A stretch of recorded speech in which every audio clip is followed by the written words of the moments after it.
Good morning, good evening, and good afternoon. It's Friday. Holy dooly. How you doing? What a girlfriend, dumplings. They're plump, they're delicious, and they'll last you a long time. I have no idea what you're talking about. Good morning. Hello, Margaret. Hello, Dexopolis. Cadmus, beware. Welcome in, everyone. Hello. The stream title, exclamation mark, title. Girlfriend, gluten-free? Oh, GF. They're gluten-free. We're cooking from the Very Hungry Celiac cookbook.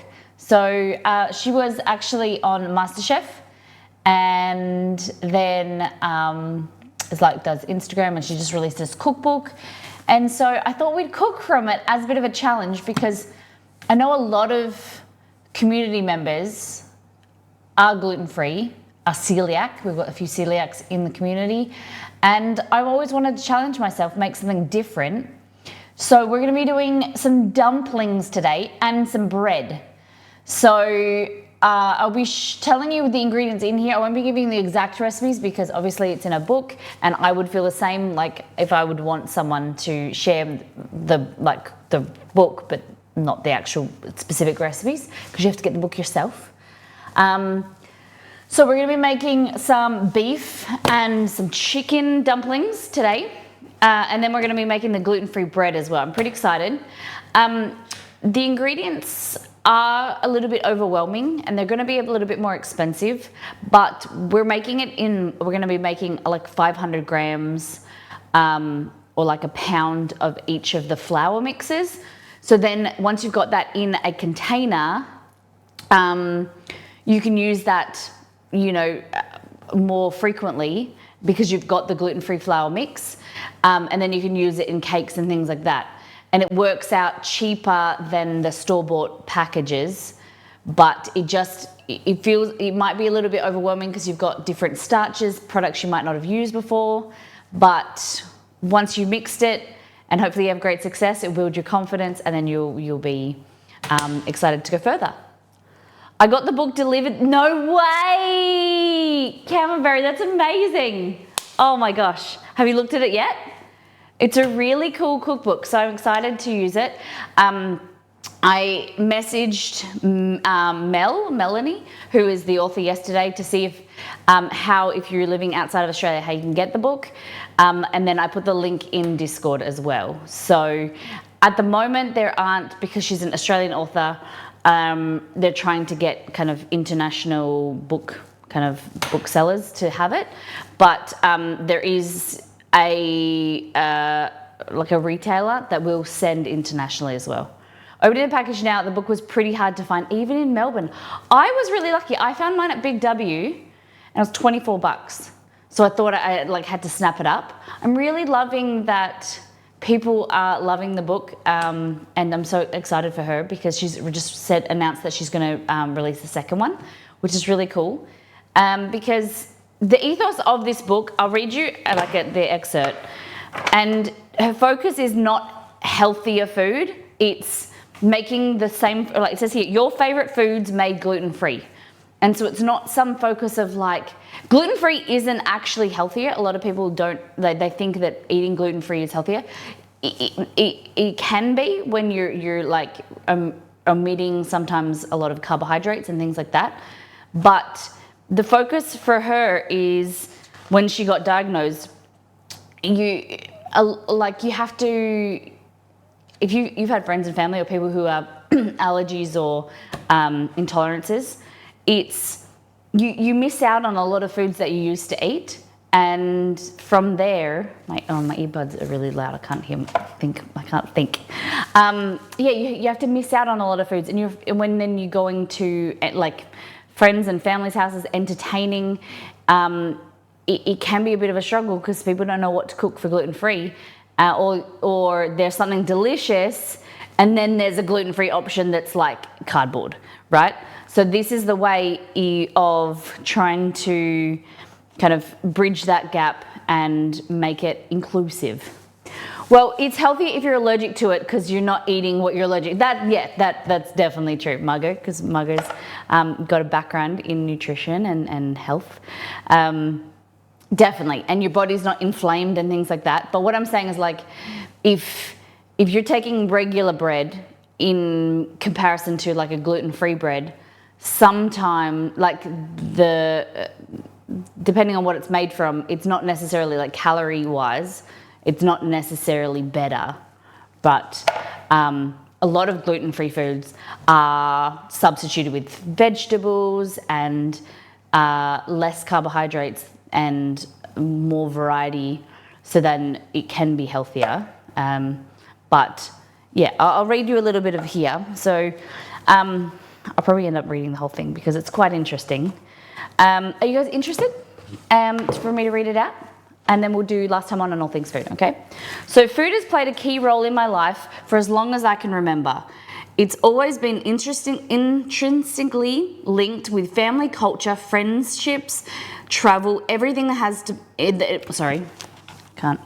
The lighting in here, there's so many lights. That's everything that has been important to me since I was really young. If you've picked up my book, chances are that your relationship with food is affected by intolerances, allergies, or disease that has drastically altered your lifestyle. Hold on. Stream isn't paused. While I admit the needing to avoid gluten constitutes as a significant change, it's my goal to share with you the many ways that we can continue to enjoy good food. And by that, I don't mean food that is just good enough, considering it's gluten-free. I mean food that will make you and your family and friends say, I can't believe that this is gluten-free. Or better yet, it's not mentioned at all. This book contains dozens of my recipes that were considered surprisingly gluten-free. This is food that I want to be enjoyed not only by people who have to avoid gluten, but people who want to share the experience with you. After all, I love to cook for people, but almost none of my friends are gluten-free, and I'm certainly not going to cook for them foods that I can't enjoy myself. So ultimately, the idea of cooking good gluten-free food to share with your loved ones has been driving inspiration behind my cooking experience. Most of the recipes I've included are for food that I grew up eating and enjoy, and I found myself sorely missing since my celiac diagnosis. Since I started sharing my recipes on social media and then after through TV screen on MasterChef, the sheer number of people who have reached out to me describing how they lost their love for food and cooking as a result of their restriction has really broken my heart. I hope this book can open your eyes to gluten-free possibilities out there and maybe even fill a void for some of what you've been missing. To better describe the food included in this book, I need to explain a little bit about who I am as a cook and how I got here. When I was 2 years old, my family moved to Japan. They lived there for 3 years before returning to Australia. I continued to have a strong connection to Japan all my life and was privileged that I've been able to travel back there often, maintain friendships, and I did go to 2 school exchanges there, which helped me remember the language and keep my connection to country I still considered to be my first home. But where am I up to? After all, most of the earliest memories are from Japan, are of the school and friends there, and of course the food is a big part of Japanese culture. I finished high school in the southwest of Western Australia, my state, not far from the famous Margaret River region. I was even chosen for an exchange program that sent me to Italy for a year, the purpose of which was to be immersed in the language, culture, which of course meant food. I lived in Milan, made many amazing friends, had incredibly loving host families, and fell head over heels for my Italian cooking. I was in awe of the culture of cooking as a family unit, passing recipes down over generations, and cooking with simple, beautiful ingredients treated with the utmost respect. I came home to Australia and almost immediately found work in an Italian restaurant so that I could maintain the connection to Italy and above all, keep learning. Spoilers. At the heart of my passion of cooking is my love of learning and a fundamental part of who I am. I've been a student of my entire life, moving through university to where I am today, a PhD candidate juggling academic research with a desire to cook and to cook constantly. These pursuits might not be obviously linked, but it always made sense to me that I want to apply my desire to learn to my love of food, which is how I taught myself how to cook in the first place. When I was diagnosed with celiac disease, the need for this application became more apparent because really it felt like a rug had been cruelly yanked from underneath me. Being told that I had to give up gluten, which I knew was included in lots of Japanese and Italian food, two fairly gluten-heavy cuisines, was frankly devastating. And for a while, I felt utterly defeated. That is, until my inner, highly competitive student instincts kicked in. I decided that settling for living without was not an option. Similarly, settling for gluten-free food was not an option. Hey Google, close bedroom blind. One moment. Who's here? My duck went off. Oh, okay. Shh. It's just assume the man checking out water meter.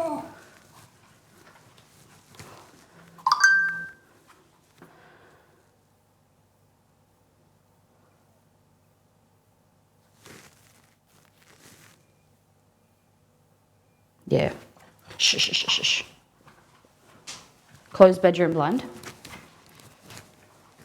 Close bedroom blind.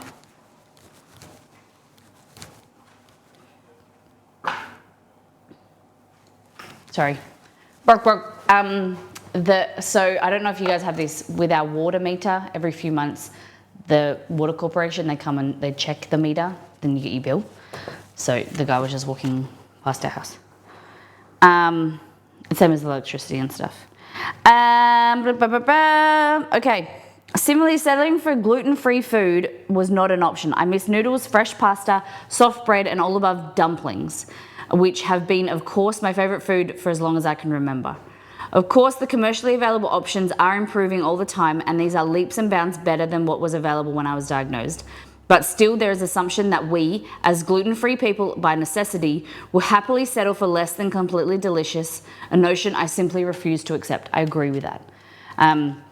I had a friend who was celiac, and it was just, we would go to a restaurant or whatever, and she would just have to have stuff that looked like crap or cardboard or whatever. Like, people just think, oh, you're gluten-free, it's your choice, so you have to have just the dregs of the menu, something that someone's thought up, and we're like, yeah, it's very sad.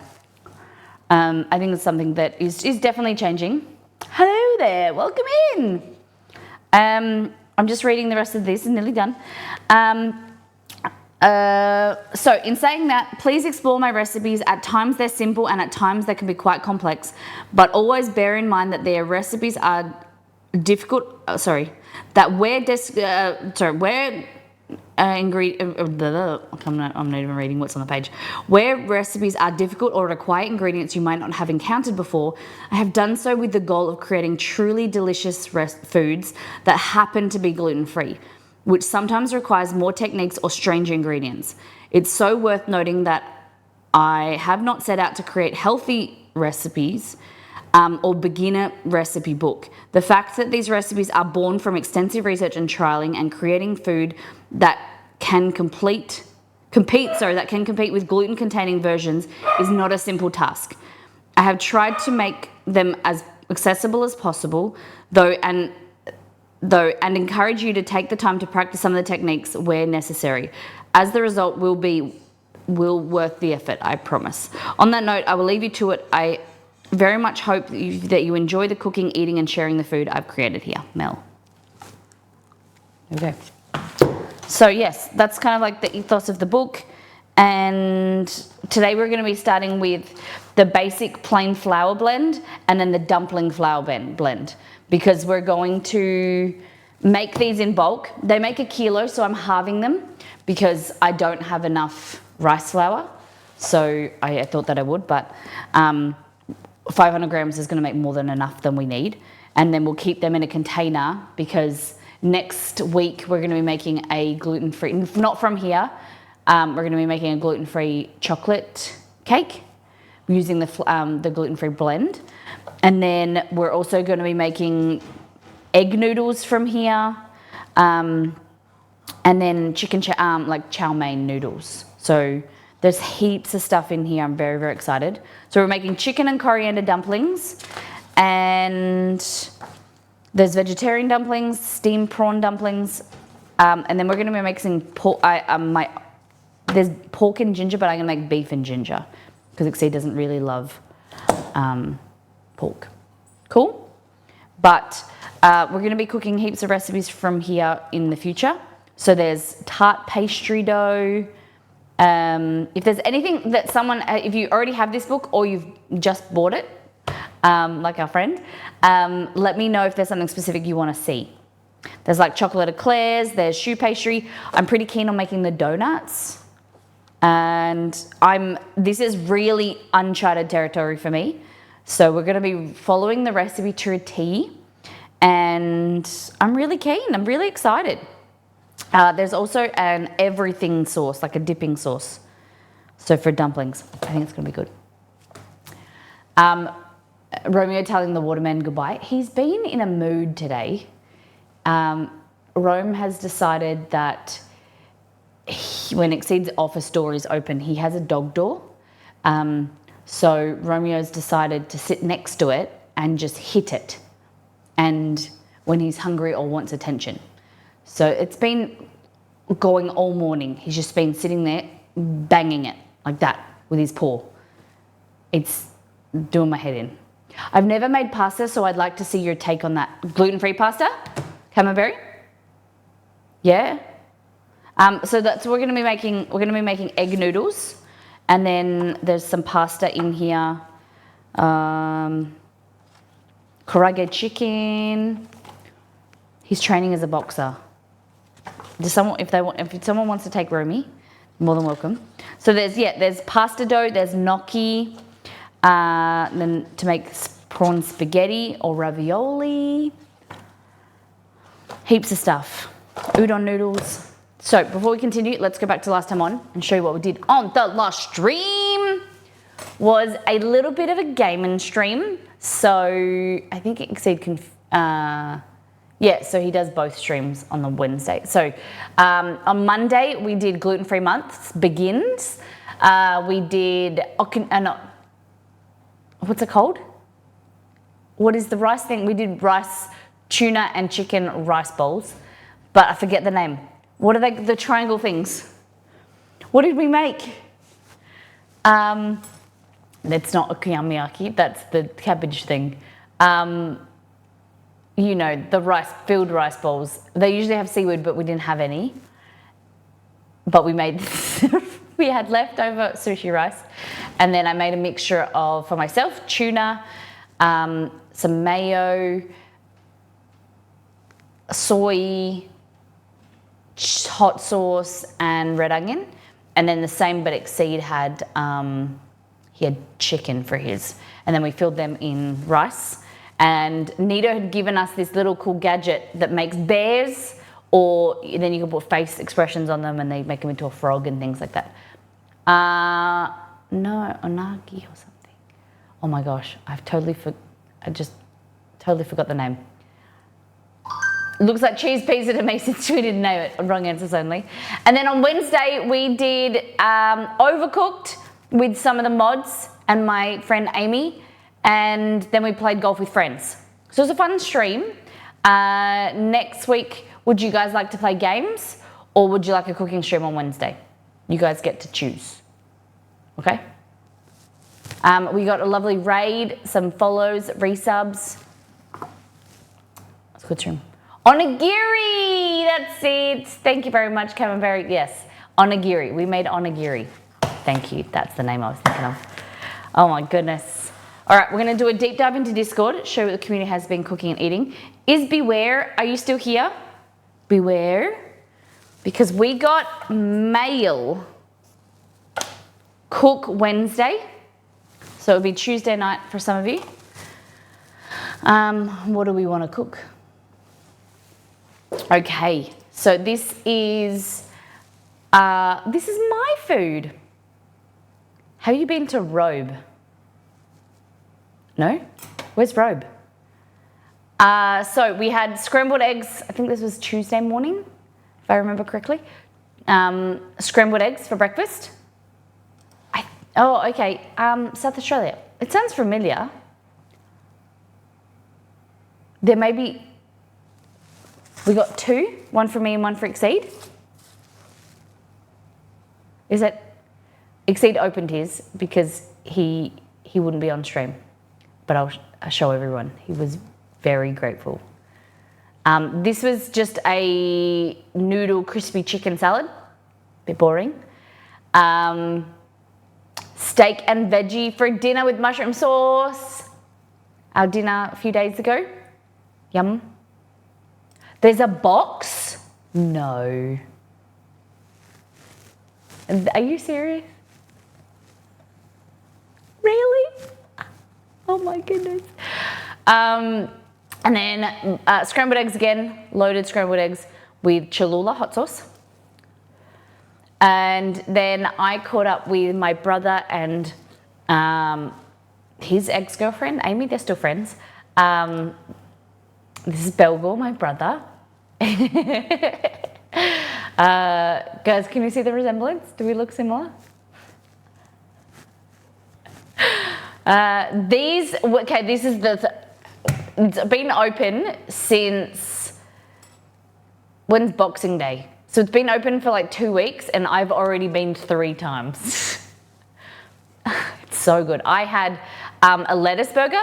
So basically it was beef, cheese, tomato sauce, onion wrapped in a lettuce wrap. It was really good. It was like much better than you think. It was like having a burger but just without the bun and a bit healthier. A really big fan. So if you haven't tried Betty's Burgers, we really like it. We're big fans. Margarita pizza and prawn. Hell's Bells made pizza. So margarita pizza with prawn, pesto, calamari and garlic. We're going to my auntie's house tonight to have pizza to try out. She bought some new equipment for a pizza oven because she just bought a house and it has a pizza oven. So we're going to try it out. I'm a bit excited. Look at this. This looks baller. Wow. What else we got? Claws and Whiskers. I've never been so nervous to put bread in the oven. Please turn out, please turn out. It looks really great. Great folding, great work. Look at that. And then this is Amy. So we were playing Overcooked with Amy, and then she said that she wanted to go and get some pickles. And so I told everyone that she got I think it's from Costco, a big tub of pickles. And so this is a photo from her that she took with her pickles. And then Nito got her pickles too. I don't have pickles that big, but I have jalapenos that big. Pesto braid bread from Claus. Beef ragu with homemade pasta. Look at this. This is killer. That looks really good. Oh, are you happy with it? Yum. Homemade pasta, homemade ragu, homemade bread. You got to be happy with that. That's really good. Very proud of you. I love to see you, making bread and all these things that, would you say a few years ago that you'd ever make, Claus?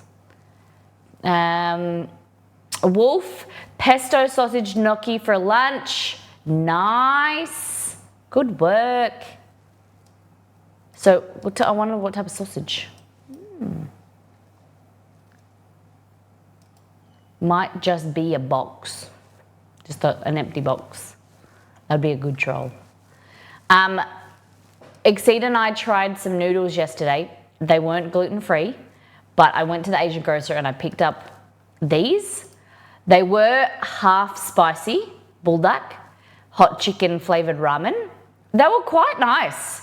They are spicy, but like not as spicy as like the ones that are red, the other really famous spicy ones. I think I would prefer these, but these are half spicy. We'll have to get the full spicy ones and see if we're gonna enjoy them. Yeah, I was a fan. I like them. They did have a kick in them. I would like to try them with maybe some cheese or an egg in them to make them a little bit creamier, because that was a trick that we learned a few months ago of like getting spicy ramen and then cracking an egg and stirring that, and it kind of thickens and it goes like a little bit creamy. It's nice. And my little haul from the Asian grocer. So I got some of these noodles. I think they're Filipino or Thai noodles. We're going to be using them next month because we can't use them this month because it's gluten-free month. They're like chow mein noodles. Then we've got some kombu or kelp. These are Kashmiri chilies. And then for today's stream, we've got sweet potato starch and regular potato starch. Cool? Cool. And what else we got? Chicken Kiev. Oh, wolf. Chicken Kiev and roast veggies. Wow. That looks good. What kind of sauce we got here? Yum. Do you guys like chicken Kiev? So chicken Kiev is chicken with like a filling of garlic, kind of like a creamy garlic butter, garlic sauce. It's very yummy. I've never been to Kiev, but have you had chicken Kiev? And then we've got those roast potatoes look amazing. That looks really dope. Great work, Wolf. Thanks for sharing. What do we got? Snot Rocket made some macarons. I wonder what flavour these are. You can't guess, because like I would say maybe pistachio, but you never know. They could just be coloured blue. Very cute. Love a good macaron. Look at these. Fabulous work. They're perfect. They look really great. Do you guys like macarons? Not to be mistaken with macaroons. These are macarons. Macarons. They look great, don't they, Izzy? Look at that. Beautiful. They look so little in your fingers. This is a question that Roselli put in here. Okay, what order do you eat your burgers and fries? So for me, it depends on the... Oh, is there not? Oh my God. Good pickup. Margot, there was no description. We need to hold Snot Rocket. Oh my God, we need to hold them accountable. No description. Cheshire Cat said, what kind of flavour? They do look like sushi, don't they? I think they look like homemade M&Ms or roast potatoes. What do you think they look like? Wrong answers only. What do we think? Sushi's good. Sushi's a good one. Good pickup, Margot. Thank you. See, I need you guys to keep me in line. Okay, the question is, how do you eat your burgers and fries? Are you fries, burger, burger, fries, finish the burger, then eat the remaining of fries? For me, if the chips are like thin fries, I usually eat the chips first because they usually go bad and get cold quicker than the burger would. But depending on like if the burger's messy, you don't want the burger to get soggy. So there's no rhyme or reason for it. I just usually would probably have some fries and then have a bite of the burger and see how that is. And then I make my decision. Sometimes I'll eat all the fries. Sometimes I'll eat half the burger, then the fries. Burger first, then fries. But I always eat my meals one food at a time. Okay, all right. You like to eat one section. The other thing is, if I'm like not very hungry, I'll eat all the burger first and then leave the fries behind, because I'm not usually a fan of leaving food. Or what will happen is I'll eat as much of my burger as I can and then I'll give the rest to Exceed and then enjoy my fries. Or sometimes I'll eat all my fries, eat most of my burger as much as I can, and then I can't really eat a lot in one sitting. So majority of the time I don't like to overeat. So I give my food to Exceed and he eats the rest. Burger, last bite, but alternate. Okay. All right. Eat some fries to enjoy them hot, then alternate the rest. I like that. Oh, hold on. Sometimes you just don't eat the fries crinkle cut. No, crinkle cut are bad. Crinkle cut but chips are bad. I know that Jewel of Cal messaged me and said that she was enjoying crinkle cut and she likes them. And each their own. I love that everyone has different likes and you know, whatever strikes you like, that's good. You do you, boo. But the only good crinkle cut fries are the ones in a packet. Smith's, salt and vinegar. I have this obsession with salt and vinegar chips recently. I'm not a big, I think it means that I'm missing something in my diet, but I'm like, I want vinegar and I want salt and vinegar chips. Does that mean I'm missing something? Miss Margot? Is it just that that I'd like to eat salt and vinegar chips, or if I'm wanting something like vinegar? No, I don't really want vinegar. I just want salt and vinegar chips. I'm having, I don't know, maybe you just like acidic taste. Yeah, maybe. Maybe that's it. Maybe it's just because I don't really eat chips very much and I was eating them at Christmas at my mum's house. And then I don't really buy we buy corn chips, that's about it. I don't really buy regular chips. So then I eat them at my mum's house. All right, this is the last one. Kaz, oh no, this is not. No, we've got a last, oh, good one. Okay. First ever attempt at making a latte. It's 6 p.m. Kaz, keeping you up for stream. I love it.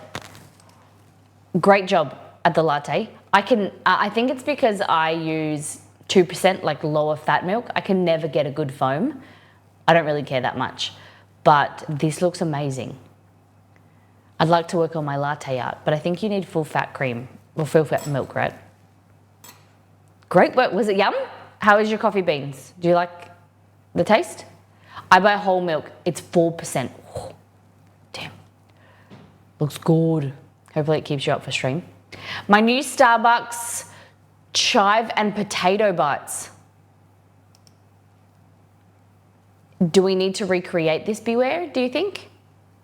Is it just like a potato quiche? Because I think that we can easily do this. I've got molds that are cuboidal like this, and I think that we could definitely make our own. Is it a quiche base, like egg base, versus it's not like a muffin, right? So chive and potato, is that bacon or is that onion? Kind of, yeah, it's like a quiche frittata hybrid thing. Okay. All right. Someone redeem it and I will make it. Potato in quiche is like S tier. Seriously, potato in quiche is amazing. Bacon, potato, onion, sometimes tomato. I don't love tomato, but definitely potato in quiche. Oof. It's very yummy. So if mods can put it in my to-do list or someone can redeem it, then I'll do it because I just need to remember. All right, let's get into it. First, do we need a coffee? What do we think? Before we get into anything. Okay. Well, I can't turn the stream off today, okay? Yes, always coffee. I think we might do an iced coffee, keep us into it. I still haven't plugged in the pantry camera. I'll get around to that for next stream. I've got a big weekend. Exceed and I are painting the next walls.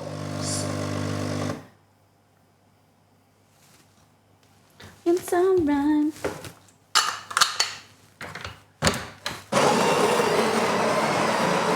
So Exceed has, you can't see. I could show you this way, hold on.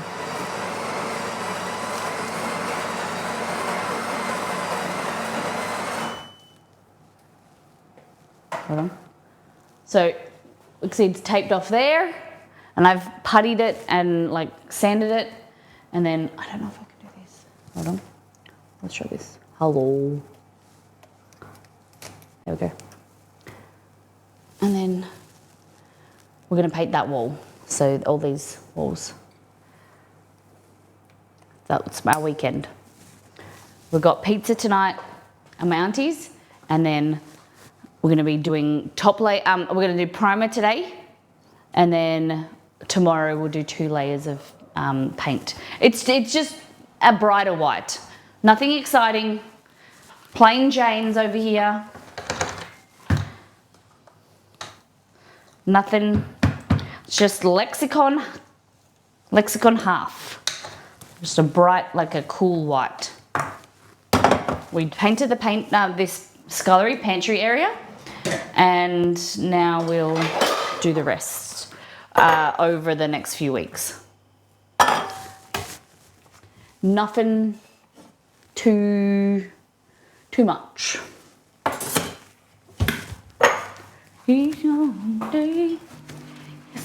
Bright purple, match Exceed's hair.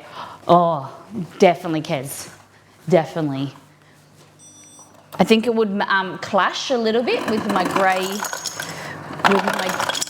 couch and grey kitchen, but maybe one day.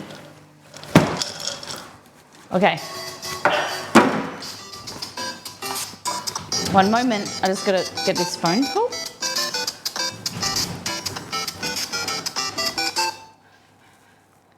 Hello?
All right. So I ordered some tape, painter's tape yesterday, and the local hardware store have it for $15 for a roll, where I found it online at a painting store, and they had a 6-pack for $50. So I ordered it online, and he's just rung me, and he's like, "We don't stock that." He's like, "But there is a store near you that also didn't have it in stock, but yeah. $15 a roll. It's 3M painter's tape. Bloody, it's a good, because it doesn't leave like a residue. It's sticky, but it doesn't like pull off the paint. So this stuff, for 55 meters of this tape, is $15.50 or something. It's ridiculous, right? So I thought if I could buy it online, because we're going to need quite a bit to do the house, it worked out to be $7 a roll for them, for 6 rolls. Yeah, so now I've got to figure out, I've got to go into the store. Because when I went to buy it online, the local Mandurah store didn't have it in stock, and then I put it for delivery. So it went to the nearest store, which is like in Perth, and I was like, we don't actually stock it. was like, damn it. I use that tape for everything 3D printer. Really? How much do you pay for it? But painter's tape? Sure. All right, iced coffee, let's go. Oh, yum. What's the thickness of it? So it is 30. Let me go in. Let me just figure out how I can talk your language. 1 second. We talk about thickness around here. We like things thick and not wide. Okay, so it is 1.5 inches, just under 1.4 inches.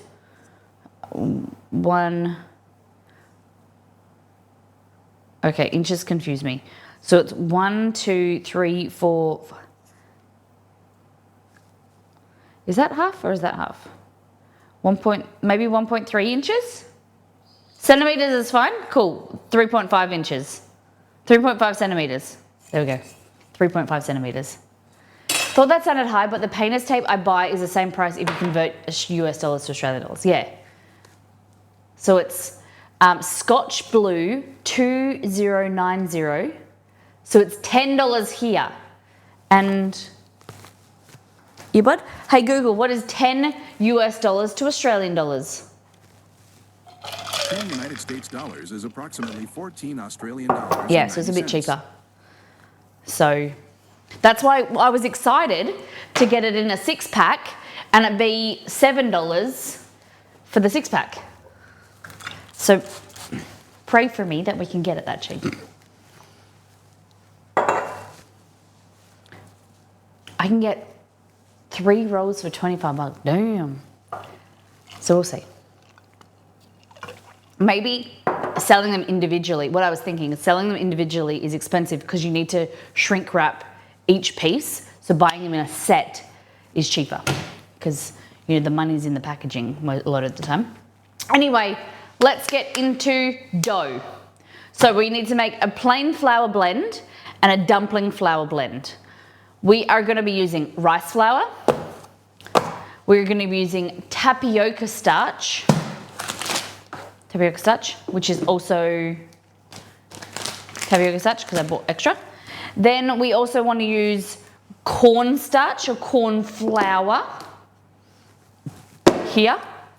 Potato starch, which is here and also here. And then xanthan gum, which is here.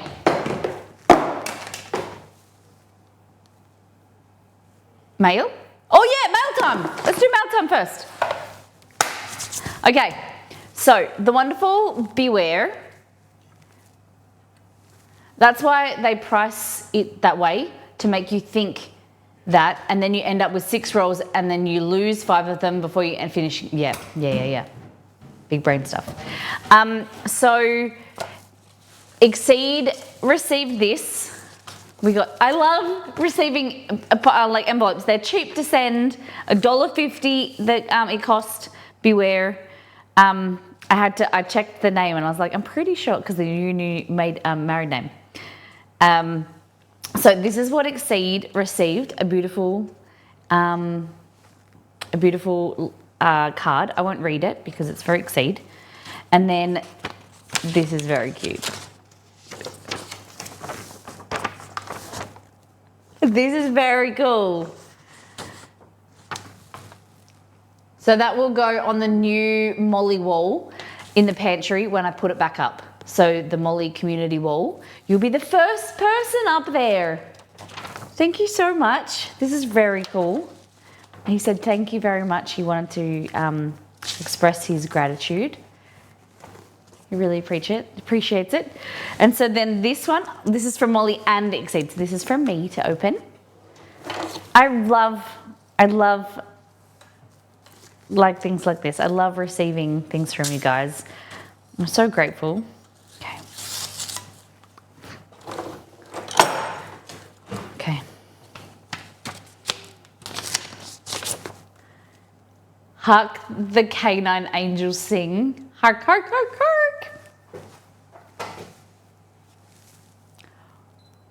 Hark the canine angels sing. Hark, hark, hark, hark, hark. All right. They're always harking at something. Hope your Christmas is filled with joyful noises. From one noisy home to another, Merry Christmas. May it be full of love and light. Beware, Jay, Lyra, and the kitties. Thank you very much. Very, very kind of you. They'll go on to our community wall. And then, my bad, Dad, welcome back.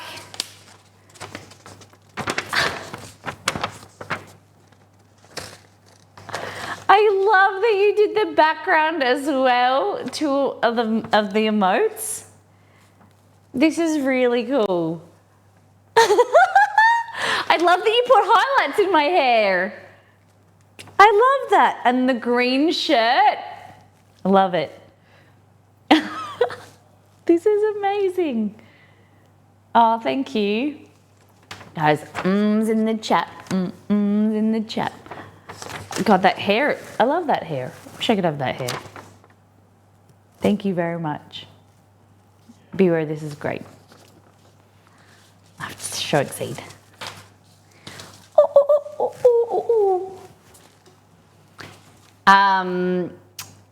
Do we have any mods in the chat? Can we make Beware? Well, Beware. It's unrelated. Unrelated Beware, but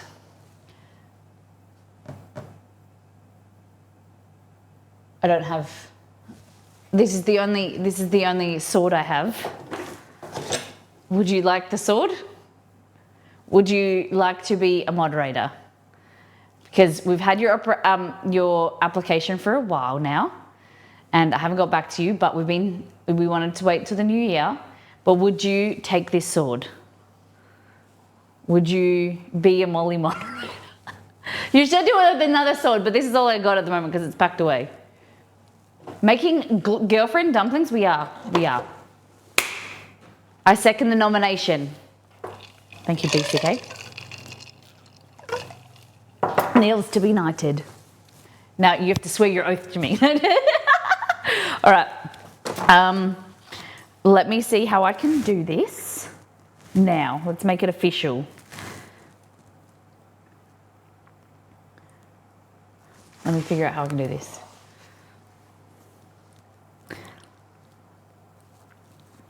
All right, it says I'm live.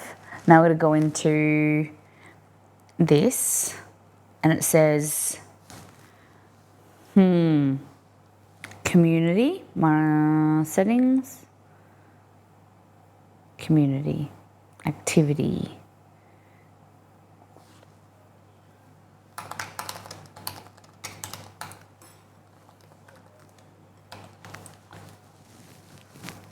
Click on profile, create a dashboard, click tap community roles. Okay. Community roles manager right in front of me. Okay.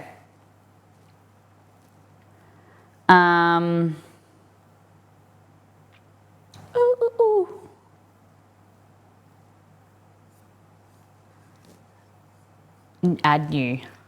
But seriously, thank you. Proud to be involved.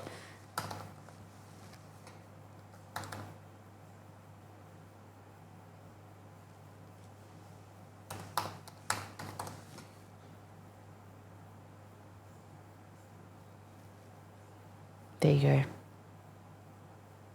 Okay, we'll get you set up in Discord. But thank you for your participation and being a wonderful part of the community, and we're excited. Okay. Let's make some dumps. Thank you, Beware. It wasn't because you sent me things as well. I don't want people to think that.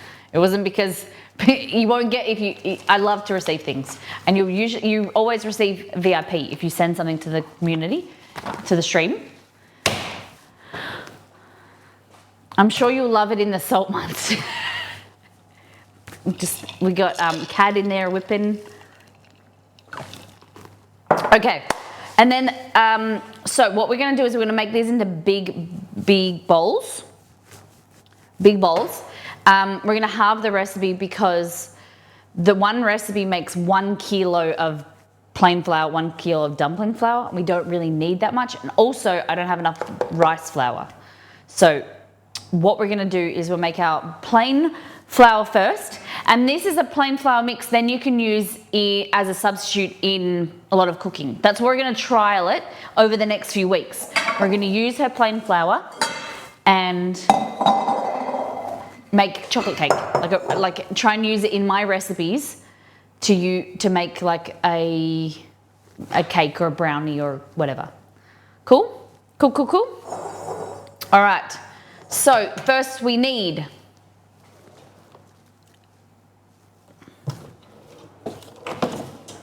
we'll use that.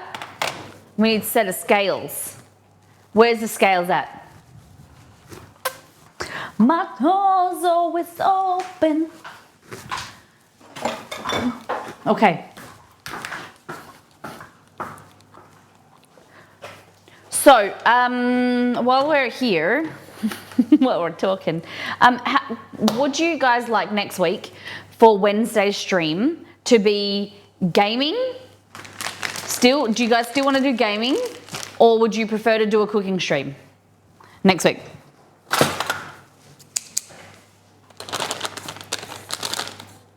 We could do gaming at the morning time if you'd like, if that works for you.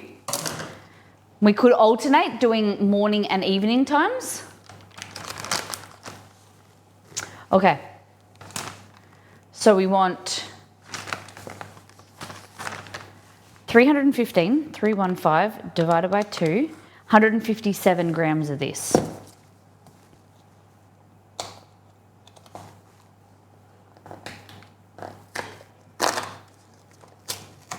Yay. Okay, 157 grams. 158.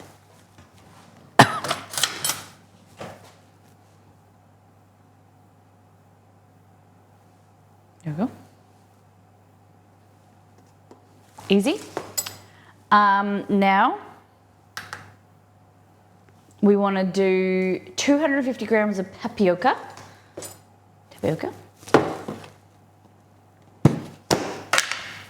Who gaming, cooking next week? I didn't have it. 250, 125.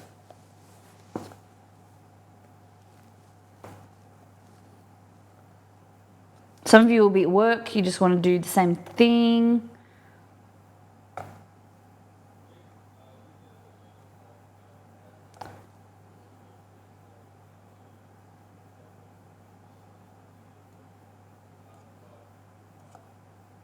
Okay.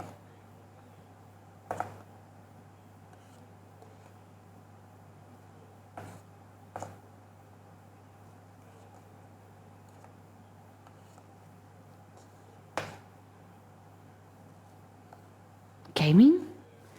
Yeah. We've been doing on Wednesdays gaming streams. Okay, done them too. Corn flour, corn starch, potato starch, corn flour. Okay, and so this is 125 again.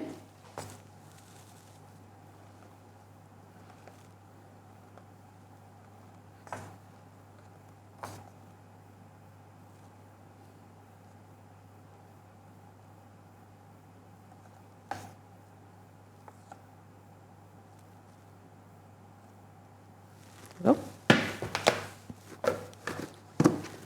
Oh, there's an extra gram.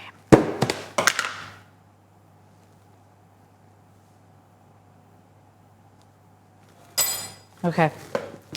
I'm so nervous. Like, it's so different doing any of this. So sift all ingredients together and mix well until combined. So now we need 165 divided by 2, which is 165 divided by 2, 82.5 of potato starch, so regular potato starch. And then for the dumplings, we're using sweet potato starch. So it's a little bit different. I had to get the sweet potato starch from the Asian grocer, whereas potato starch you can get from the regular grocery store. 0, so 82.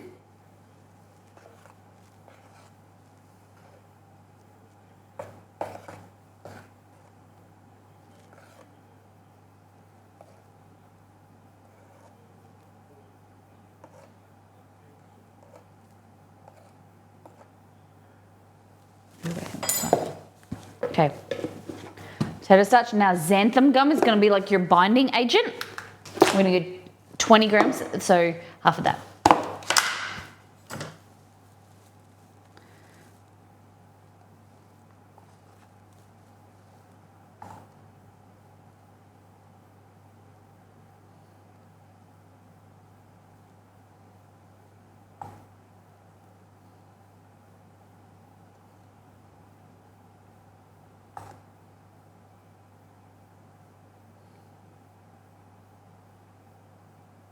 Cool. Fabulous. So that's our plain flour blend. So this recipe, I will put in, this cookbook, I will put in the chat so that if you want to buy it, you can show you where to get it. If you're in Australia, it's way easier. You can get it from Big W, Kmart, heaps of different bookstores.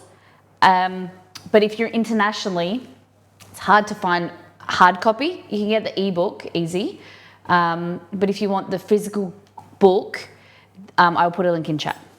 Let me just log in to Twitch. Hold on.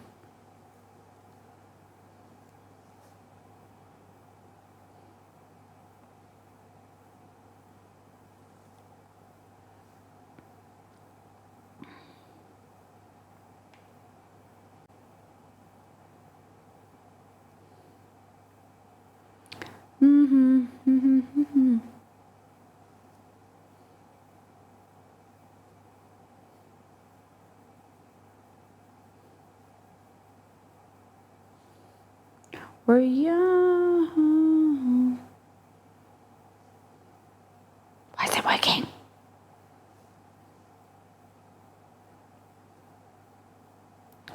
So her name is Mel Pearson on Instagram, the Very Hungry Celiac.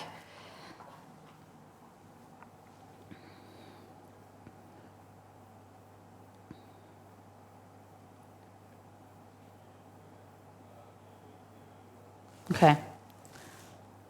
I'm on 4G, it's being really slow. So we'll get that.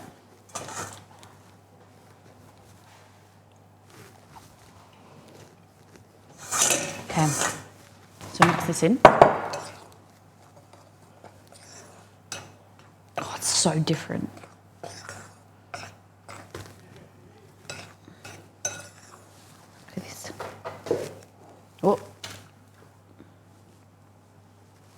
It was really light. And so we're just mixing it. And now we're going to sift it together.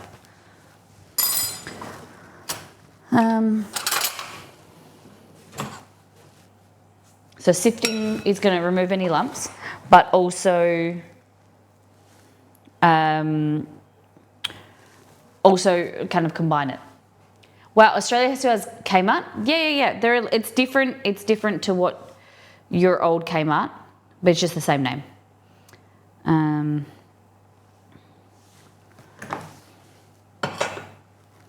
Yeah.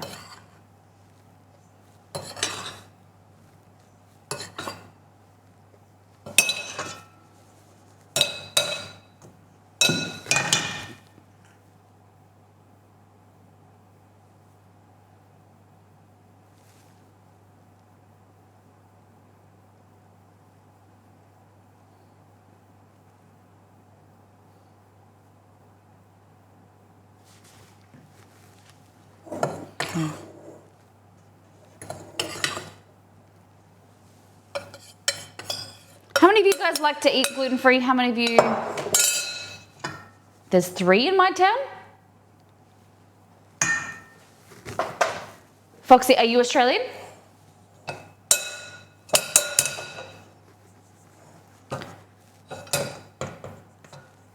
Yep. Yeah, Kmart's everywhere. Kmart, Target are owned by the same company. Kmart arguably better than Target in Australia. But Australian Target is not anywhere near as cool as American Target. Giselle, welcome in. Hey, Bean. Okay, this is not working. I'll put it in. I'll put it in Discord. Oh, I already put it in Discord, so I'll just get it out. I just want to make sure that if you guys are interested in this book, you get where the link is. So,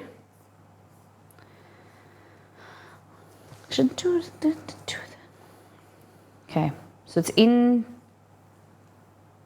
This is the other links. If you're in Australia, the other links are in Discord, but then this is the international one.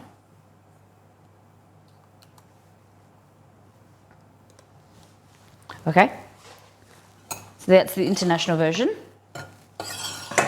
Okay. We have Targets out the wazoo and Walmart. Yeah. So from that, I'm just going to grab 2 containers so that we can have the flour mix already made up. Cousin committed suicide.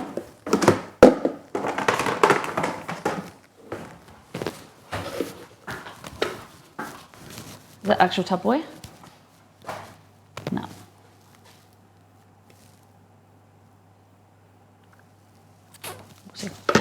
Okay. Put this in here. So you make it in bulk. This is half of the recipe. So it makes quite a bit. So then you have it ready to go. What we put in the dumplings, we're making beef and ginger, and then we're going to do a chicken and coriander probably. We'll see. The main thing, a part of what we're using in the cookbook is the actual dumpling base, but we might follow one of her recipes for the filling. She doesn't have a beef dumpling recipe, but my husband doesn't really eat pork, so we're going to try and do beef instead. Okay, so that ready. So this one is plain flour. I've been using this all week, reorganized my pantry and labeled everything. So gluten-free, free, F-R-E-E, plain flour. F-L-O-U-R.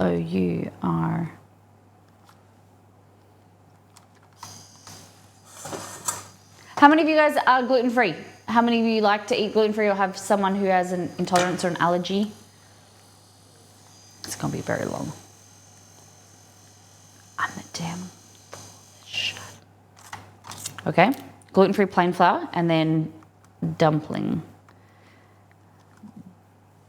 D-U-M-P-L-I-N-G.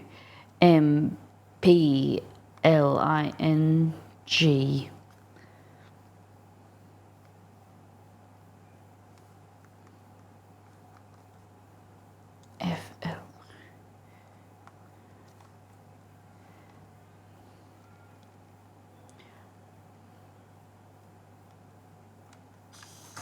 Okay, so we'll cut that in half because it's not going to fit.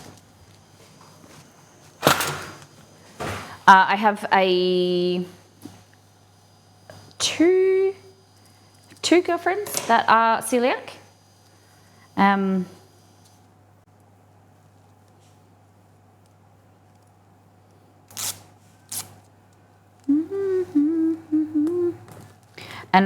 because you guys know that I love to cook for people, and it's always hard when I would have them over for dinner or, you know, whatnot, to be able to make sure that they have some yummy, delicious food that I could make. Gluten-free, plain flour.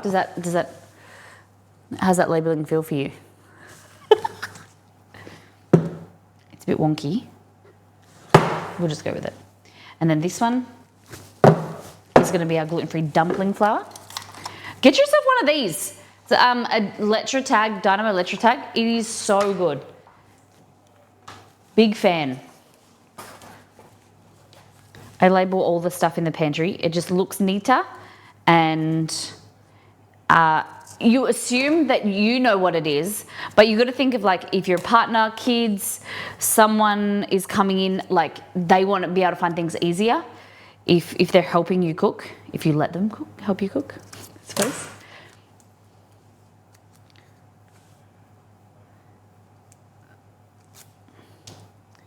Exceed labels all of the things in his office, but the problem is he doesn't have nails, so he always gets me to open the labels because you got to peel the backing off. Okay. So the dumpling flour is slightly different. Gluten-free dumpling flour. This has glutinous rice flour, so it's going to be a little bit more starchier, more gluten. So it's really, my auntie asked the same question, which a lot of people, it's very fair. Does gluten, is rice have gluten in it? And it's called gluten, and this, what we're using is called glutinous rice flour. And glutinous, the word glutinous when it comes to glutinous rice flour is sticky rice type thing.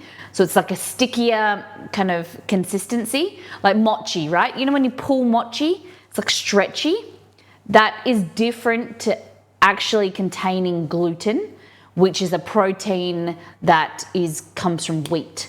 So those who have an intolerance, autoimmune disease, which is celiac, or those who are intolerant, you know, who are have like a bit of don't really tolerate it very well, you know, sore stomach, whatever, a bit different to celiac. Those people can't eat gluten, the protein gluten. So it's gliadine and glutenin. Then they come together and create the protein, which is called gluten. So that is what they can't eat, different to rice. So we're using glutinous rice flour today, okay? So the dumpling flour, we need 300 grams of glutinous rice flour, which is, where is it? Xanthan gum. Okay, glutinous rice.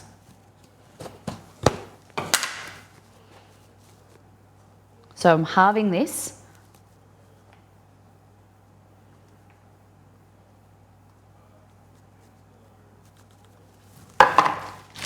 Pavlova is completely gluten-free. That's why I make them, yeah. And you can add a little bit of cornstarch in there to help strengthen the pavlova. It's great for gluten-free people. I have some, one day I'll make on stream, maybe this week, this month, some quinoa brownies. They're delicious.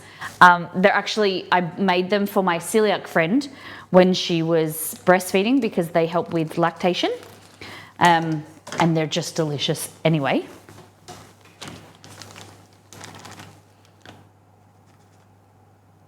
Okay. This is the rice flour that I use to make mochi. We've made that in a few times on stream. I use cornstarch made from corn, not wheat. Yeah. So do I think.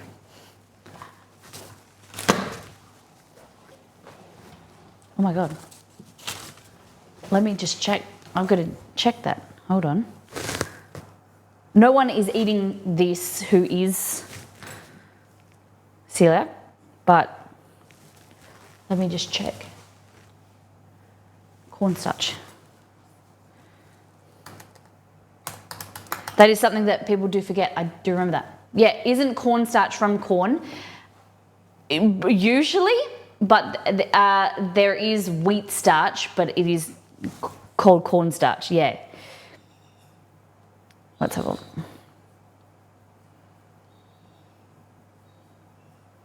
Good pickup, Hell's Bells. Because I was just using, yeah, so I'm using maize corn flour. But some corn flour can have wheat starch in it. Yeah. So like custard powder can have wheat starch in it as well. Some of them these days say gluten-free on them.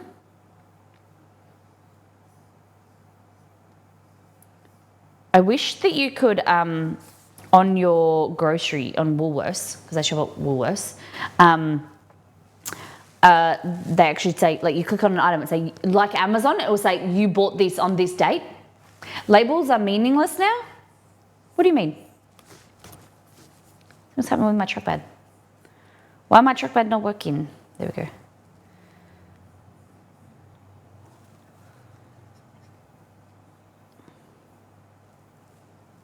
Guys, my trackpad's not working.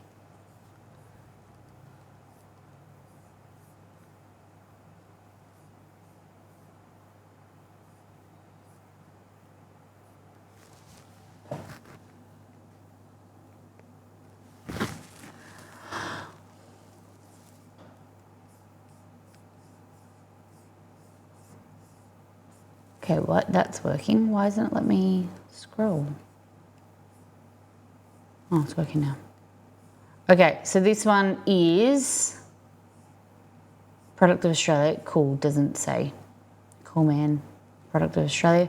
Made from high quality wheat, Nurse's corn flour. So that's the corn flour that I used to buy that wasn't in stock. Saved myself. So Nurse's corn flour, which I usually use Nurse's, that's what I swear on, Nurse's custard powder. That uses wheat starch. Yeah, the more you know, guys. Good one, good pickup, Hells Bells. Okay, so we've done our glutinous rice flour. Now we're using this regular rice flour divided by 2, 2.5.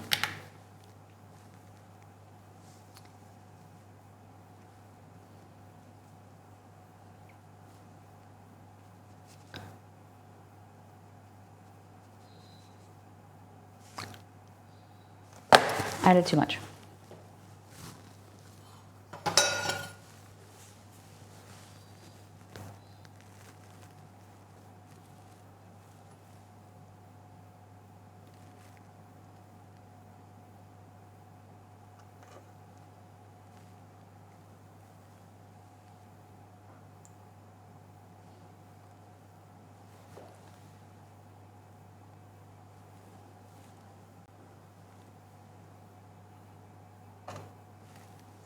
Where's my little spoon? Did I have a little spoon before? This one's too big.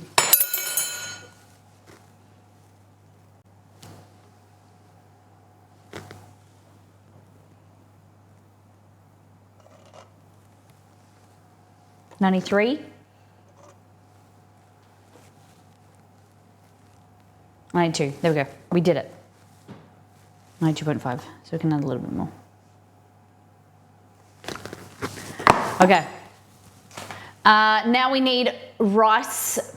Sorry, we did rice flour. Now we need sweet potato flour, which you have to buy from the Asian grocer.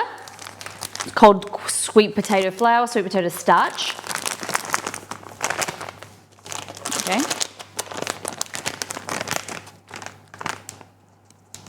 So it looks like this. Has a little picture of a little sweet potato on it. Cool. So basically what they do, what I've read from this, is they chop up sweet potatoes and they wash them, and that liquid, the starch comes off it, and then they keep doing that and they just wash the starch off the sweet potato. So the product of sweet potato is obtained by rinsing, repeatedly crushing and precipitating fresh sweet potatoes. The pure and white sweet potato starch can be used to thicken soups and dishes, fry fish, marinate meat, tender meat, and made all kinds of snacks. Interesting, hey? Okay. So.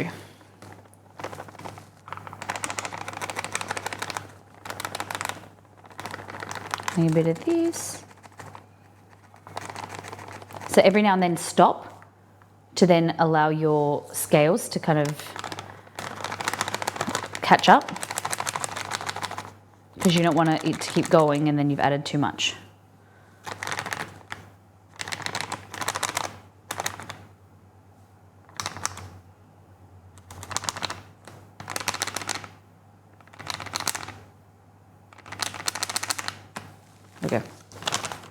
Fabulous. So sweet potato flour. Now we want tapioca again. So divided by 2. Tapioca. Come on.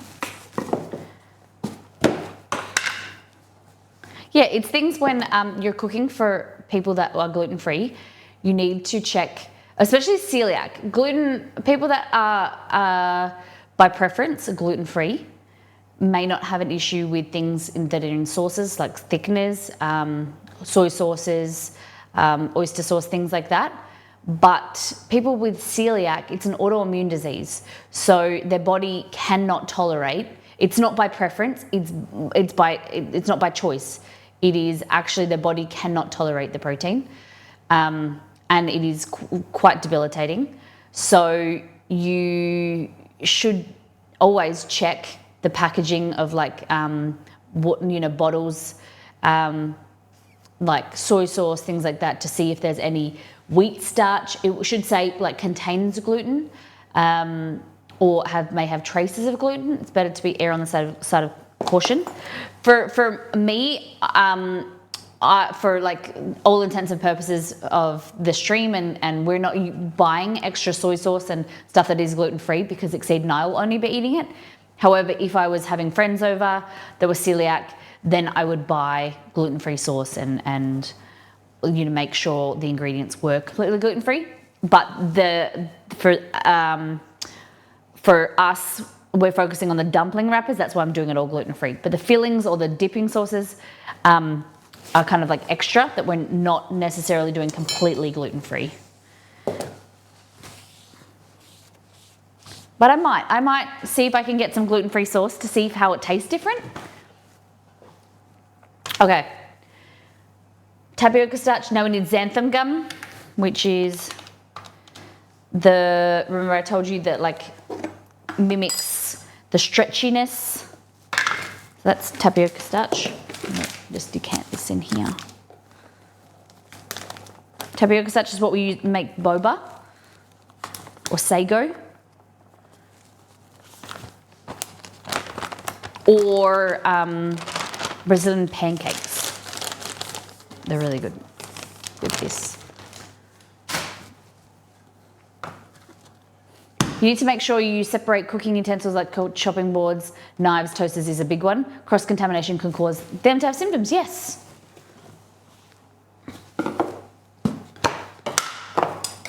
Okay.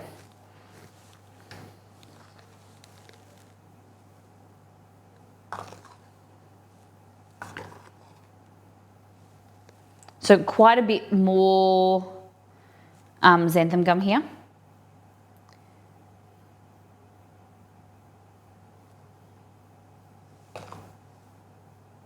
This doesn't do 0.5 increments, which kind of annoys me. I don't know if I can turn it on as a setting.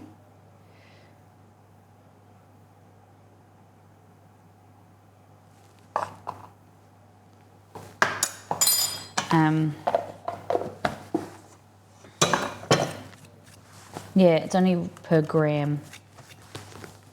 I do like this new scales that we bought, but I didn't realise when I bought it, it only did per 1 gram. I'm having issues with scales. I can't find one I like. Okay, sifting. Don't breathe, try and not breathe in the fine starches if you can.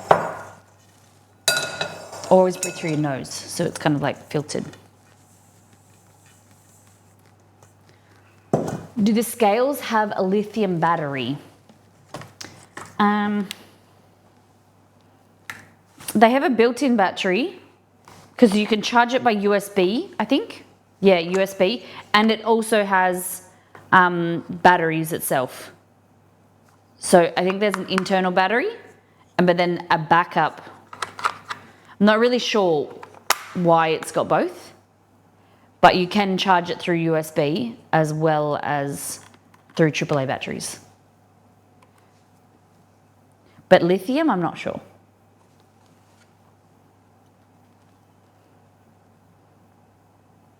It does 10 kilos. Okay, so see here, I don't know if you can see with the camera, but see how there's like little bits of white and there's little bits of like kind of like cream? It just means that it's not distributed evenly, that it's probably more likely the potato starch and tapioca starch, because they're slightly different colors, they're not distributed evenly. It means you're not going to get a really consistent product. So that's why I'm sifting them at least twice. There we go. And just give it another mix. There we go. And that's our dumpling flour. It'll be interesting to see how long this one lasts. The USB charging function seems like might end up solving the problem you had with your last scales. Yeah, that it kept going flat. Yes. Yes, yes, yes. Okay.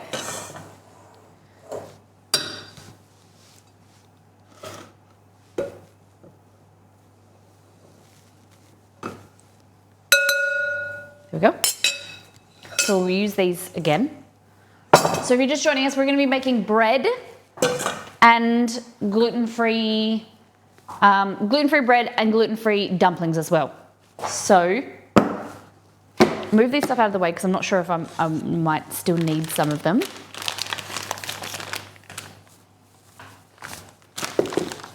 Open my mouth and I got a bit of flour in my mouth. Okay. So I think we should do the bread first because we can get that in the oven and proving and all the things. We're going to have to follow the instructions to a T. We've never done these before. So we're going to do it properly. I'm the student.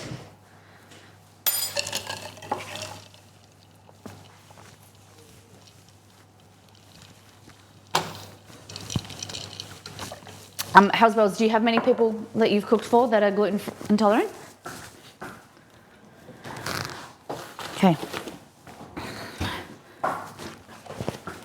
So here, clean bench, but I like to have it a little bit damp, just so that you wipe it, and then it helps the silicone mat stick a bit better.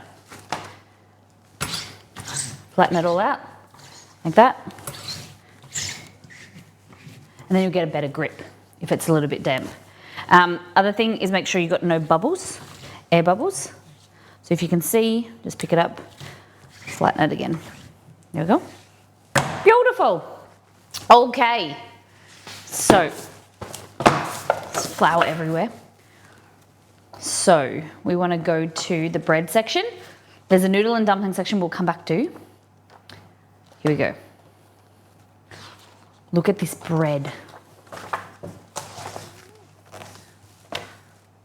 Look at that. It looks good, right?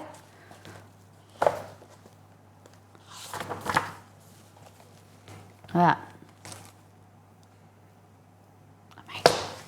So the bit that got me, I read the kind of like the blurb section of the recipe, and I'll read it to you because it's quite interesting. She said, fun fact, when I made this bread, cut it open and tasted it the first time, I panicked thinking that I accidentally glutened myself.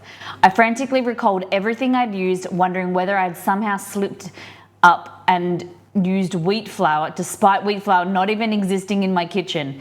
It just looked, sounded, and smelled so much like normal bread, I couldn't believe it. This loaf has a thick crunchy crust with a very satisfying crackle as you press on or cut through it. The bread inside is fluffy and light, with none of the gumminess often so present in gluten-free bread. It also tears like regular bread with strands that slowly stretch and pull apart, unlike the most brittle breaking that gluten-free people are accustomed to. Of course, using gluten-free bread is subject to many subtle rules that govern regular bread making, perhaps to a great extent than more variables. There are more variables involved in the ingredients. Before you tackle this recipe, or indeed any of the bread recipes in this book, I highly recommend reading the information on the baking bread chapter. Okay, we better read that. Okay, there's a section called baking bread. Okay. Baking bread is an art form. Well, we're going to pay attention. Baking bread is an art form, plain and simple. There are always a lot of variables involved, and this is possibly even more true for gluten-free baking, simply due to the longer list of ingredients required. The recipes I have created produce delicious bread and bread products, but they can be subject to those variables like any other. So before you tackle them, read through the introduction to get a feel for some of the key things to watch out for. The recipes themselves are quite detailed to give as much information as possible and allow you to make the goodies in this chapter perfectly. However, if things don't go according to plan for the first attempt, try not to be discouraged. Sometimes things happen that are simply outside of your control, especially if subtle changes in the temperature or humidity affect the results. Be patient though, because you can and will get the hang of the bread with some practice. Okay, gluten-free bread that our patients get certainly does not look, yeah, I agree. I've made a gluten-free bread from a packet that you get from Woolies. I think it's called Too Good or something, and it's really nice. Exceed and I made it a few weeks ago and really enjoyed it. So I'm hoping that this is kind of similar. Okay, so warm water, we all know we make bread quite a lot on stream. The first thing to note about making of my bread recipes is to use warm water as an ingredient. Ideally, this water at an optimum temperature to activate the yeast, which is around 40 degrees Celsius. You can use a thermometer to accurately check the water temperature or simply test with your finger. It should be ideal temperature for a bath. It should be noted that I always weigh the water in my bread recipes for accuracy. I would recommend doing the same because even though 1 gram equals 1 mil, I find that the level of the beakers are quite commonly incorrectly marked. Too good. I think it's Too Good. Yeah, Hell's Bells, I think that's it. Too Good. They have a plain flour, bread flour mix. I think it's in a blue box. Yeah.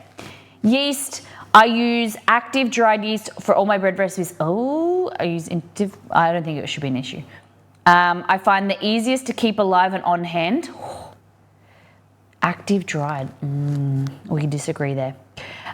You can use fresh yeast if that's what you're used to working with. It's important to store your yeast properly as otherwise it won't function and help the bread rise, which is especially needed for gluten-free bread baking. Because of the heaviness of the dough. I store mine in the freezer, sealed in an additional layer of plastic under the cap of the tin. Almost all of my recipes start by blooming the yeast in the warm water with the sugar, which conveniently will indicate whether your yeast is okay to use because it's alive. Once bloomed, after 5 to 10 minutes in a warm, draft-free spot, you should see a thick layer of foam on top of the water. If there is no foam, it's likely that your yeast is no longer viable. Get new yeast and try again. Okay, psyllium husk and xanthan gum. You will always find psyllium husk and xanthan gum in my bread recipes as their essential ingredient in the making of pliable dough. For more information about these ingredients, see my pantry list. Baking powder is not commonly used in regular bread making. However, I find that due to the density of gluten-free bread dough, its tendency to be heavy, it can benefit from using leavening agents additional to the yeast. So true, I bought a new glass decor measuring jug and I've realized there are no distinct markings, just have the volume written on the jug. Yeah, bad mistake on my part. Yep, it's hard with those type of things because I've been using OXO for such a long time and they are even like they're American, so you have to use the left side, you have to use the mils. So I'll show people. I love these. One I wish they were glass, but a lot of what people don't realize, let me show you here. So this is an American company, right? And they're fantastic because I love that more people made them like this so that they were slanted so you can see from above, you don't have to get low and see the measurements from the side. The only problem is 4 cups here doesn't equal 1,000 milliliters, whereas in Australia, that is 4 cups, right? So it's a little bit less because that's an American cup. So what you should do is that's 4 cups, 500 mils is 2 cups, and then you should do 250, which is here, which is 1 cup. So I try and always use the left side because that's the right side. Yeah. So a lot of people don't realize, which is in our ebook, our cookbook, First Things First, and also on our silicone mats. In Australia, 1 cup is 250 mils. An American cup is a little bit smaller, 240 mils. A tablespoon is 20 mils in Australia, and it's 15 mils. So it's 3 teaspoons in the US, and it's 4 teaspoons in Australia. So slight difference. Cooking at home in a simple batch may not make too much of a difference because it's only a slight change. But if you're doubling, tripling, quadrupling a recipe, that's where it becomes an issue. So if you're using all cups, this is what I'd say to people. I don't really, no, I don't say I don't approve. There's some cooks out there and bloggers who are very much on a tirade about using grams, only putting grams on their recipes. I use cups as well when I feel like it. However, the weighing is more accurate. But if you're in the US and you're using cups, your cups are it's all gonna be relative. So a recipe is created and you use a cup of milk, you're gonna use your cup, and that your cup of flour is gonna be the cup. And it's all gonna work. It's like there's less, it's more about how you measure the cup and you compress it compared to like the size of the cup. So cooking at home, cooking for yourself, there is gonna be a margin of error, but I don't really care too much. There's someone here, I think. Uno momento.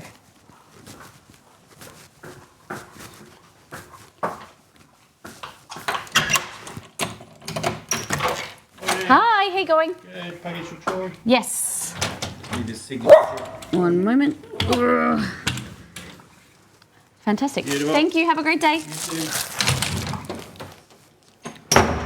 Ba, ba, ba, ba. See the screen cover. Hello. Oh, I didn't realize. I thought I muted myself. Not easy to get 20 ml tablespoons, but found a good set of measuring spoons from Myers. It shouldn't be from Kmart. And see, I get mine from Kmart, and I like metal. I've discussed this in First Things First. I like metal because they're all one piece. They won't break. And these are all 20 mils. 20 mils, they're all accurate. Hey Liz, Jasmine. Woolworths are 15 mil. Interesting. Okay, I get mine from. These are Woolies. These ones, I got these set from Woolworths, I'm pretty sure. And these are 20 mils. But interesting, something to pay attention to, everyone, if you're in Australia. Yes, it bugs me that many sets you get here include American 15 mils. Interesting. I have that set too. The only problem, this has only got 4 on it, whereas this is 5. No, it doesn't. It has 1, 2, 3, 6. Because there's 1/8, an eighth, a quarter, a half, 1 teaspoon, half a tablespoon, which I like, and then 1 tablespoon. So I like this set the best because it's all metal. I don't really love this because it's plastic. I'm always the same with these cups and things. I got the matching set. So you know how I'm always losing them. Someone's in the dishwasher, and now I got 2 sets. But this Woolworths one, they don't have a 3/4 cup, which annoys me. Wait, are you saying American tablespoons is not the same as yours? Yeah, yep. So American tablespoons is equivalent to 3 teaspoons, whereas Australia, it's equivalent to 4 teaspoons. So it's 20 mils in Australia and 15 mils in the US. It's all in first things first. So have a read. And the reason why you should use these for dry ingredients and these for wet ingredients is all in first things first, guys. Go and read. Grab yourself a copy, ebook, physical book of First Things First. It's a guide to getting you started. Goes into detail about liquid and dry measures, when to use what. Yogurt should be measured in a wet measuring cup. It's all for accuracy. If you aren't going to use scales, which we'd recommend scales is better, but sometimes these come in handy, especially for savoury stuff. Savoury ingredients, I always use these. Oh, now that you said that, it's coming to my memory bank. Obviously just condition. Yeah. It's one of those things you forget. I get it. So, let's continue. So baking powder, sugar. Some bakers might be surprised at the amount of sugar present in many of the baked goods I've included. As much as there is there for a sweet flavour, the sugar also operates as an essential food source for the yeast, which is, I've started to find out, like through research, that yes, sugar, including sugar in a bread recipe, is important for browning. It's a common misconception that the sugar gives energy. I still do it, and I still think that it is helpful, but your yeast is going to eat the starch and convert the starch to carbohydrates, and that's what it will eat. So you don't necessarily have to add sugar to recipes that contain yeast, because it will have a food source, but it's more readily available because you're giving them sugar, but it also helps with browning as well. So sugar is almost always added in 2 batches, initially in the water and the yeast, providing food for the yeast to bloom, and then again in the main dough for the other dry ingredients. This provides more food for the yeast to consume during the first bulk ferment and the second proof, and contributes significantly to the light, fluffy end result.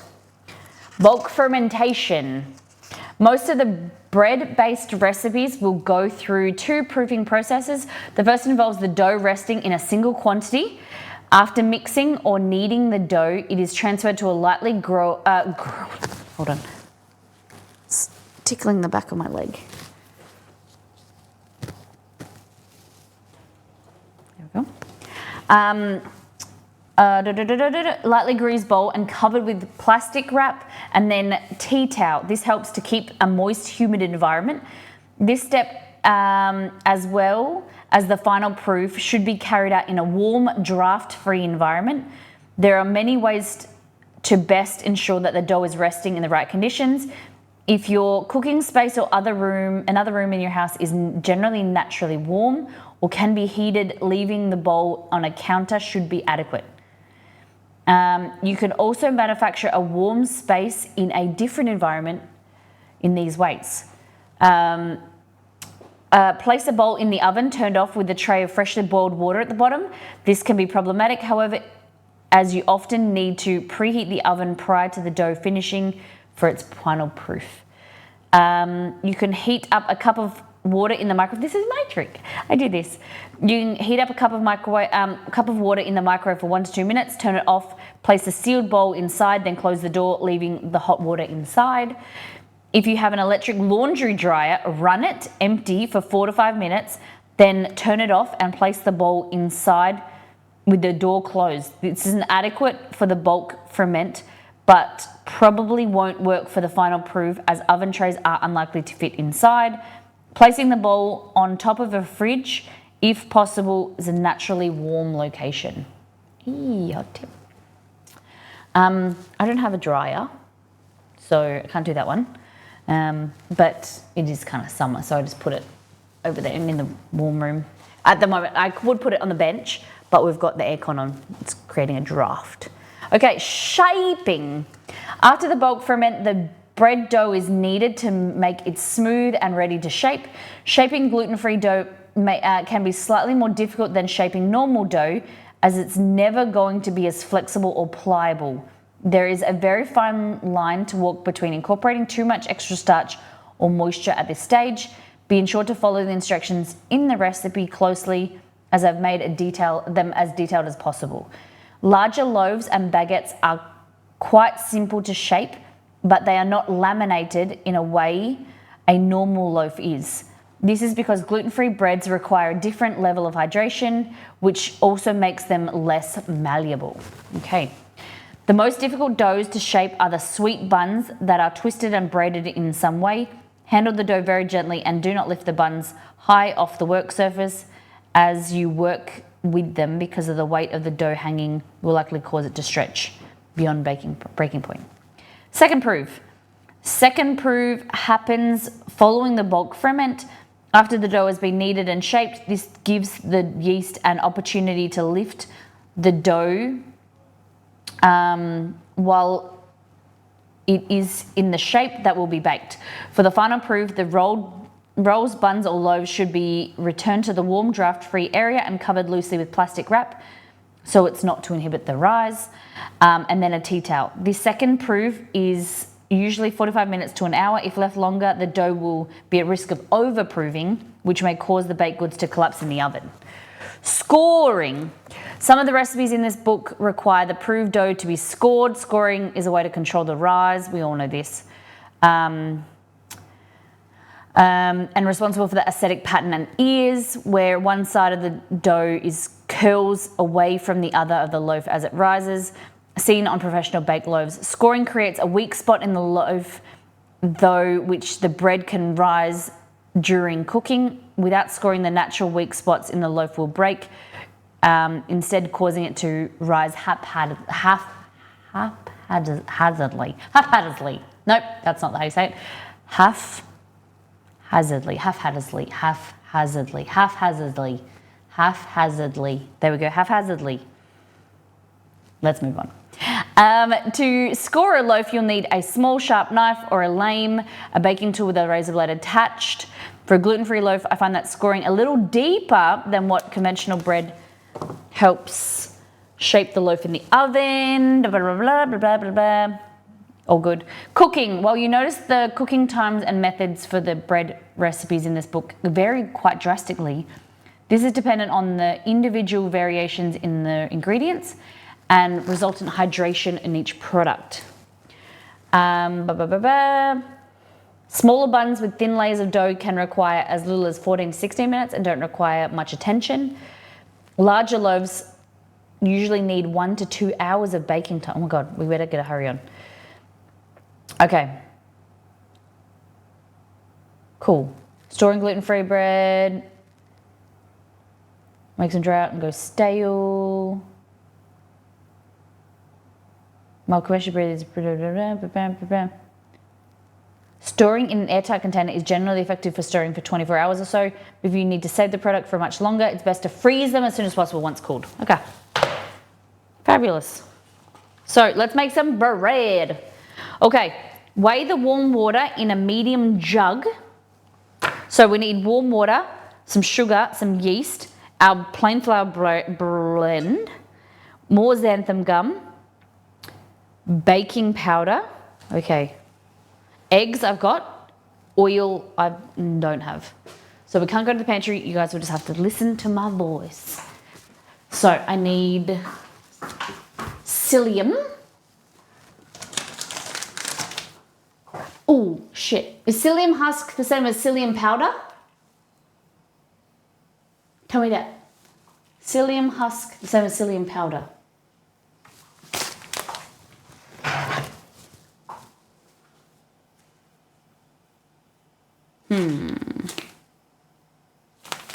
Hope so. Let's hope. Baking powder. Nice. I'm going to ask Google, and you guys listen because I got my earbud turned off. Hey Google, is psyllium husk the same as psyllium powder? On the website Bakerita.com, they say, psyllium husk and psyllium husk powder are the same product. The only Surely. difference is that one has been run through a grinder of some sort to turn it into a powder. Psyllium husk powder is finer, so it has more surface area to help absorb water. You generally need less of it than whole psyllium husk. What did Google say?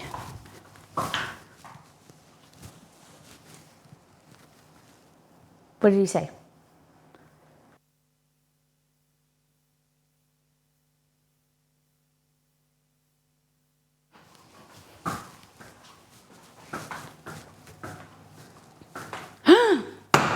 The powder is just the husk ground up. Good.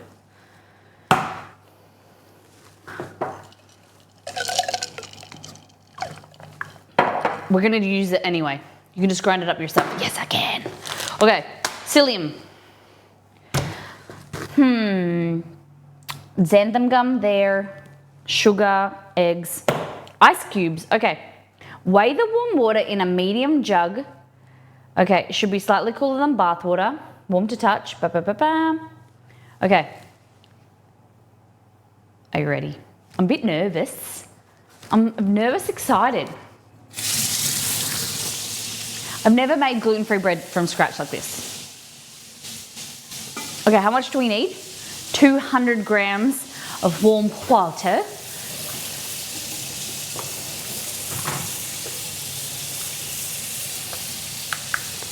So we zero this, and then I'll add some warm water in there. And we're gonna add the sugar and the yeast, okay? Not bath water being a measurement of heat. Yes, everyone has different bath water. I don't like that term. I wasn't gonna say anything, but we're gonna warm water between 37 to 39 degrees is what I go with, okay?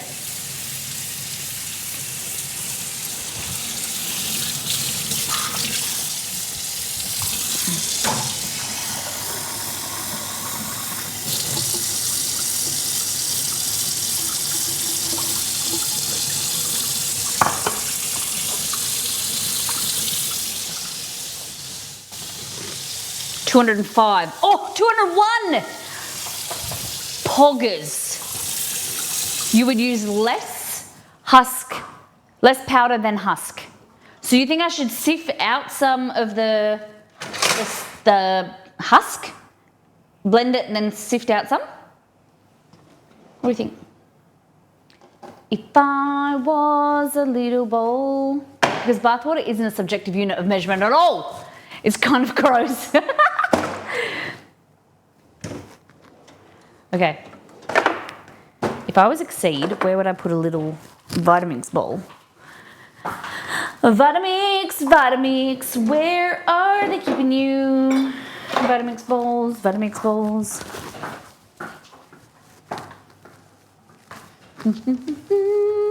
Claus, I asked you some questions in the VOD when I was going through all things food. I don't remember what they are now, forgive me. But maybe go and watch the VOD. Guys, where's my little bowls? 400 mils boiling water, 200 mils tap water. Then take the quantity you need from next. Yeah, but, oh, there's one. Go on. So,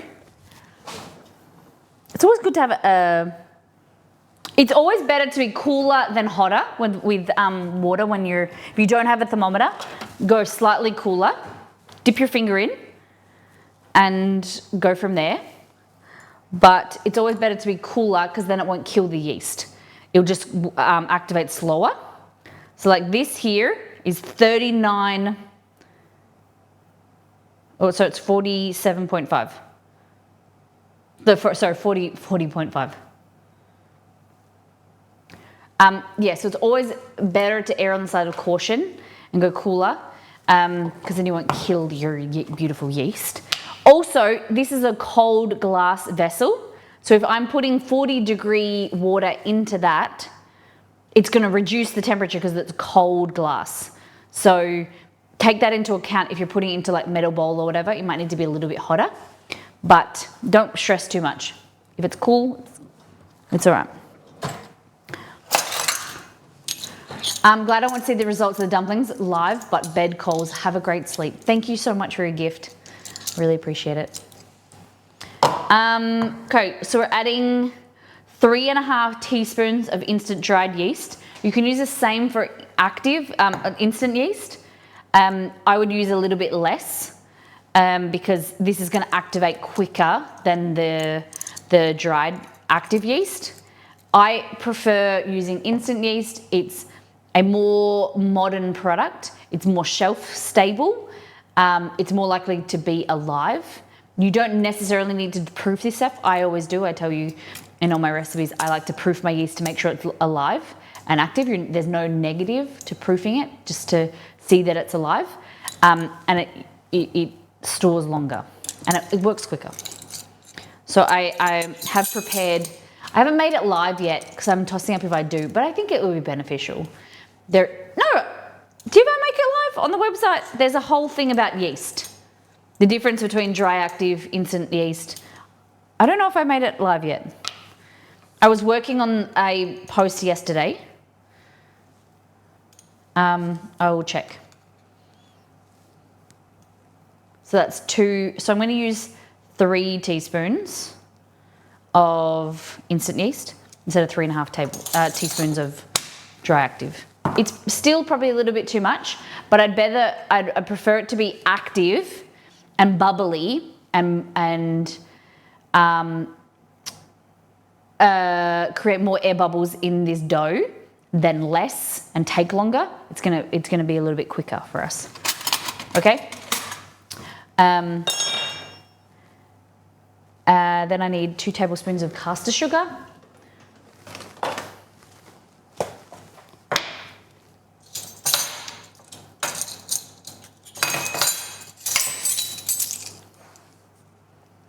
So everything that I know about bread making is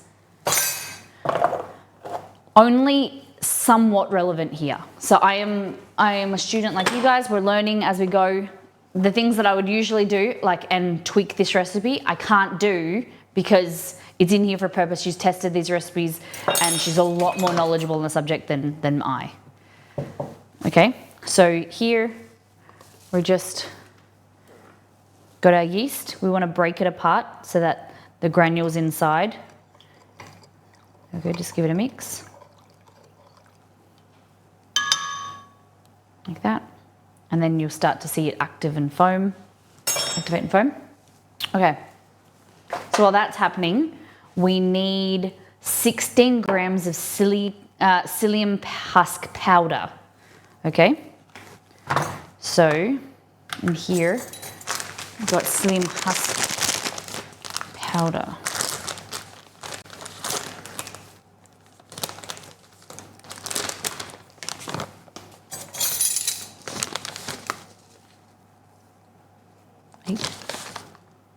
So it's about 2 tablespoons. There we go. Okay, so we can chuck this into here. All right, I'm going to mute myself.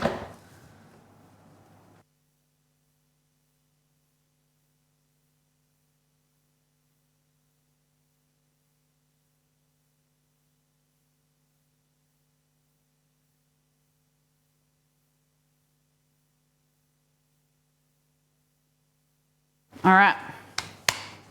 See if this made any difference. Nice. Slight amount of difference, just kind of ground it up a bit more. Fabulous. Check that it's gained a gram, guys. It'll be fun. Okay, so it says, meanwhile, place the flour, psyllium husk, xanthan gum into a large bowl. Okay. Large bowl here. Yeah. There we go.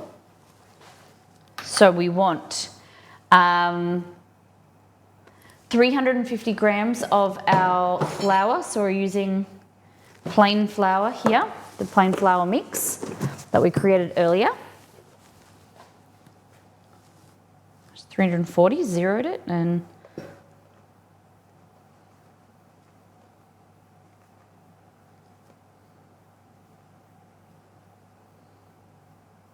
$341 grams.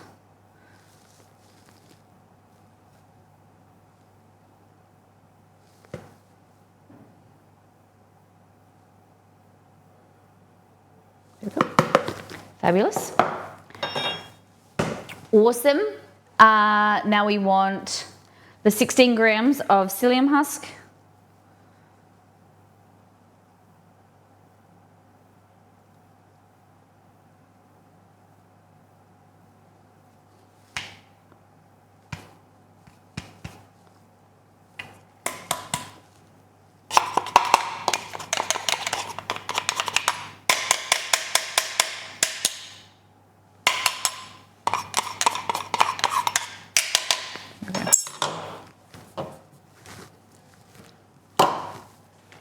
Cool.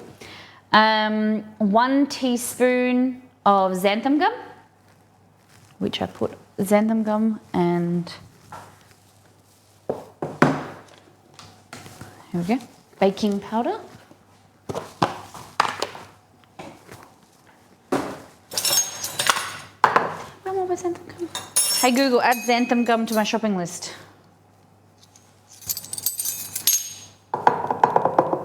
Okay. All right, I added teaspoon? xanthan gum to the list called My Shopping List.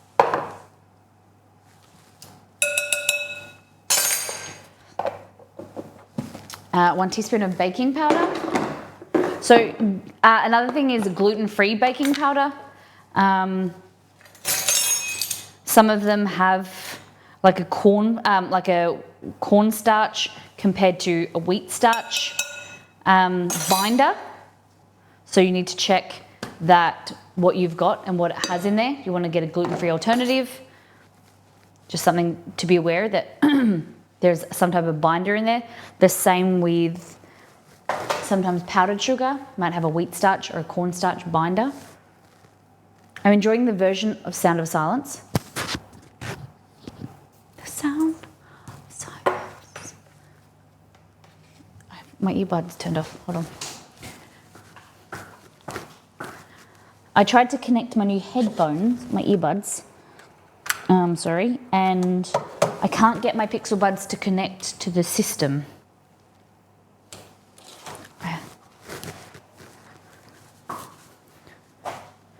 Pentatonics, I'm pretty sure, yeah.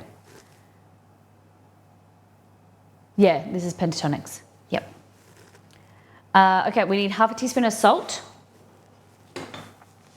which is interesting that there's only half a teaspoon.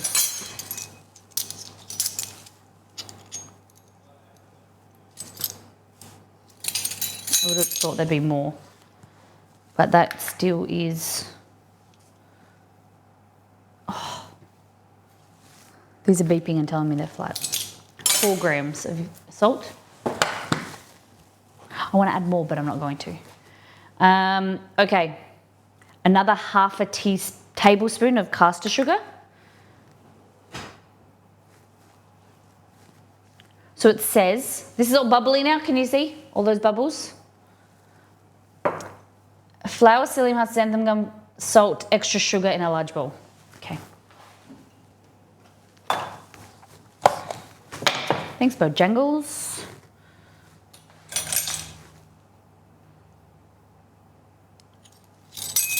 All right, half a tablespoon of sugar. Okay.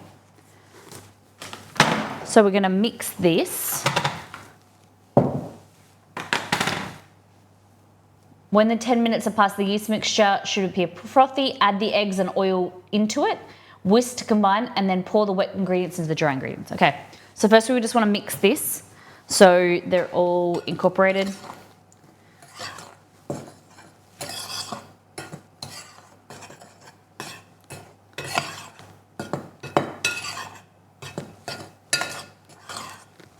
I'm very excited for this spread.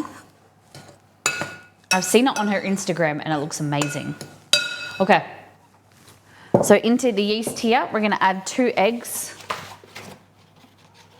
2 large eggs, remember? Large eggs are the kind of universal standard for cooking. Jumbo eggs and extra large eggs should be reserved for making scrambled eggs or poached eggs. They shouldn't be used for cooking in a recipe. When a recipe calls for an egg, it means large eggs. Okay, 40 grams of neutral oil. So I need to get some vegetable oil, canola oil. I use sunflower oil. So you want something that is neutral flavored, which means it doesn't have any flavor. Nothing like an olive oil or sesame oil, they're all got flavors. So 40 grams here. Sunflower seed oil. Okay. So it's equivalent of 2 tablespoons.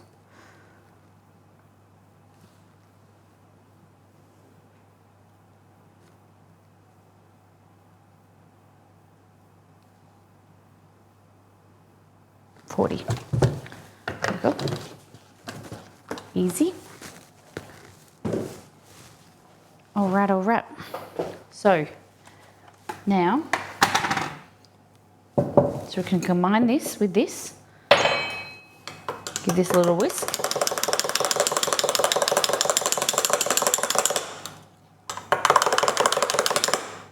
This is what this sound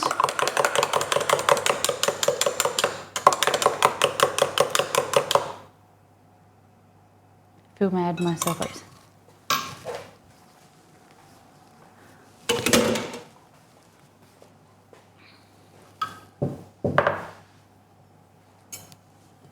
I am a little bit unsure of what you mean. All right, pour this into here.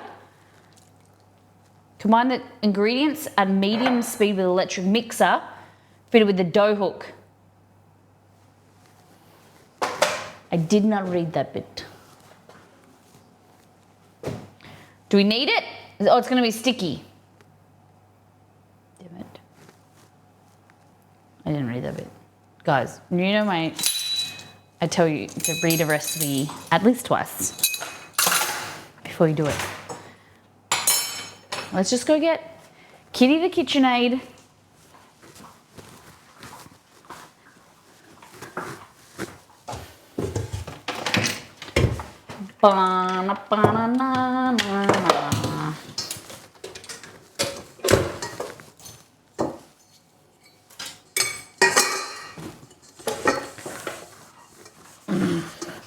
It's so heavy.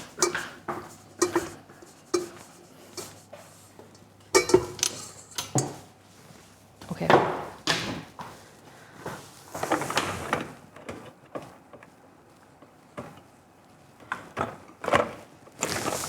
Nice.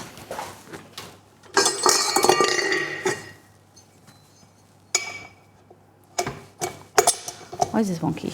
There we go.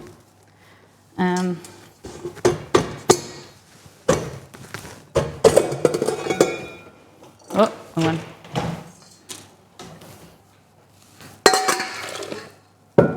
Yes. No.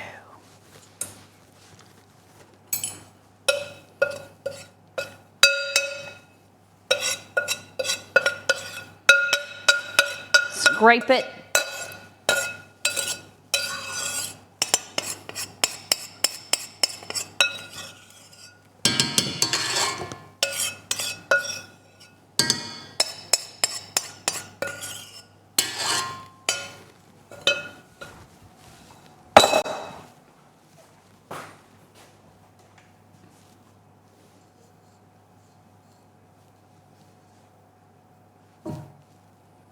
Cool.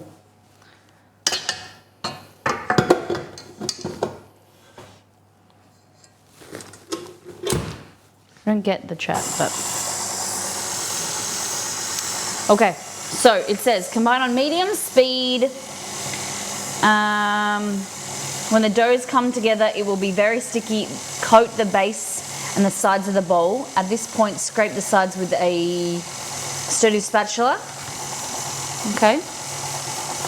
Continue mixing for 3 minutes, 2 to 3 minutes. Should clean the sides of the bowl, but will begin to stick at the base.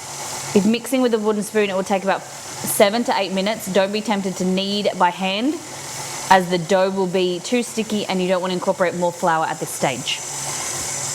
Lightly grease a second medium to large bowl with oil, then gather the dough together once more with a sturdy spatula. Turn the dough onto a greased bowl and then coat the sides. Cover with plastic wrap and proof for an hour. Okay. So.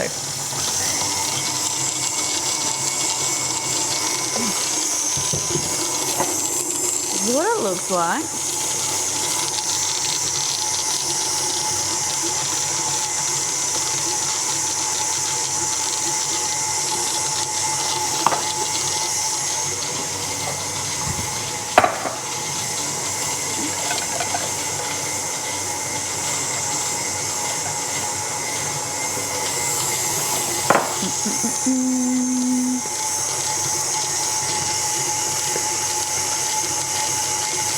Look at that.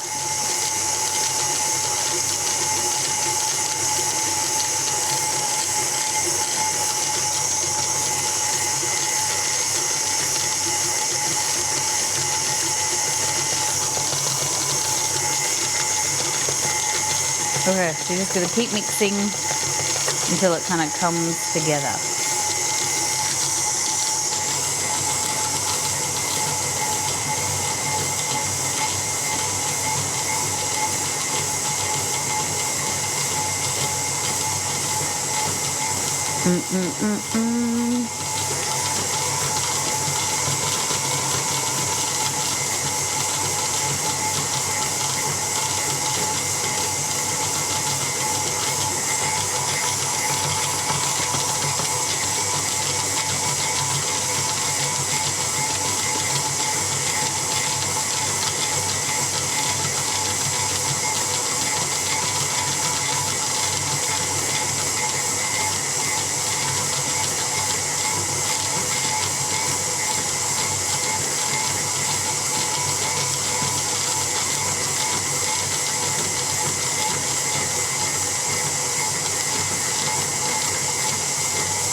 Okay.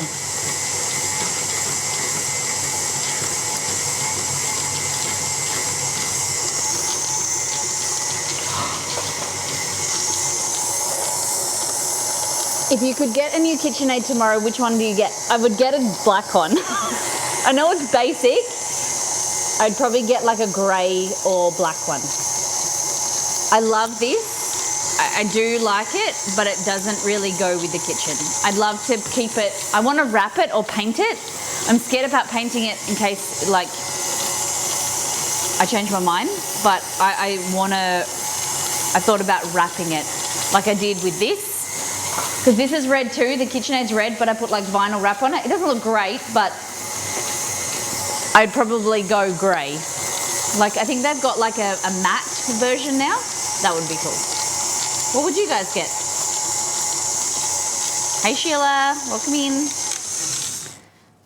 What would you get, guys? So many cool colours now. I am very much a basic bee. Like I like everything plain colours. I love the people that do really bright purples and pinks and things like that, but I just like things that match. It just, yeah. I have a red KitchenAid, a red Vitamix, and in the old kitchen we used to have a lot of red spatulas because it's a molly colour. And this was kind of like the when you bought a KitchenAid, the iconic colour was red. It's like the very well-known like KitchenAid color. But if I did it again, I'd probably go, yeah, a darker. My Kenwood is off-white and I love it. Matches everything, yeah. Okay, I'm scraping the sides of the bowl.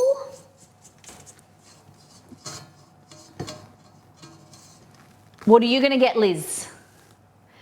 Mine is pistachio color because my dad loved pistachio, so it makes me think, oh, I love that. And I love that pistachio color. Don't totally love the color if I'm honest. I get that. But you can think, you know, think of your dad. But yeah, I thought about painting this. I'm scared of taking it apart to paint it, or I'm scared about it, it not looking, you know, wrecking it. So I haven't done it yet, but I would like to vinyl wrap it maybe.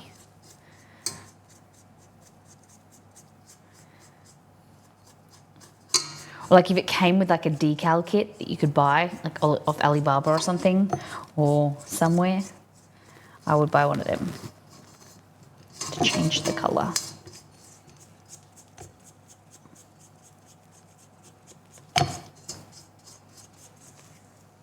Okay.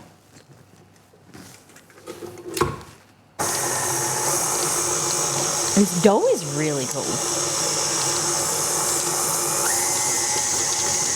Like the texture of it's really quite funky. I'm quite excited. It's like quite stretchy. It kind of looks like fluffy and light like mashed potato, but then it's quite sticky because of the xanthan gum and the starches and things. I think it's amazing. I'm so excited to try it.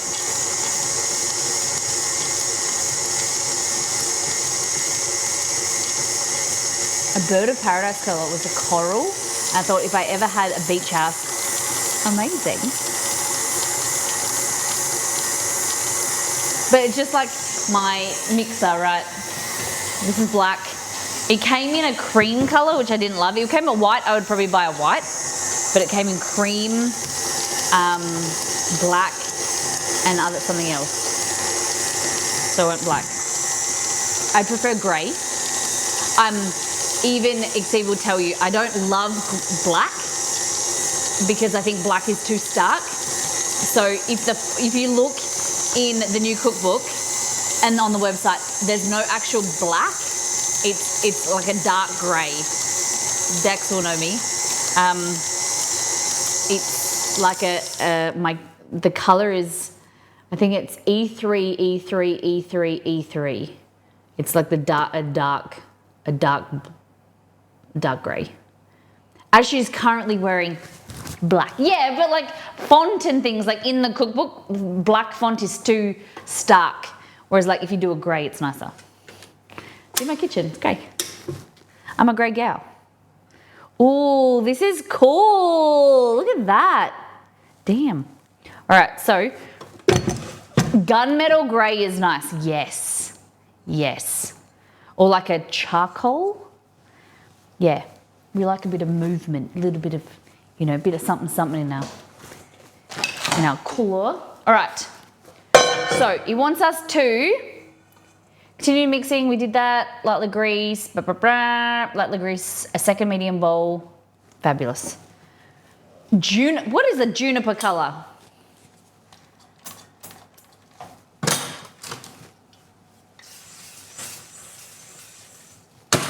So while this is coincidentally here, I'm gonna fill up this. So this is an oil sprayer. I love it. You just get your oil of choice. You can use olive oil, you can use neutral oil. Ooh, and just make sure you pour good. It lasts for a long time. It's a gorgeous green. Gorgeous, gorgeous greens like junipers. Hey, thank you, Antamina. It's been pretty good so far. We're gonna have a fantastic year together. Okay, so dough. Pretty nice looking. Check it out. Check my dough out. Look at that. It is sticky, So we use a spatch, okay? So you just want to get your spatch in there.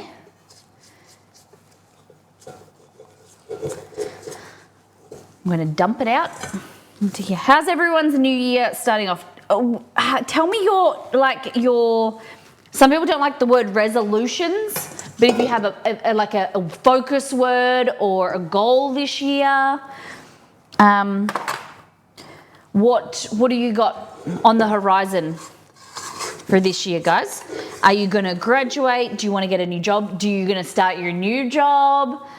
You got aiming for a promotion, aiming to travel, you know? Starting a family, getting a dog or a cat or anything fluffy. Please don't talk to me about reptiles because they... No, I love that you guys, if you love reptiles, you do you. I don't do reptiles.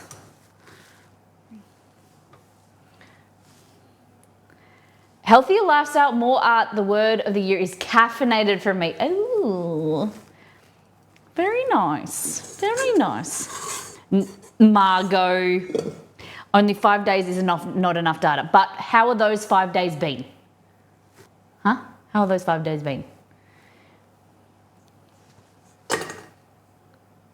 My aspiration for a better mental health and physical health, my word is content, because I don't believe you can always be happy, but I do believe you can be content. I like that. I believe that you can always give gratitude. Yeah, you know, happiness or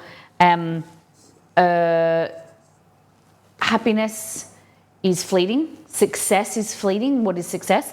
But you can always try and be content in your situation or give gratitude for a learning opportunity. I agree. Average so far in a positive way. Yes, we like average. Average is good. Okay, so this is be our dough bowl.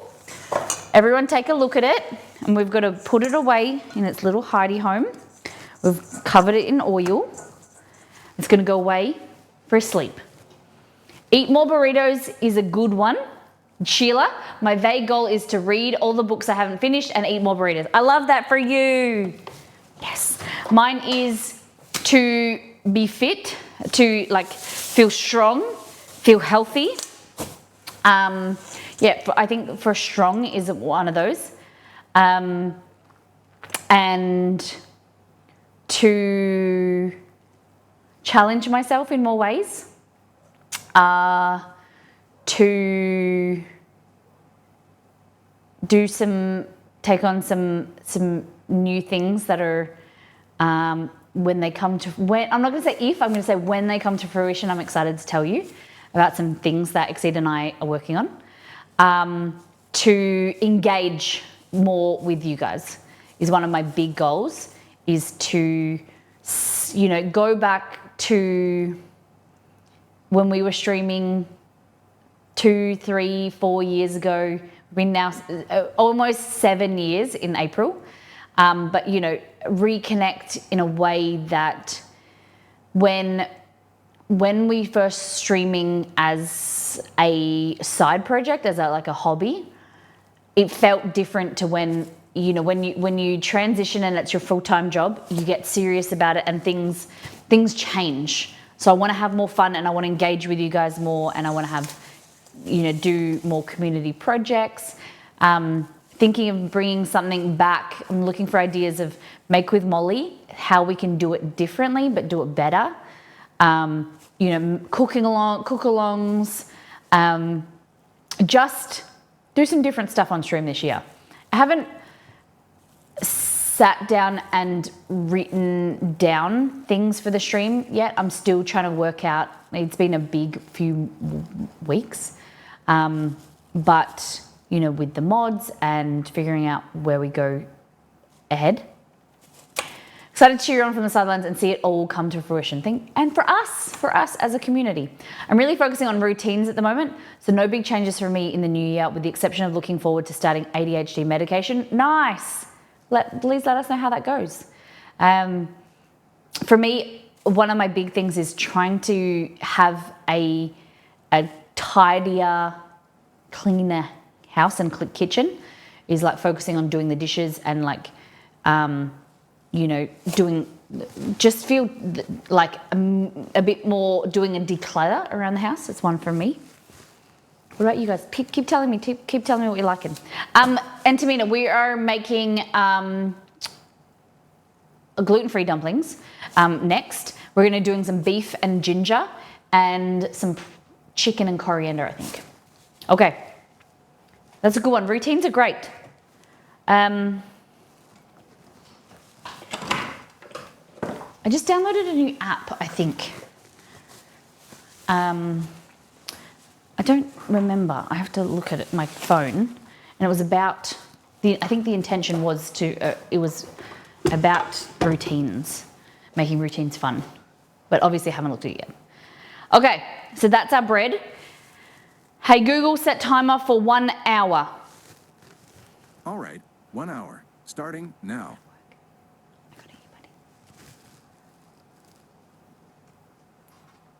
So 11:30, okay? Now let's go to the dumpling section. Noodles and dumplings. Okay. Udon noodles, dumpling wrappers. Here we go.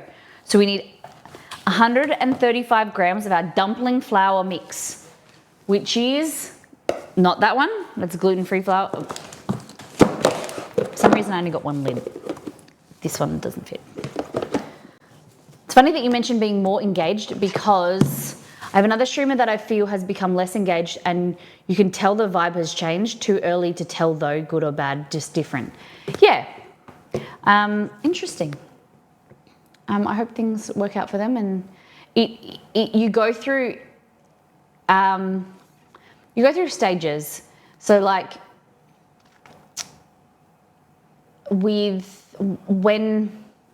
the more you stream, like streaming when you start, and you'll find this, that you'll watch streamers, a lot of people, like streaming is fun, it really is, but there's the big difference on streaming long-term as a career and long-term, because streaming isn't easy. People think that you just turn on a camera and you talk and you do what you're doing and it's easy.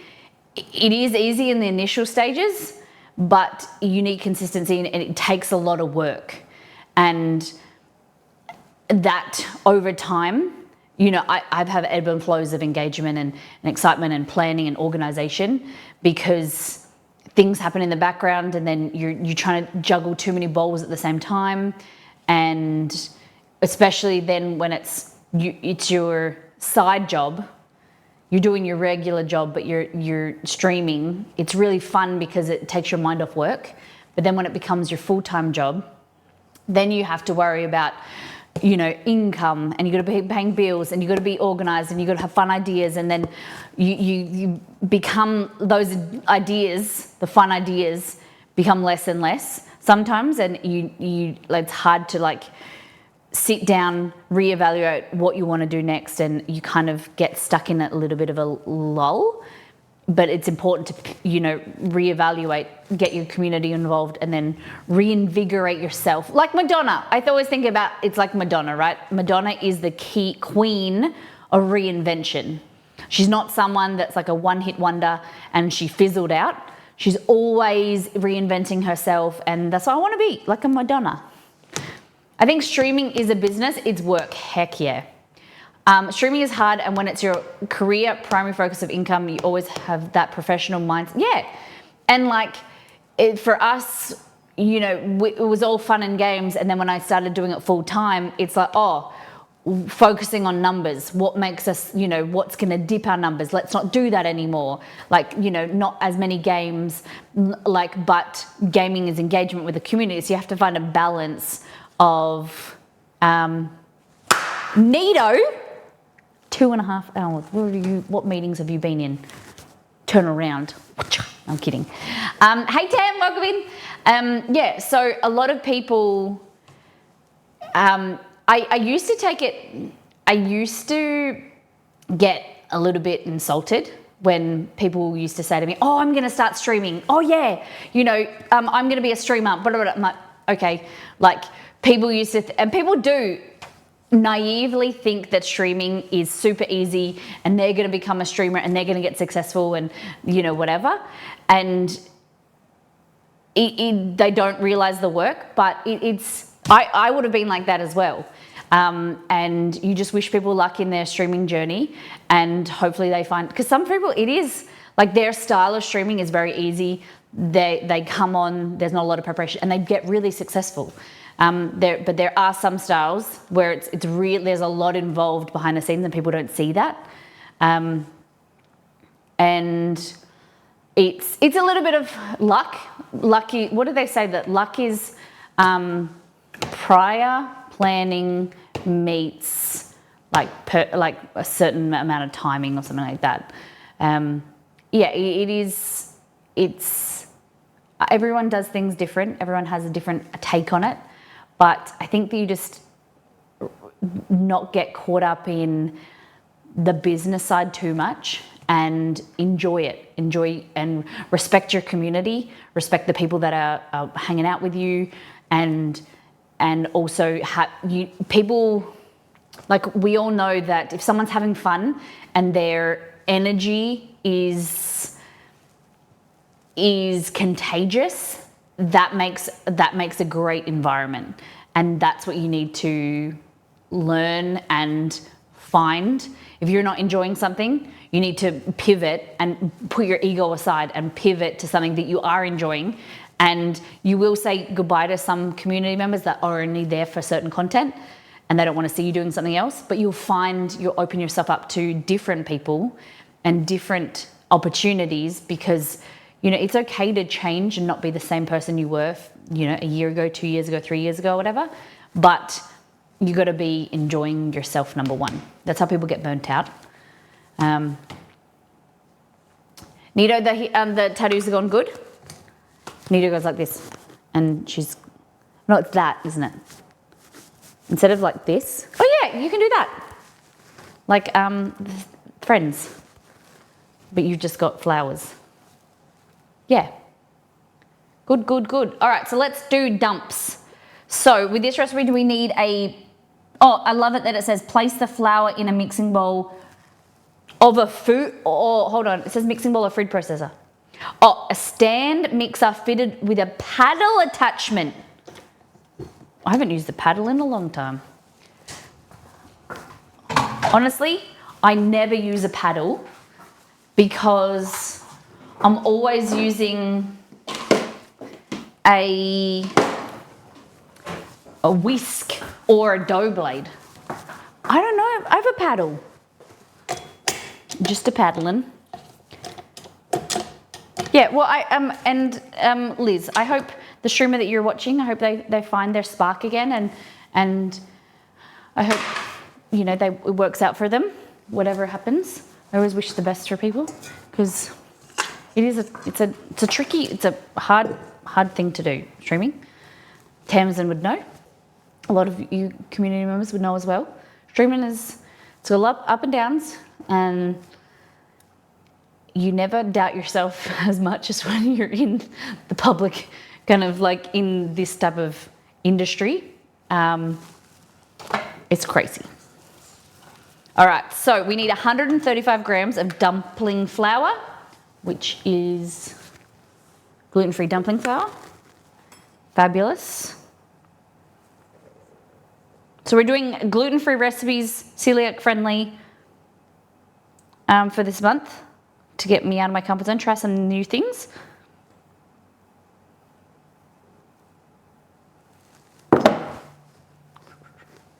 Oh yeah, I mean, I support you all for the highs and the lows. Unless you do something that really hurts my feelings or offends me, I'll be here. Yeah, and if anyone ever does something that does offend you, if you want to, like, if you kind of, I don't know how to explain, like, if you value that relationship and you want to just let the person know, because a lot of the time when people, if they do say something offensive and you've been following them for a long time, they usually don't mean it, and it may have come across the wrong way. So contact them, contact the mods or something, or that person, and let them know something went astray, because give them an opportunity to work on it. Sometimes it's not meant to be. Is this dump pre-made flour or did you make the flour yourself? Made the flour myself. So you've got to watch the start of the stream. I'm not giving out the recipe because it is in a cookbook. We'll be cooking from this recipe book over the next month at least. But it's the Very Hungry Celiac. I put links in Discord for it. You can get the ebook or the physical book. I'm quite excited by how different and fun it looks. It's not necessarily healthy, like that's what I was saying before. Gluten-free food isn't necessary. It depends what you term as healthy, but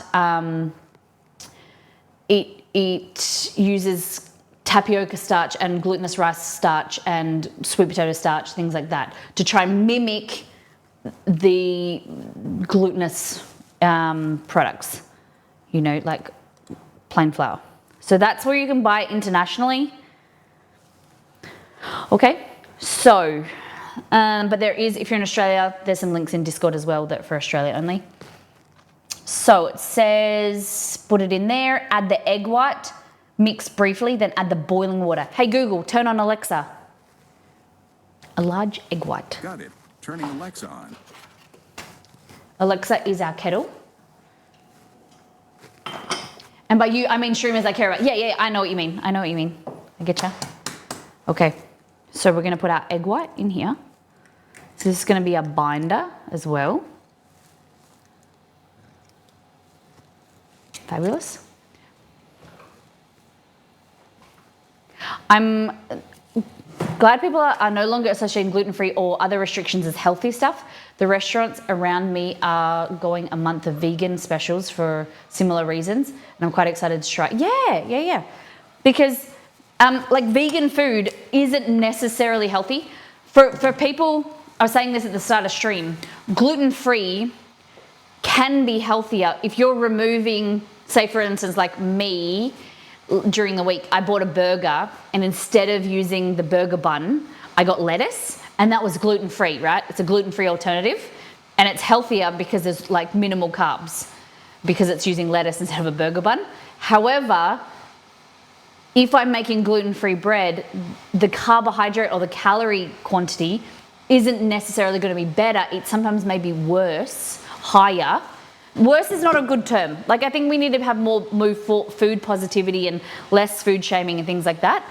About good food and bad food or whatever. It's not a good way to be. But you get what I mean. Okay.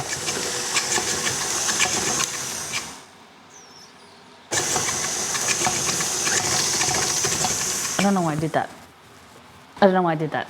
We talk with lettuce often. Yeah, there's Betty's Burgers, we went, I've had 3 times in the last 2 weeks.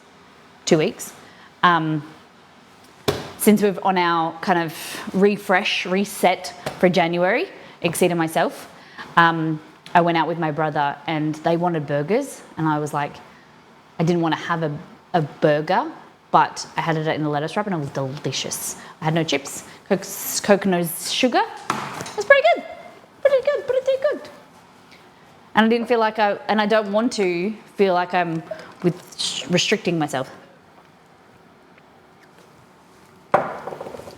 Substitutions or additions do not take away from the healthy food you are eating. Like putting ranch on a salad does not take away from the fact that you're eating a healthy salad. Yeah.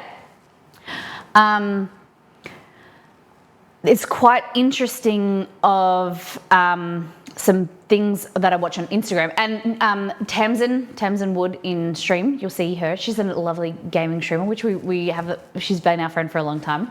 But she has been educating herself and then posting on Instagram that educates, her community and me about food swaps and really interesting things that a guy I follow called, let me see. He just posted the evidence-based training. He does swear, which I'm not a big fan of, but his teachings are really good. The reason why a lot of people in social media are, it's like that shock, and makes you pay attention like that, you know what I mean.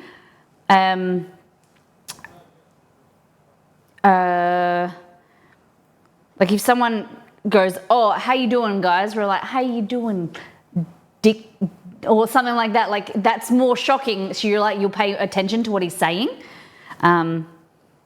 Where I showed my mum and she's like, my mum wouldn't listen to him because she didn't like the swearing. I was like, but just listen to what he's saying. Oh, now it was on his Instagram stories. Now they didn't save. Damn it. It was like food swaps. Damn it, I should have screenshotted them.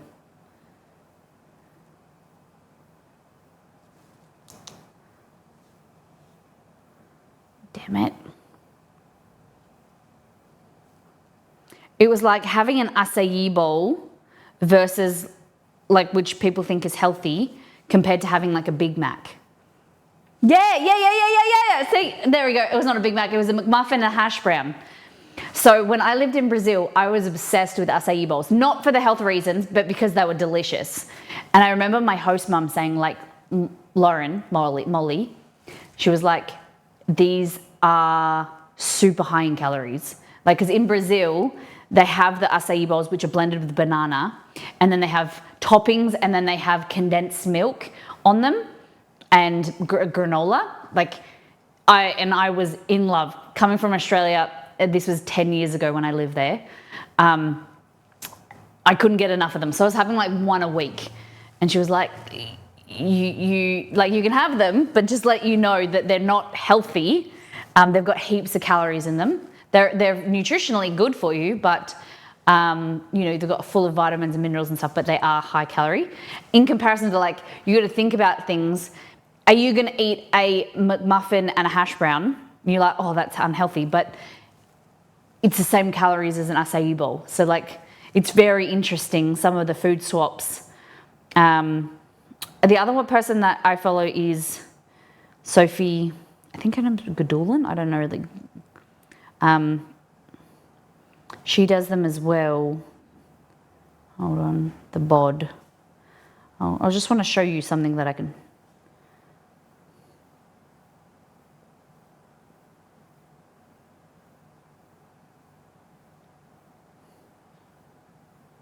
Oh, okay.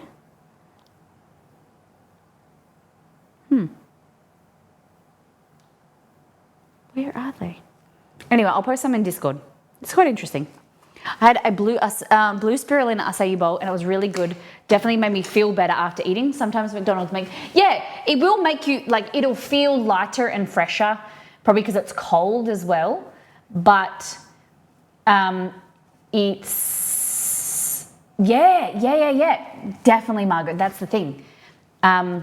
Sophie can be problematic, but yeah, the bod does post food swaps. Nita, I'm interested to talk to you about that, the reason why I unfollowed her. Sort of hate the time zone stuff. Good to see you on though. Hello, welcome in. I am definitely for that. Margot is really removing the culture of good food and bad food. My mum and my aunties and my grandma grew up in that really restrictive dieting kind of, it's not against them, it was their kind of generation of like bad food, you can't eat that, you can't eat cake, you can't eat this, and shaming themselves and other people, compared to having stuff in moderation, not restricting yourself, and really learning to be gentler with myself, with the food that I make and the food that I eat, and reducing size, like I said to Exceed just last week. I said I want to eat, when we cook food or whatever, I'm just going to like reduce my portion from what I used to eat kind of similar foods, but then just eat less of them. I think that works because deprivation is not very good. Okay, so we need 80 mils of boiling water. It's interesting that this is in mils, where the other one was in grams. So you know what we need? A tablespoon. Rubbing yourself on food can make, focus on it more, definitely. 1, So I'm doing this 20 mils, so I need four tablespoons, all right? But if you're in the US, you're gonna do it differently, aren't you? Because it's 4. There we go. We're gonna turn this on. The only thing that has stopped me from eating double serves was putting it straight into the freezer. Oh, I like that. That's a good idea. Yeah, my niece used to play this game with her play food where she would sort them by good or bad for your body based on what her parents told her, and I hated it. Oh. Grams or mils of water are the same though. I remember they are, but it's dependent on if you measure it correctly. Yes, 1 mil of water is 1 gram of water. However, if your measuring vessel is inaccurate, then it's going to create inaccuracy. So always prefer grams, but it's fine. Okay, so this is mixing. Add the egg white, mix briefly, then add the boiling water and continue mixing. A rough crumb will develop first, and then it comes together. It will begin to roll around the food processor, leaving the sides clean. Okay? Continue mixing till the dough is smooth. If mixing by hand, use a sturdy spatula. Cool. So we're just going to keep mixing it. SpongeBob, 39 months. Oh my goodness. Wow. Thank you so much. Welcome aboard for another month. Damn! Happy New Year. I was watching some tasting history with Max Miller. Are deciliters still no. Deciliters, no.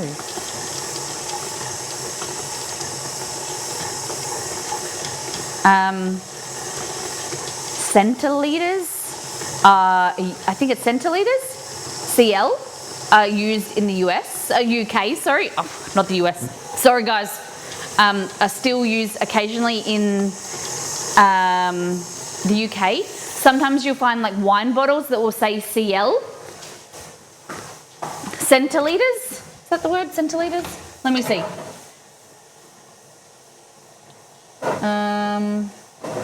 Mil. I never knew why bottles came in 700 mil or a litre. And I learned, wasn't it you guys that told me that it's like a quarter of a gallon? Is that right? Or a fifth of a gallon is 700 mils? Yeah, these all say mils. Is it wine? There's something that I saw the other day and it was in CL. And I wanted to show you. It's 750 mils, wine bottles. I don't know. But yeah, there's something that's in CL.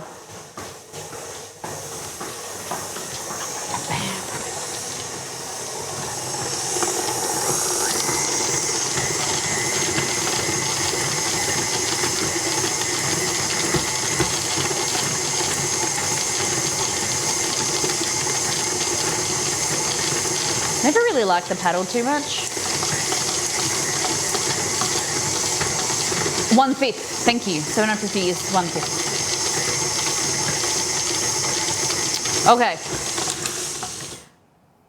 Let it rest for 5 minutes. Okay. So we're making dumplings. It is 11 o'clock and we haven't made anything other than dough for our bread and dough for our dumpling wrappers.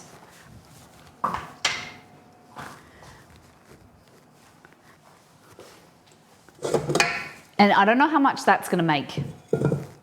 Makes 35 to 40 dumplings. Okay. Okay. Doesn't look like a lot. Guys, you telling me that makes 30 dumplings? Poggers.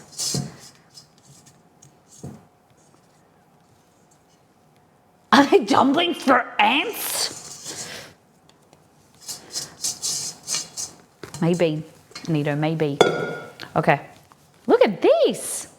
So, oh my God, it's so nice. Delicious. Hello, Eat It Dads, welcome in. Pull up a chair, everybody. We're doing dumps. We're making gluten-free dumps. Shayna, thank you for the raid. We have been streaming for nearly 3 hours. We've done, last time on, did a recap of last stream. We did all things food. So we go through our deep dive into our Discord channel where you're welcome to share what you've been cooking and eating and kind of showcase food to the stream community so that you can inspire others. And then we have showed you the introduction to this cookbook that we're making, The Very Hungry Celiac. So this month we're doing gluten-free food to get me out of my comfort zone, try new foods, entice and inspire you guys who also might have friends or family that are gluten-free or celiac. So welcome in. That's your 30-second recap. Thank you, everybody. Eat It Dads, how was your stream? Hold on, I missed something. I like the theme, fantastic. So this is the link to the book if you're North America.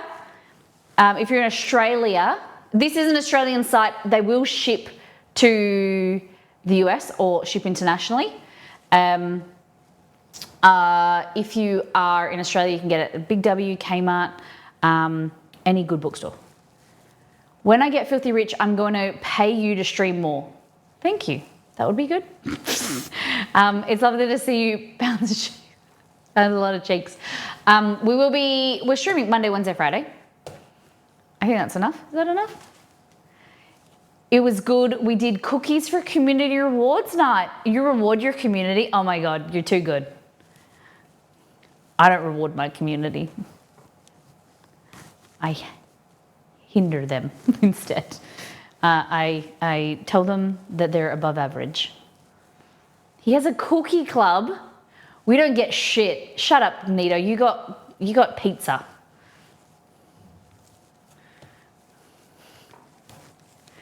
Yeah, I would do cookies too, but Eat It Dads, whereabouts are you in the world? Do you send cookies to your community?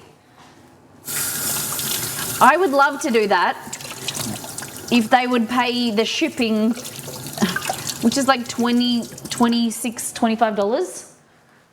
Each their own. Your stream is just wonderful, thank you. Oh God, the starch has now made my hands like super slimy. Ugh. He ships them with popcorn and fun things. Oh my God, you're like the cool dad. And I'm the grumpy mum. We did just get a lot of crepes. Yes, 301 crepes. I checked at UPS and the shipping to Australia was insane. Yes. Yep. And that's why we try and do sales on our merch, because I want to get them in your hot little hands, and I know the shipping is hard.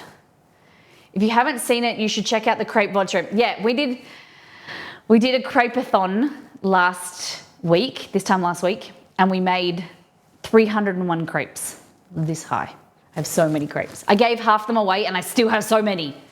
UPS shipping is better, but it costs me $80 to $100 to ship to Australia. You haven't done that, have you, Liz? You haven't shipped to Australia. Maybe not. I'm assuming that you are shipping to me, but you have a lot of other community that you're a part of. Are you shipping to Reaps? You know, shipping rates are bad when UPS is better for international shipping. Damn. Yeah, so we did a crepe-a-thon. So one sub was worth 2 crepes, 250 bits was worth 1 crepe, and we ended up getting a whole stack. It was so much fun. And then we went gluten-free for the month. So now I've got them all frozen. Yes. Okay, so I think we've let that, it said put it in a Ziploc bag to rest, but we just rested it like this. Working with one dough bowl at a time. Oh, hold on, what? Separate it into 2 portions. Ooh, it's so soft. Ooh. All of the US mods sent Reaps a Christmas gift, but I said I would ship it. Cost $100. Damn, that's amazing. Good on you guys. You Australian mods? Molly mods, put your act together. Okay. Where's my gift? All I get is sass. And bitchiness. Looks like it's puffing up a bit. Maybe. There goes my pans to send Molly 300 fry bread. Plans. Yeah, Reaps didn't give a shit. You sent your mods pizza. Sometimes I feel bad that I send them pizza. Next year I'll do something different. They do like pizza. They're like pizza monsters. But the issue is that because they're all in different countries, getting them something cool means that I have to send it from here in advance. You think, I don't think in advance. What? Free food is amazing, even if I didn't have to get my own food. Send them breadsticks. I'll just have to either sack them all and just do US mods or all in one country. Kidding. All right, it's fun to touch. Okay, dumpling wrappers. Working with one double at a time, use a rolling pin to flatten it about 5 millimeters thick. Continue rolling by hand. Okay. I do have these super cool things that I never use. These little ring things. Problem is, you know when you get little things, they get lost. So I have 2 orange, 2 purple, 1 blue and 1 pink. So I don't actually know what thickness they are, but basically you put them on your rolling pin and it helps you roll them out to an even thickness. Problem is, they don't, oh, this one does. Problem is they're American and it says 1/8 of an inch. How many is that in millimeters? Romeo, stop. Oh, that's the same. 1/8 of an inch. So all we've got, the 2 that we've got are 1/8 of an inch. Romeo, stop scratching. I have those, I don't use them, yeah. Hey Google, what is 1/8 of an inch in millimeters? 0.125 What's it say? inches is Wants me to do equivalent 5 to millimeters. 3.175 So millimeters. it's a bit thicker than that.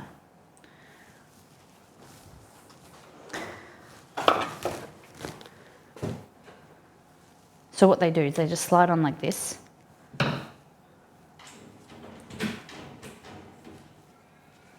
And my kitchen Google answers.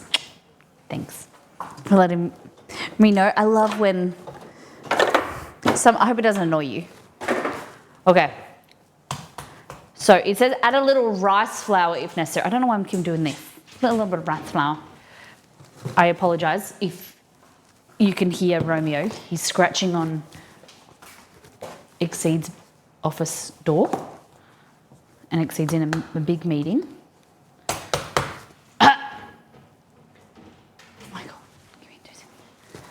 He just puts his head inside to see what Chester's doing.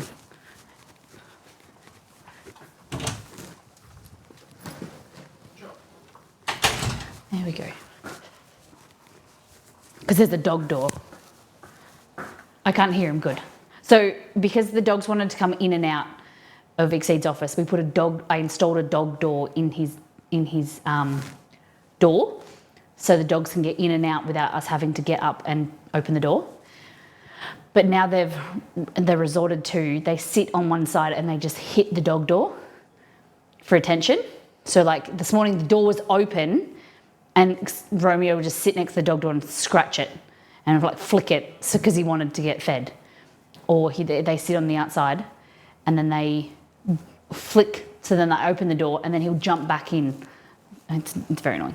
My entire shopping list is courtesy of Miss Molly. I love that. All right. So we're just rolling this out. Rolling. Not too much extra flour, remember? That's what Mel says. Oh, okay. So, begin feeding the dough through a pasta roller. That's a good idea. We had Kitty out. All right, let me just get my pasta roller out. Oh my God, that's so good.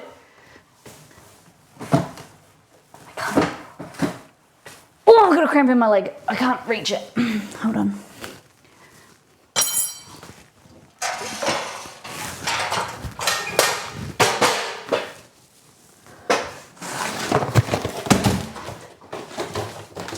Oh, this is so good. Such a good idea.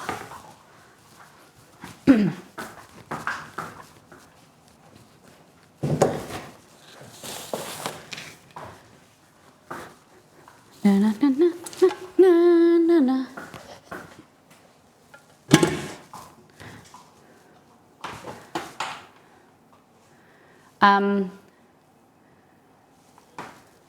Oh, I'm just reading over it.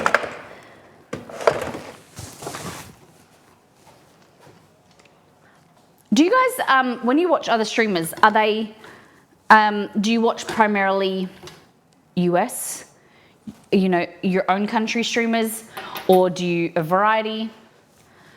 How many of you watch Aussie streamers? Okay, so we're gonna go all the way back to 1. You watch Mixer?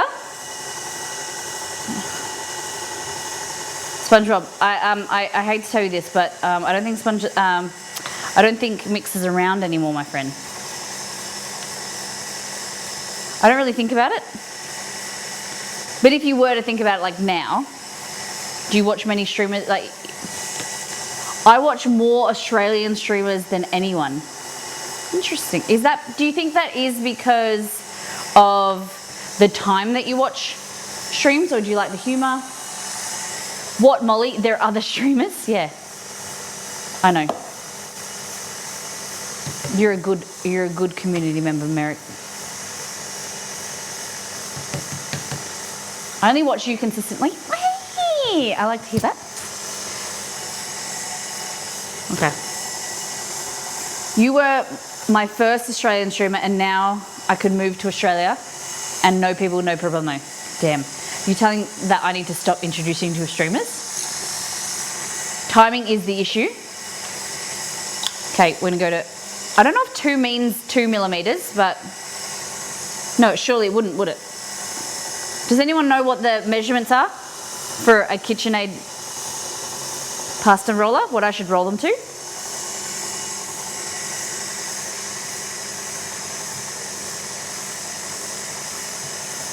Like, I don't know what thickness that is. Insomnia, so I watch all over the world, says Wiz. Okay. Pren, I think I've heard of Pren. A VTuber, yes. Rated you when I was in her chat, ended up staying here. Nice. Nice. However, I mod for 4 US streamers, hence why it's getting too much. Damn. Shady, I'm everywhere, but I typically lurk in US, UK streams. More active in Aussie communities. Nice. Okay, let's put KitchenAid pasta roller thickness. Okay. What are the thicknesses? Okay.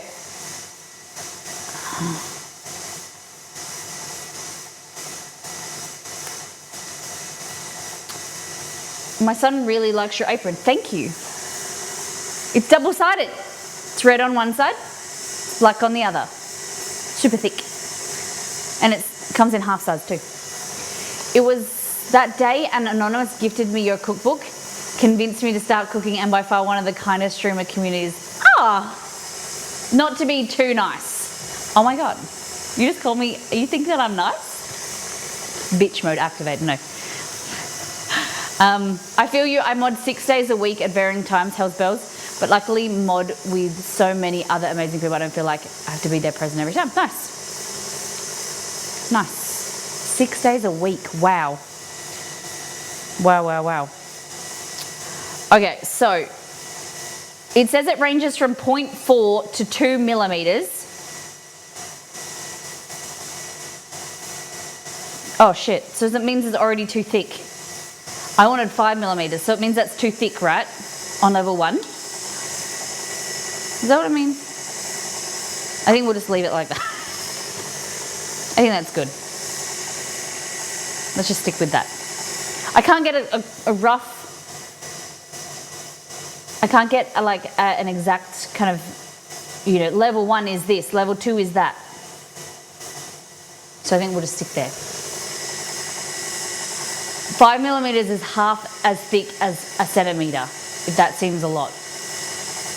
Yeah. It seems thick, right? Considering we don't have much dough, like that doesn't feel like it's gonna make 15 dumplings. She said 30 to 45 dumplings with this.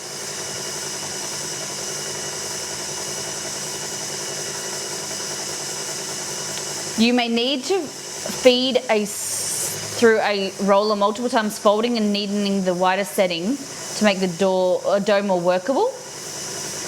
Oh, and then she said roll the dough out. I didn't continue. Approximately 1.5 millimeters thick. Okay.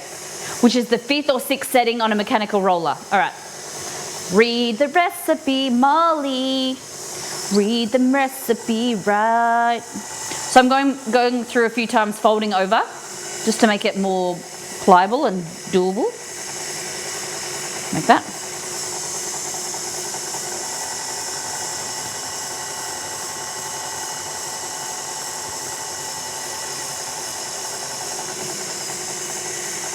Yeah, like there's a lot of people that moderate from multiple channels, and to be honest, like I as a community, like as a streamer, I appreciate that people mod multiple places, but for me, it's like people's focus is split sometimes with multiple people. So it's not that I don't like it. I'm less inclined to bring a moderator on board that streams at multiple places at the same time.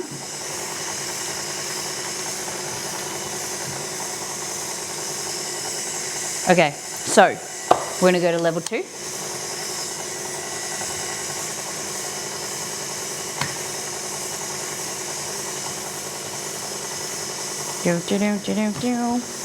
Okay. Level 2. Twitch has so much more community feel than other platforms. Yeah, I get that.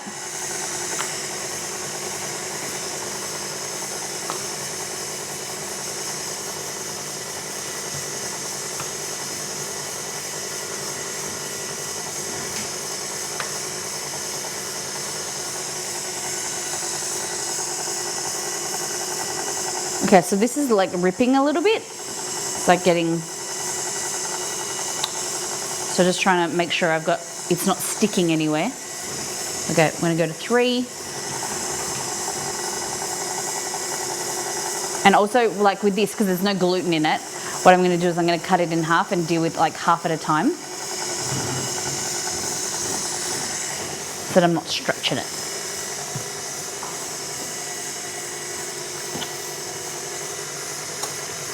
But the thing is that that's why there's a lot of mods, so that they're like, it should be shared. That's why you have a mod team. You know what I mean?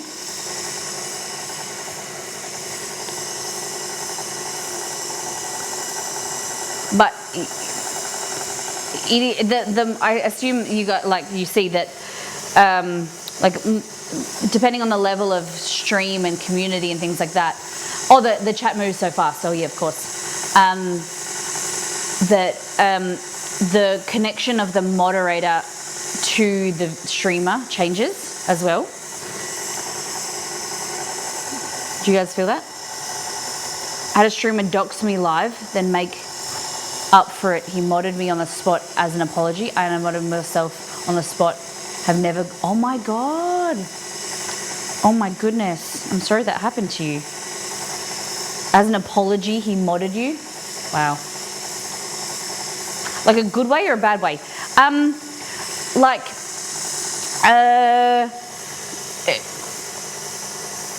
some streamers have less connection with their like, because the community is so large, right? Some people don't have as, you know, tell you the ins and, like, as, you know, for us and our mods, as we've grown, it's not, we try and tell them things of what's going on and plans and things like that, but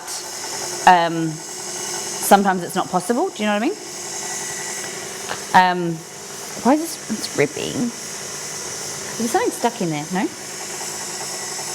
Don't your mods don't count. Each member of your mod team is a one-person mod team, all on their own. All right, I think I'm gonna sit. I think 6 is a bit too much. Do you know what I mean? Like, the more mods you have on the I don't know how, I'm asking you, like, does it change? Like the larger the stream.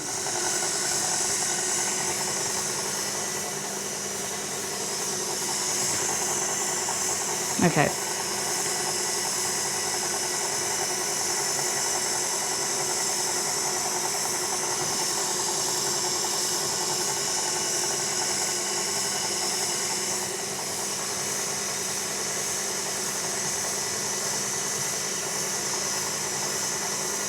Okay, so I think that's good. I think that's the best we're gonna get.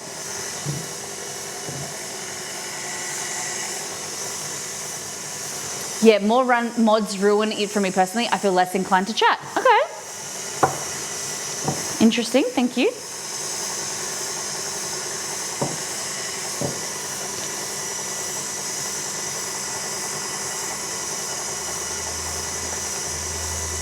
Okay.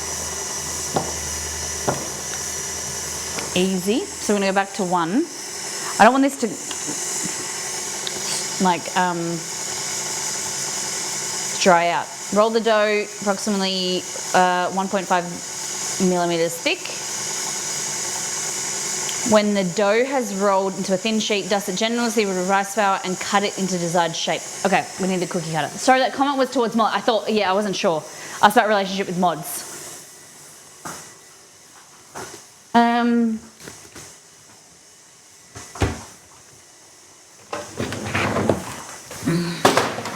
Because, like, say for instance, so like when you're a smaller streamer, you rely on your mods, like, for feedback and questions and run ideas through them. As you get bigger, there are certain questions that you don't run as much, like, everything through them, or decisions and things like that. Some people do, but not everything. Do you know what I mean? All right, that's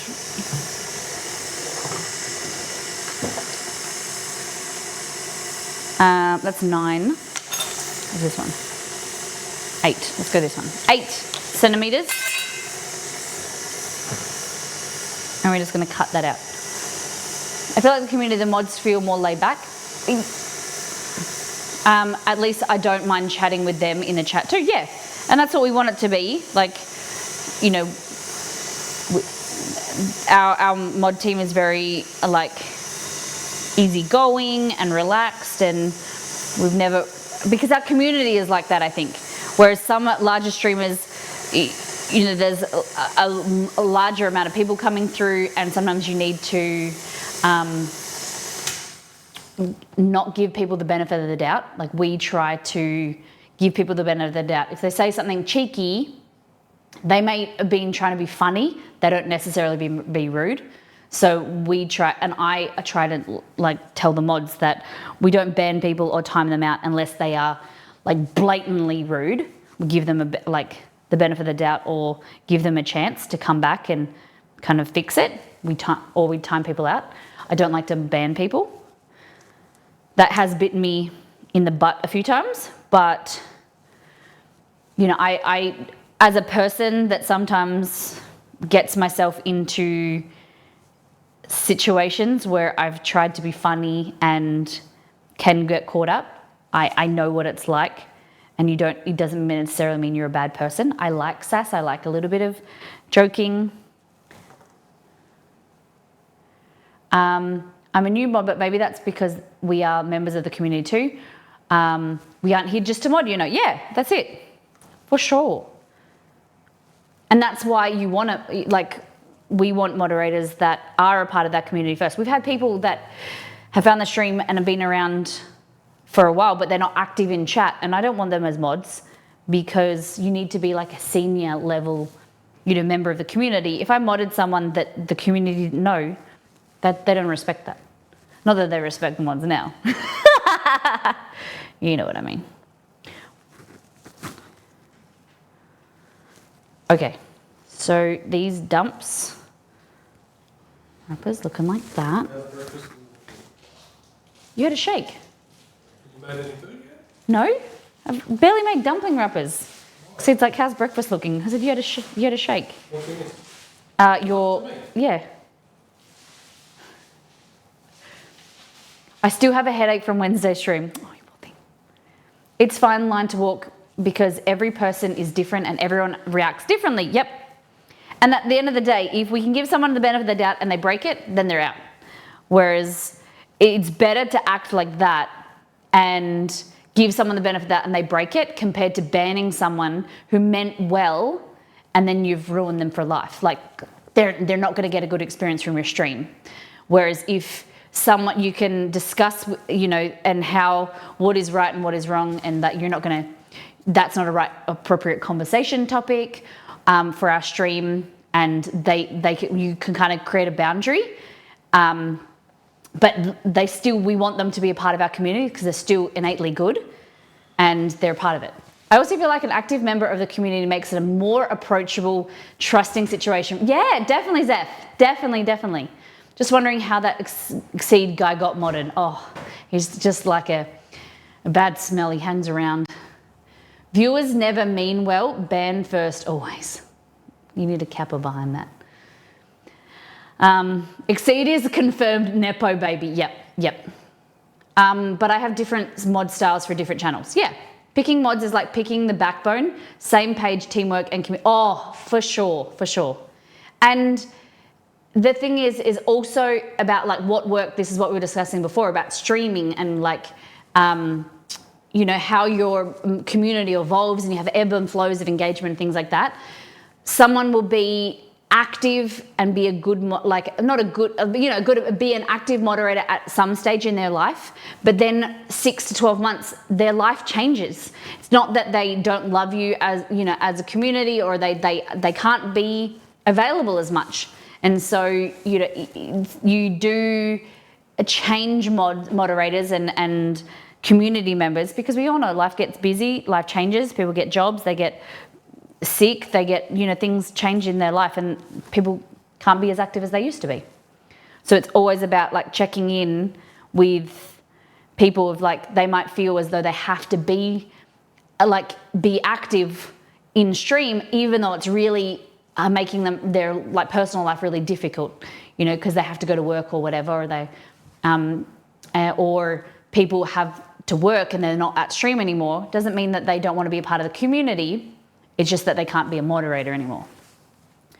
I'm not a big chatter, but I only spend time in communities where I feel comfortable. I appreciate that you're here then, Liz. And I love chatters, and I understand I love lurkers as well. Obviously, chatting makes my job easier, and I love to chat with you guys, and it keeps me busy while I'm cooking. But I know that sometimes it's uncomfortable to talk as well. Sometimes one of the folks moderating our channel will push back at someone who's making me feel uncomfortable, even before I do, and it's almost makes me cry from being felt every time. Is that a good, I'm a bit confused. Do you mean that's a good thing, or like the mods look after you type thing? It's a valid reason to reassess the modding status because things just change. It happens. Yeah. Yep. And it doesn't, and you have to, the way you describe and discuss that with that person is it's not that you don't want to be friends with them anymore. It's not that you don't value them as a community member. It's just that we, for us, for instance, we like to keep our mod team small so we can engage with the mods, more actively, take their opinions. And we need people that span over different time zones. And if someone's not meeting that, we understand, we love them, they'll be a VIP or they'll be a member forever, like whatever, like things happen. But it just means you have to, as the streamer or as the mod team, you have to be like, okay, this person isn't being as active in this group project. Let's find someone who can be. And always revitalizing, refurbishing the stream. Yeah. It's hard. I swap to mostly days now and stuff, and most of my mods are nights. Yeah. Yep, and they are my besties. I get that. Nido, thank you for gifting to Eat It Dads. And they are looking after you. They do. That support means more than I ever can imagine. The mod team, don't tell them I told you this, but they look after me as well. And they sometimes they'll ban, or they'll like time out something or like a comment that they don't want me to see before I notice it, or people are looking out for you. And it's really amazing. For people, not even just mods, community members that call shit out and they go, that's not appropriate in here, we don't talk like that, or, that we don't do that in here. And it's really good. Okay. I'm a lurker. Some channels are just more sit and chill. And that's what I do with cooking.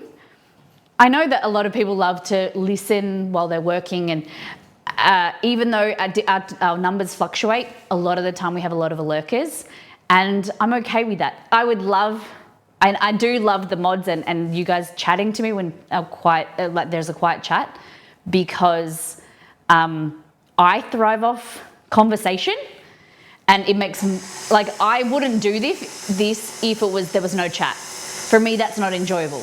I'd rather just cook off stream if I was going to be by myself, and then I wouldn't have to talk. So I love there being chat, but I'm very understanding that people have doing things going on, and I love the lurk. I love to feel as though you guys have me on while you're working or you're cooking yourself, or I'm an active family member in your house. What are we putting in the dumps today? I don't know. We're just going to make these first. I've got beef and ginger, I'm thinking, and chicken and coriander. There's vegetarian in here as well, Nito. There's a vegetarian recipe. I'm just adding some rice flour, just dusting these with rice flour so that they don't dry out.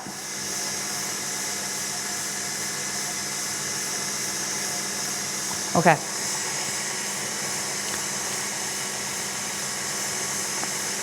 Because, we've been, like I said, we've been streaming now for in April it will be 7 years. And I've gone from working full time to then working part time to then this being my full time job to now figuring out, what I'm going to do next, like what I'm doing with stream, and, if Exceed and I have a family. How does that work? How does streaming work when you have a kid? Or if we travel, things like that. Because consistency, cooking for 4 hours with a kid, how do you do that? Considering we don't feel comfortable with having children on stream, on social media, it makes that another conversation, how do I have a baby off screen shushing it and putting it on a bouncer while I'm streaming? How does that work? And then with stream, the more you stream, the more successful you are, hours wise and days wise. The more consistent you are, the more your community can engage with you. So it's a really hard conversation. Thank you guys for welcoming Wiz and making everyone for chat for the first time, or let us know that you're a long-term watcher but first-time chatter. It's great. I also think it's valid to pursue childcare while you're streaming, which is work. Yes. we've discussed, we've got friends and family. Like, you know, this is a conversation Wixie and I've been having for the last few months. We're not sure if we are going to have kids or if we can have kids. But it's, yeah, well, Zeph, maybe I need to we should talk about it because Exceed works from home, which is great, but it's not like he can look after a screaming kid while I'm streaming, or, you know, we might have to take them to a family member or something. Because you know, I would treat it as though it is a job. This is my job. And so if I was going to a hospital to work, I would get childcare, or I'd need whatever. I'd need help. Oh, Wiz, he's really great. He's been doing really well. The issue that I'm having at the moment, I'm a little bit nervous. Chester's, his skin colour on his belly has slightly changed in the last few weeks. It's gone a bit darker. So he was really, remember when he was anemic, he was really pale. And then when it started to get red blood cells, he started getting pinker, which is nice. He's getting a bit dark on his tummy. I rang the vet on New Year's Eve. Thank you, Liz. Delicious. Thank you for gifting to Liz. And she said as long as, she wasn't our vet, she was just an after hours vet. She said as long as he's happy and he's not lethargic, he's still eating and drinking, then that's all good. She said to contact our vet next week when she's back from holidays, or I've got an appointment at the end of the month. We're just going to check because possibly he could be, I'm hoping, I'm just keeping an eye on him. He's very happy and he's got a lot of energy still. But an overuse of steroids can stop. Thank you. I didn't know that. That was my alarm for my bread. Damn. Look at the bread. Thank you. How long has it been going off for, Nito? Look at that bread. That's gluten-free bread dough. Look at that. How long has it been going off for? Yeah, so overuse of steroids could be causing some issues with his health, but yeah, the vet said as long as he's kind of not deteriorating, keep an eye on it. Maybe a minute before, okay, cool, thank you. Thanks, Nito. But he's doing really well. We had a lovely Christmas. He's still enjoying his walking and he's been behaving himself. He's still a bit hungry. We're trying to reduce his food slightly. But yeah, I know the steroids aren't necessarily for getting buff, but I keep imagining a muscular Chester. He's fat. He's getting a bit fat. So the problem is steroids don't actually they increase your hunger, but it actually creates muscle loss. So his muscles kind of deteriorate. They're kind of leaner. So he's not getting bulky, but he's getting like fatter. And it creates thin skin as well.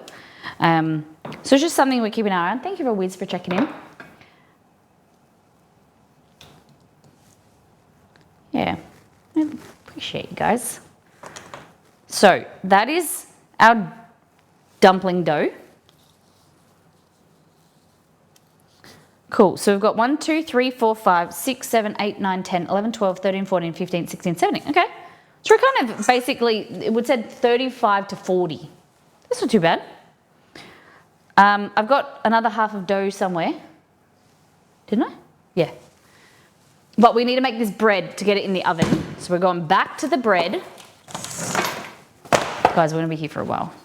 We're still going to make the dumpling batter filling. Okay. So yeah, that's the things that are going through my head at the moment with kind of stream and, you know, trying to figure out what we do going forward, how we do it, how I can engage with you guys as much and keep you guys involved and enjoying the stream. Definitely streaming 3 days a week. at minimum. The more you stream, the more you guys see us, the more kind of it helps. And yeah, just figuring out what type of content I want to do that is interesting for us all, both. Okay, so after an hour, lightly dust your work surface using no more than 2 teaspoons of flour, which should have doubled in size, resembled like a cauliflower, which it does. Okay, knead gently by hand for 2 to 3 minutes until the dough is smooth. Shape the dough into a smooth ball. Wow, oh my goodness. It's like, feels like a sponge. It's 10:30 p.m. where I am, and I'm getting hungry in anticipation of the bread. Me too. Okay, so it says knead it till it becomes smooth. Slightly sticky. It is sticky. Shape the dough into a smooth bowl, gathering it at the bottom. So just shape it like our normal bread. Oh, it's a bit sticky. It's just fun. Cover loosely with plastic wrap, then a tea towel, and place it in the warm, for the final proof, warm spot for another hour. Damn, that's a hefty dough. It said flour, but I'm not sure if I can use what flour mix with flour. If it's the plain flour mix or it's the rice flour. What did it say before when I said I needed it?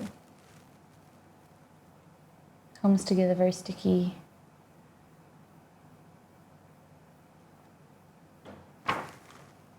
Continue mixing with a wooden spoon. I assume it's just the plain flour. The gluten-free plain flour.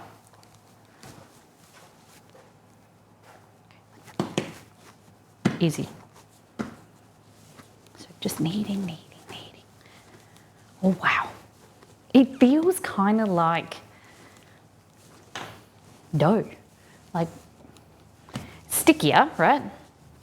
It's sticky.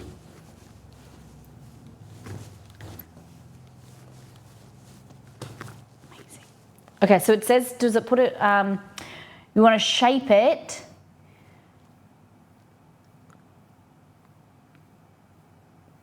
lightly flour a clean bowl or banneton. Okay, we'll put it on a banneton basket. Easy. Looks good.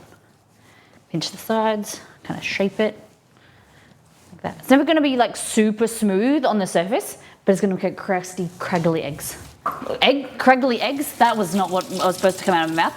Craggly crusts. Ew, gross. The starch when you wash your hands, it's like super slimy. Ugh. Gross.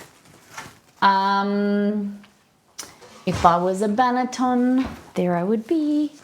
But banneton. Okay.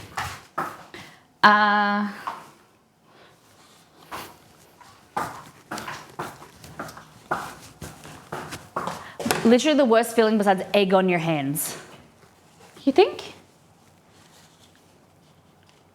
What is that emote? That reminds me of a character.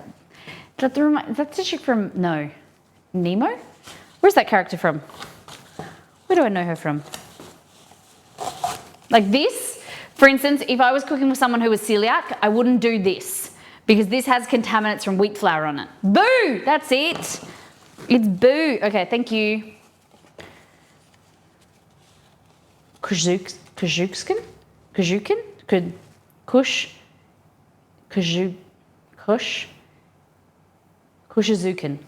Is that how I say your name? Please let me know. Okay, so we're gonna put some starch in here, some plain flour, and just kind of dust a little bit. There we go, like that. There we go. Pop that in there. It's a big boy. Look at that.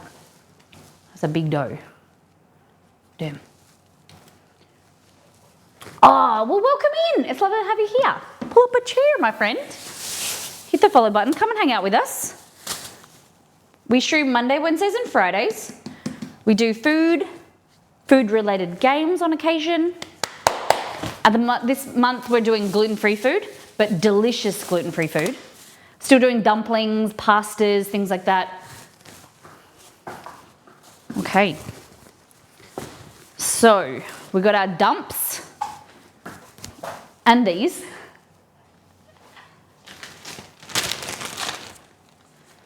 And I was asking you before, what other streams do you guys watch? Do you watch a lot of food stuff, games? What do you guys like to watch?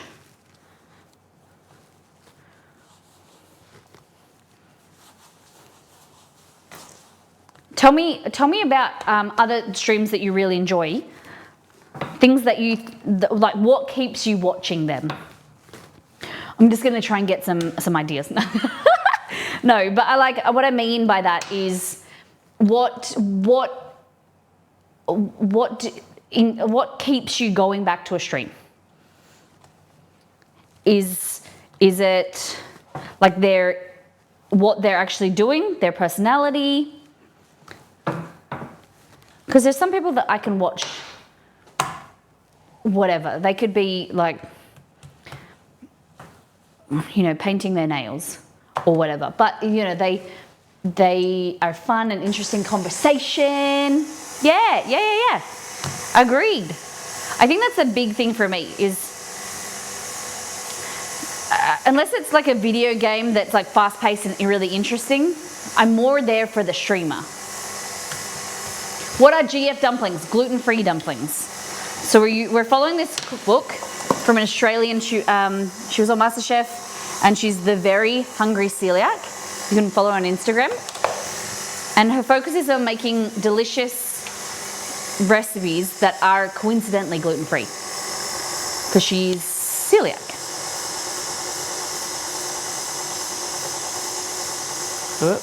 Okay, I didn't roll this out thin enough. Yeah, so they're just...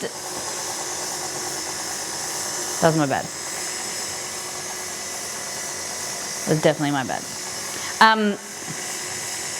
So this is a mixture of corn starch, sweet potato starch, xanthan gum.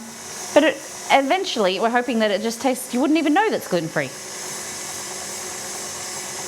Usually I watch gaming channels, but personality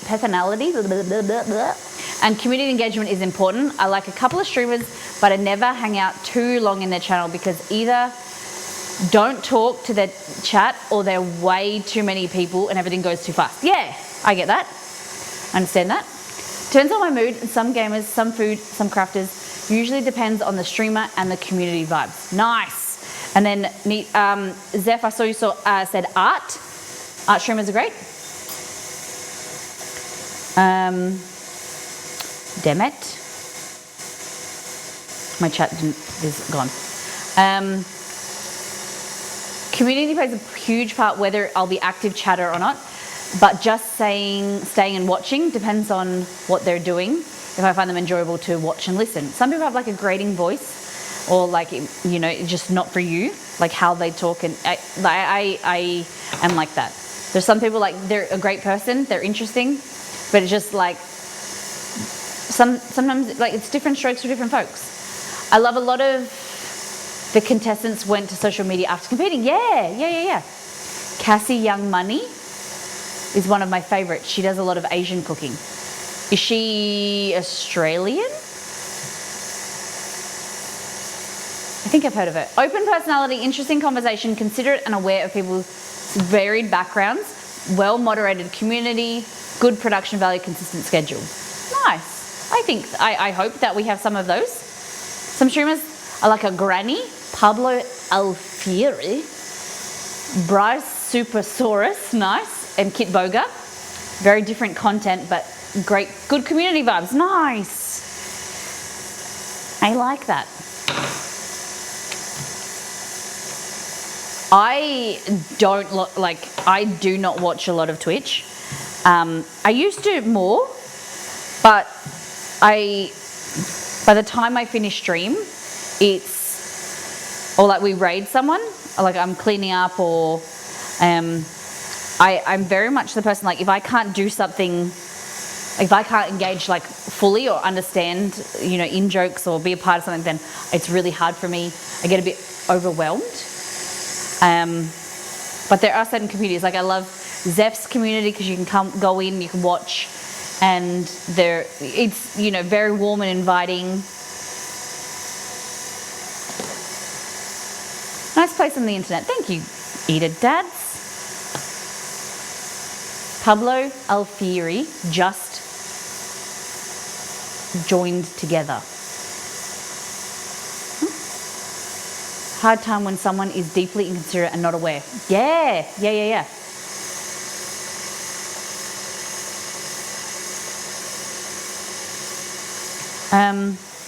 Hold on. Why isn't my chat working here?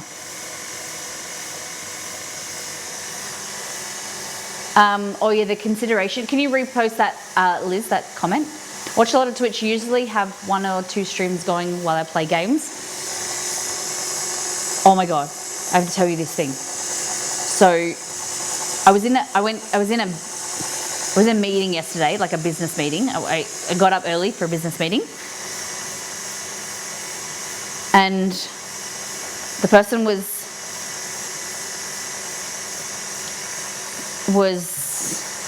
in the business meeting with me, and then they also told me that they were playing at the same time a video game. I didn't know that's what people did. Work in game at the same time. I didn't know that was allowed. I come from a different business where, like, when I was in like a nursing educator or whatever, especially because when you don't work from home, everyone's watching what you do, like in a workplace. It just threw me.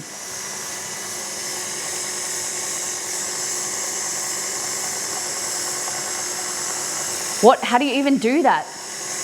We have Red Dead Redemption?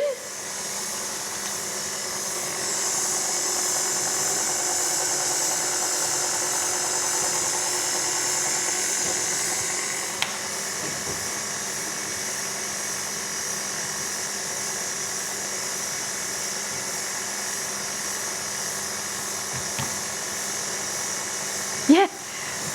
You were an educator. Yeah. I did love it. I love like teaching and things like that. But now I look back at it, and I was too young. I was too young to do it. And I like the organisation part, but I just think I needed more experience. I love learning pasta. Thank you. For like nursing wise, I really loved the position. I loved like teaching the younger students, and one of the reasons that made me do it is because some of the educators that I'd learned from, they were not very great at communication, and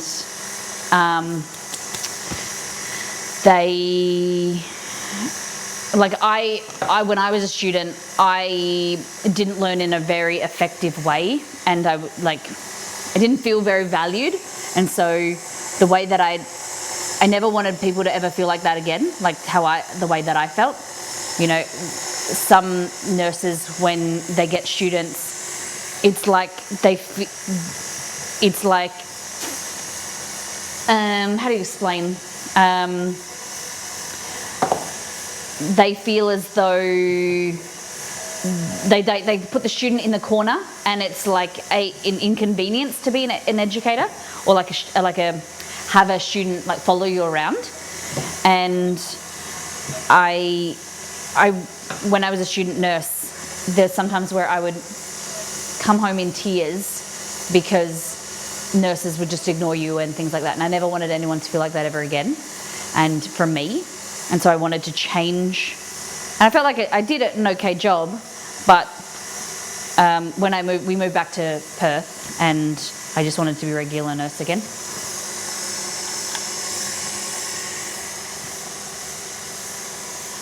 It's not a very effective way to learn. Yeah.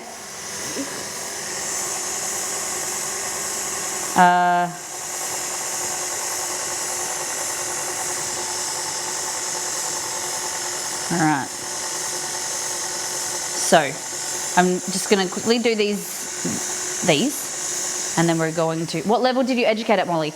So I was a nursing educator. So I worked in a hospital, in a private hospital in Melbourne, and I was a nurse educator. So I basically was in like a level of management, and I would teach graduate nurses who have come from uni in the workplace setting. So I would do their graduate year and organise that, teach them kind of on the job training.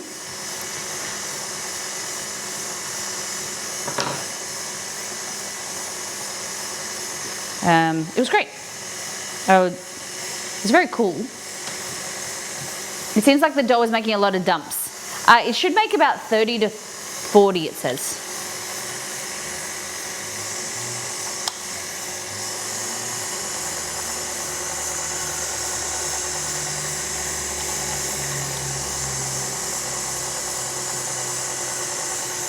I do. I stream full time on Twitch, and cooking. So I stream 3 days a week on Twitch, and I also do. We have a website that I'm in the process of growing, like free recipes, content. I also do food photography. So I work with corporate clients, and I'm going to start in the new year. Well, this is the new year. I'll start this year getting like small businesses and doing food photography and product photography for them. In my spare time, I'm going to have to make time. We work with different video game developers through the stream, and create content for them as well. Yeah. So I used to be an operating room nurse, so in operating theatre, we call it. So I've been registered for 10 years in June, but I haven't been practicing for 4. I haven't worked as a nurse for 4 years, just before COVID. Because I stopped working, we went to the US, and then I took some time off at the end of the year, and I was like, I'll go back to it in January, and then COVID started. So then I work from home, like streamed, because I didn't want to bring it home to my husband, who was working full time from home. And we had the biggest growth in our community, and the last 3 years ever since, the community's just grown and the opportunities for me have grown. And I just have this passion and enjoyment of doing other things now. I was saying to some family friends on New Year's that when I was at school, I started a new high school, and I wanted to do photography because they had this photography program, and I was so excited. But then there was too many students in who had already enrolled, and as I was a new student, there was no place for me, and I was always disappointed because I wanted to learn how to do photography. And now, ever since streaming and doing what we do now, I've had this opportunity to learn how to use a professional camera and self-taught myself like photography, and now I can do that. Now I get to do that. Thank you. I went full time because I got laid off due to COVID. It was weird time, but fortunate for goodwill. Yeah, how weird how things turn out. I've tried several of your recipes. No way! Wiz, oh my God. Oh my God. That's amazing. Wiz, that's fantastic. Oh my goodness. Thank you. Guys, check out the website. If you like them, please review. It really helps. So with the Google algorithm, the recipes are, if you go to a recipe consistently on the website, Google go, oh, people are interested in this. But also if you leave a comment and a star rating, if you've made them before, please go and do it. give them a star rating and a comment. It could be just something really simple like this is delicious or whatever. Then that adds authenticity to the recipe and Google promotes it on a Google search. So it really helps the algorithm if you've made any of my recipes or bought any of our merch, our cookbooks, things like that. It's a small thing that you can do that means a lot. And I would love you forever. Yeah, definitely Antamina said, oh, this means I have to try more. The jelly cheesecake slice went off over Christmas. We had like 4 times the amount of views and it was getting shared in multiple places. So that was quite amazing for me to see. And even though I haven't put a recipe up since September, October, because of we've been so busy with travel and work, the viewership on the website. I think my hubby's favourite is the carrot cake. Oh my God. I love that. Do you have any food prep recipes like frozen stuff that you can heat? Oh my goodness. There's heaps of stuff. They're not specifically written out, but let me show you. That's really good for reheating. The beef stir fry from First. The heaps of the recipes from First Things First. Let me just wash my hands. Are great for freezing. I just had to take my cookbook wall down because we're repainting our walls. Okay, hold on. So we've self-published 2 cookbooks and we've got 2 cookbooks, 3 ebooks. So first things first, here, we often do the butter chicken and I freeze that with rice, butter chicken. Then the miso salmon works really well. Hold on. If you like salmon, garlic, Greek chicken is really nice as well with rice. And then freeze it, then make fresh salad, works really yummy. And you can do, instead of Greek chicken, you can do Greek lamb or Greek beef. Butter chicken's really good. Miso baked salmon, freeze that with some rice or some veggies.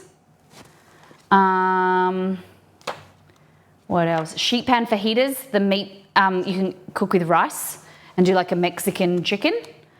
The wontons, you can make the wontons and then freeze them and then just pop them in deep, like boiling water to cook.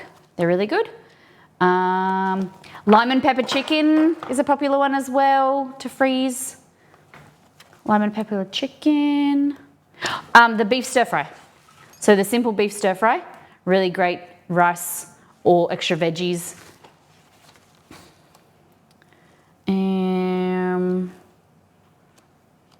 Yeah, that's just some of them. Then on the website there's barbacoa beef. What else? There's a few on the website that are good to freeze as well. Anything with mostly meat in a sauce, freeze with rice. Easy, easy, easy. Or you've got a cookbook, that's great. Yes, we've got 2. So this is a guide to getting you started in the kitchen. So it goes through, there we go, information of equipment, like what to stock up on. It came about through COVID when, remember we were going into lockdown around the world, and they were saying, you know, get groceries because we didn't know what would have access to. Like we were thinking like, you know, it was like kind of like apocalyptic kind of thing. That's what people were thinking about it. And so I was creating a list for our community of what to buy from the grocery store to put in your fridge, your freezer, and your pantry. And recipes to cook from that, what equipment to buy. And so it was going to be a 1 to 2 page document, like a list, and then it turned out to be a 75-page book. So it has like spice mixes, how to, things like cuts of meat, where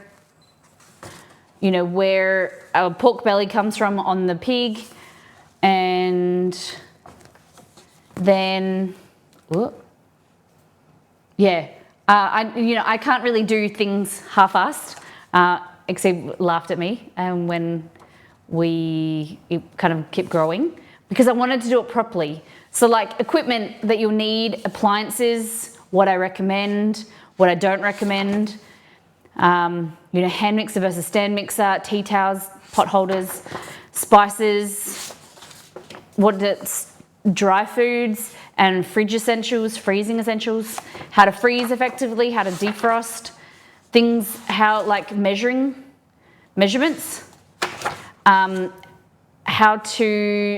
what to freeze and how to freeze it, like how long it can be in the freezer for, and then recipes. So yeah, that's what my auntie bought 4 of these for her sons when they move out of home. And then the other book that we've got is a slow cooker, pressure cooker book. So it's a guide to using your pressure cooker or slow cooker and getting more use out of it. So, troubleshooting guide for if your pressure cooker isn't pressurizing or your slow cooker meals are too watery, too runny, meat's too dry, and then you've got heaps of recipes. So this is a good one that we freeze all the time, which is the Malaysian chicken curry. It's my favorite recipe in the book. But things that you don't think that you could make in a pressure cooker or a slow cooker. Do you know you can make bread or crisp, cheesecake, birria style beef, chicken biryani, buffalo chicken, gnocchi or pasta, rice. The recipe that I've used the most in here is rice baby, which is 4-minute pressure cooker rice. It's amazing. Very, very good. So yeah, the mats are fantastic. The silicone mats are awesome. Hopping over and leaving some comments on the recipes. Thank you, Wiz, I appreciate that. This, I did read that, Nito, thank you. That's awesome. Thank you, guys. Really good quality merch. Thank you. You guys are lovely. I appreciate the comments. Okay. So I apologize this is taking so long. Oh no, don't stick. Don't stick. Oh, don't stick. Don't stick. Okay. So I'm gonna just cut these and then the rest of the dough I'll cut out later after stream. We gotta get a wriggle on, guys.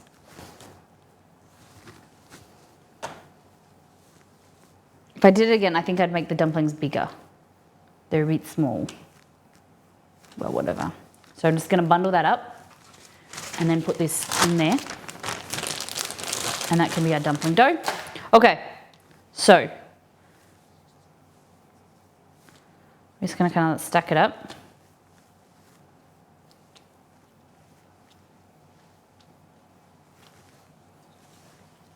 They look so good. Very impressed. See how they cook, see how they taste. Oh my God, at 12:02, this is the time we usually finish stream. Well, ladies and gentlemen, you got me for longer.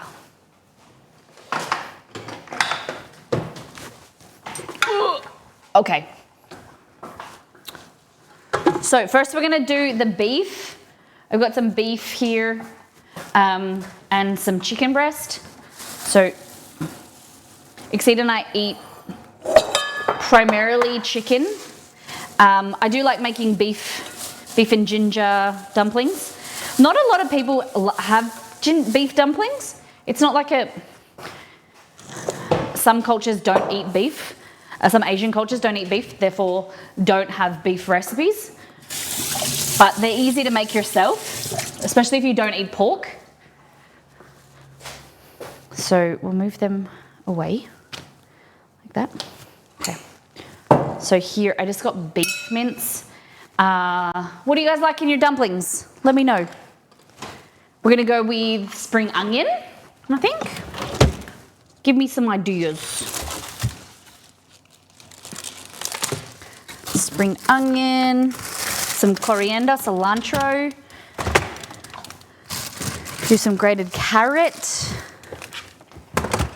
My favorite is ginger, a lot of ginger. Prawn and ginger, yeah. So a little trick from me is, this is ginger. I store it, I grate it with the skin on, which is one trick, because I don't really care for it. The other thing is freeze it. It grates easier and it stays fresher for longer. Scallop, yeah. But what I mean you're like your mix-ins. What kind of mix-ins do you like? I really like pork and spring onions with ginger and garlic. Yeah, me too. I would say pork is my preferred dumpling, but Exceed doesn't eat it, so I try and do chicken and beef. Sometimes I make pork for just myself.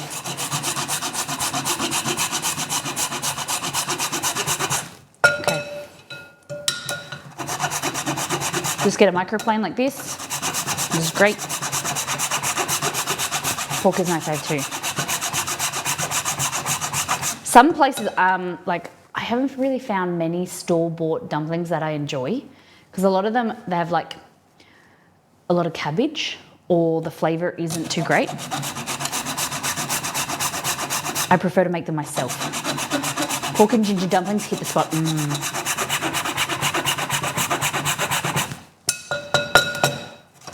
Okay. I'm so sad. The last time I had sushi and ginger, no! Oh my gosh. Oh my gosh. Touch wood, like, I haven't had food poisoning in a long time. I am nervous about, because I am a little bit blasé.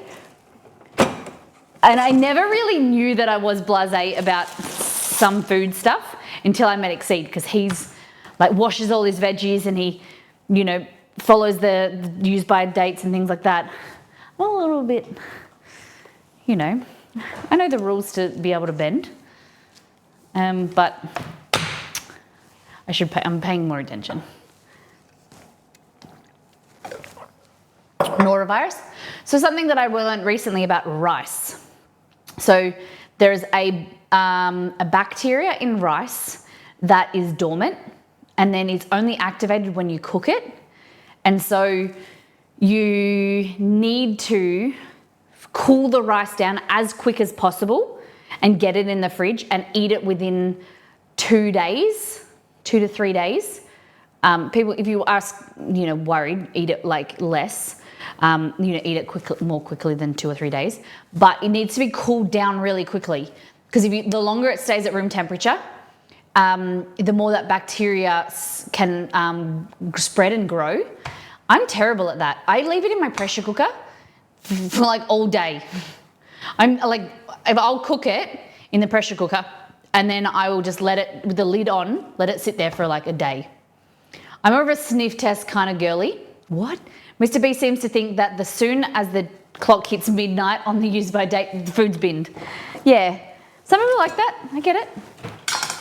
I'm a sniff test, or like if it's milk or something, I'll like put my finger in or cream or whatever, and I don't mind. It's like what it is. Sometimes if it's bad, like I'm not going to sip it, but I'll put my finger in. The danger zone, yeah, the danger zone applies to rice. So I don't always abide by it, but especially if like now, I used to give all the food to the dogs, and now Chester's immunocompromised. I've been more conscious of what I used to give if the food was bad, I'd give it to the dogs.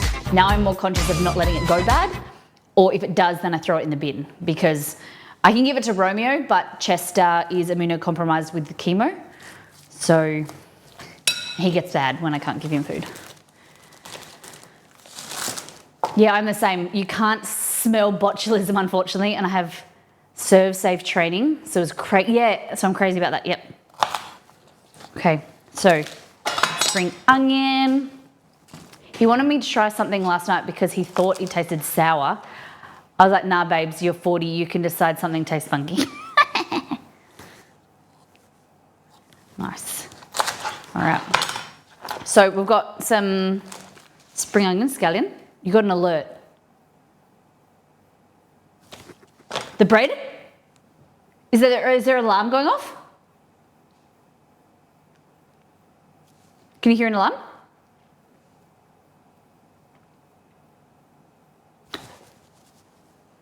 We sold merch? Do it again. Do it again.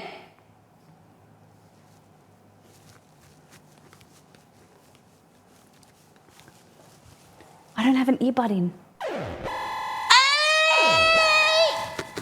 Thank you for your order! Yeah, boy! Woo-hoo! Thank you for your order. Whoever you are, appreciate you. Thank you for supporting the channel. Amazing. My computer is not logged in, so I'll check here. Oh, and heaps of comments. Thank you so much for all the people commenting on the recipes. Appreciate you so much. Go to the website. If you've made anything, please leave a comment, a message.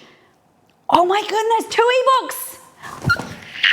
Thank you for your order. We sold 2 ebooks all in together and first things first. Amazing. I saw the message. What's cooking good looking? I don't want to out you. If you want to say who you are, you can do it in chat. But thank you very much. Beautiful. Okay. So yeah, as I said before, it's like what I say to myself in my head often is WWTD or WWTS. What would Troy say? What would Troy do? What would Exceed do? What would Exceed say? And if he would want the veggies washed, then I wash the veggies for him. Sometimes. I do this sometimes. We've been looking to spice up our recipes and change it up, so this is perfect. Amazing. Well, I hope you like it. And let me know what you make, or if you need any assistance.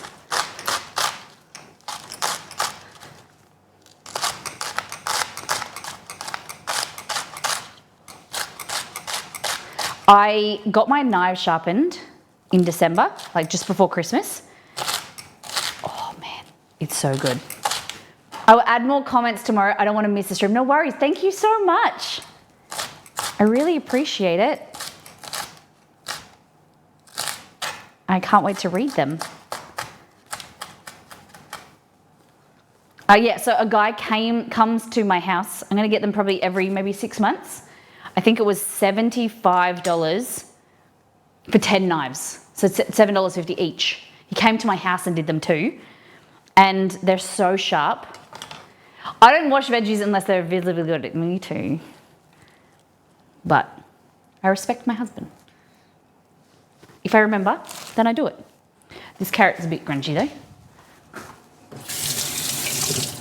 Okay, can we do a poll in chat? Are you a veggie washer or are you not? I'm not. Exceed is. Unless it's visually, or it's lettuce, bok choy, like those type of gritty things, you know, like leafy greens, I wash them. More it's from my, it's more from me and like me having to like eat the grit and the dirt on them. And it, like, you know when you bite into something with lettuce and it's got sand in it? Ugh. That's the only reason why I do it. Your tiramisu is awesome. My fave dessert. Oh my God. Ah, thank you, Wiz. That exceeded one of my favorites. We love that tiramisu. It's probably our top 3 favorite recipes is tiramisu. I love that. I love that you love that. I never wash mushrooms because they all get rubbery. Always wipe those, okay? I don't wash mushrooms at all. I rinse everything now after I found out this roach in the blueberry box. That's fair. And Potsdam, how you doing? I try to wash veg. Heard of too many incidents of people getting sick from contamination and soil bacteria. Exceed tells me stories about people touching the veggies when he worked at the grocery store. But I still don't care too much because I'm gonna cook it. It'll go away, the bacteria. Guys, poll up in chat. Are you a veggie washer or not? Leeks got to get a wash, 100%. You got to pick a side. If you, 80% of the time, if you wash veggies, then you're a veggie washer. I wash everything. I possibly wash, yeah, okay. If it's something loose, you don't know how many people get their filthy fingers on it. Yep. I find this stuff isn't as rinsed as it says it is. Okay. I do vinegar rinse on my berries though. Does it help them stay fresher for longer? Yeah. Some veggies get washed, others don't care. Okay. So like if I wasn't with Exceed, like I probably wouldn't wash anything other than greens. Thanks, Wiz. Everything in moderation, my friend. Yeah, vinegar rinse everything. Okay. I wash broccoli, cauliflower, tomatoes. To be honest, it's more whose hands have touched the veggie before. Yeah, I get that. I don't peel my carrots, me either. I'm not peeling them, I'm grating them. I never peel carrots, ever. The only things I ever peel are apples or occasionally potatoes, but usually not. The peeler is the least used, probably piece of equipment that I have. All right. Carrot, looks good for you. Okay. So now that this is this is a julienne slicer. Do you know what we've recently worked out? Chester also really likes carrots, which is really great. Ooh, sorry. Because carrots are really good for dogs. Even before I peel veggies, I have to wash them. I freak out if someone cooks here at home and catch them not washing. That's fair enough. Good on you for like standing up and, you know, telling them off. Wash greens and some others, but mostly no. Okay.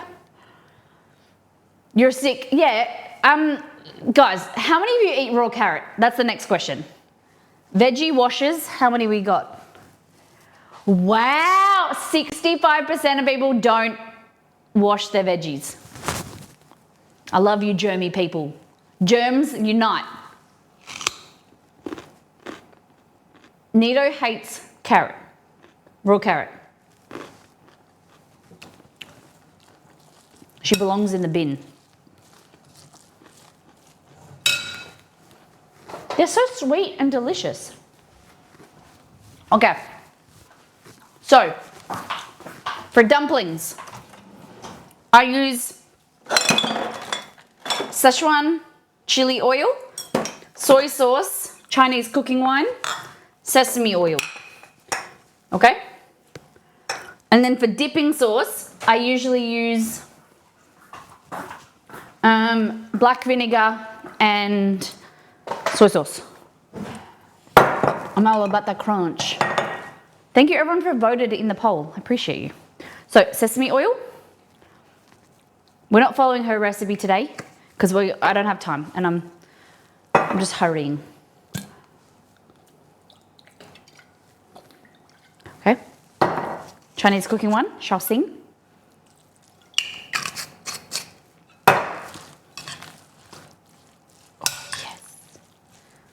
The only time I would choose to eat carrots in it is carrot cake. You should try. There's a recipe that I think you should try. If you like carrot cake, who's tried my Molly Caribbean carrot cake? I personally think it's pretty delicious, but I love for your opinion. I like that lid for the sesame oil because that's so potent. Oh yeah. It just like lets it out like a little dribble. It's really good. 13 out of 8 non-washers win. Yes. Bit of black pepper, guys.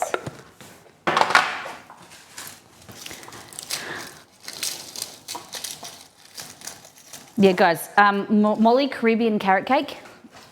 If you like carrot cake, it's pretty good. I love it. It's hubby's favourite carrot cake. Yes. It's mine too. Okay.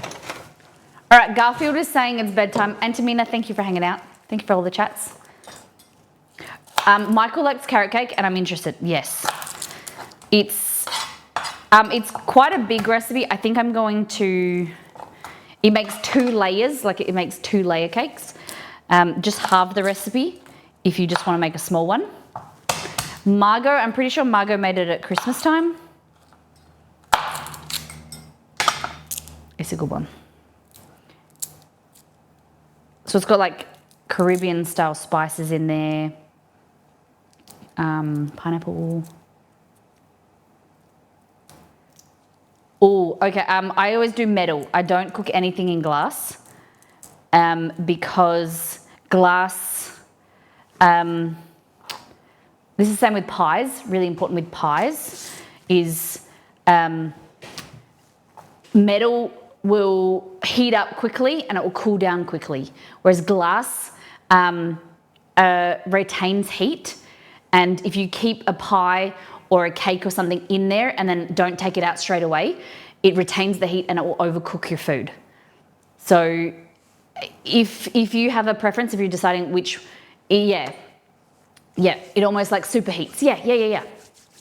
It's definitely a huge cake. I would probably halve it next time unless I had a huge party. I think I'm gonna rewrite it, Margot, and I'm gonna make like halve it so that people can double it if they want to, but I think it's too much for people to make a 2-layer cake. I think it's more accessible. I don't know. I think you're more likely to just want to make a single cake than 2. Because I have it when I'm making it just for Exceed and I.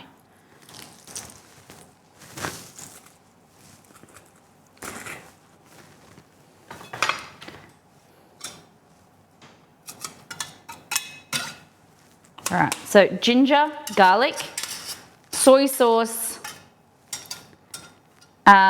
sesame oil, Shaoxing Chinese cooking wine, like that. Yeah, sometimes you need a double decker, but not always, right? Okay. So, trick here, what we're gonna do is we're gonna grab our pan, our frying pan. We're gonna put that here. Oh, I forgot to tell you, I made jam the other day. I know I did it off stream, so I didn't want to talk about it because I'll get in trouble. But I made, we had leftover old plums and peaches that were kind of going bad, so I just cooked them up and made jam. Just one little tin, one little jar, sorry. I know I'd get in trouble for chat. Really have an occasion for a double-decker cake, although I did feel impressive, satisfying. Did your friends like it? I always get worried when I ask that question and then people will say no. But I get it. So not all my recipes for everybody. I want them to be, of course. Aluminium loaf pans, I'm excited. Yes. You guys have so much access to cool like companies like Nordic Ware that do amazing pans. We don't have them in Australia. I've got some Nordic Ware trays from Costco. I'd like to get some more. They're the type of stuff that I can't really get here that I would grab from the US. You can tell people it's a big cake in the recipe and ask them to convert half. I did write that, yes. Okay, so some of the meat here. And we're just gonna put it in the fry pan and fry it off so that we can taste it to see if we need any more seasoning. Because it's too late once it goes in the dumplings. I can tell I'm getting tired making a lot of typos. No worries. Typos are completely fine. It's definitely big for 2 people. We have to give half to family because it was too much. There is on the recipe, you can use the half function, but it's good sharing with your friends and family. I'm buying all Nordic Ware slowly. Nice. Okay. So, just trying this.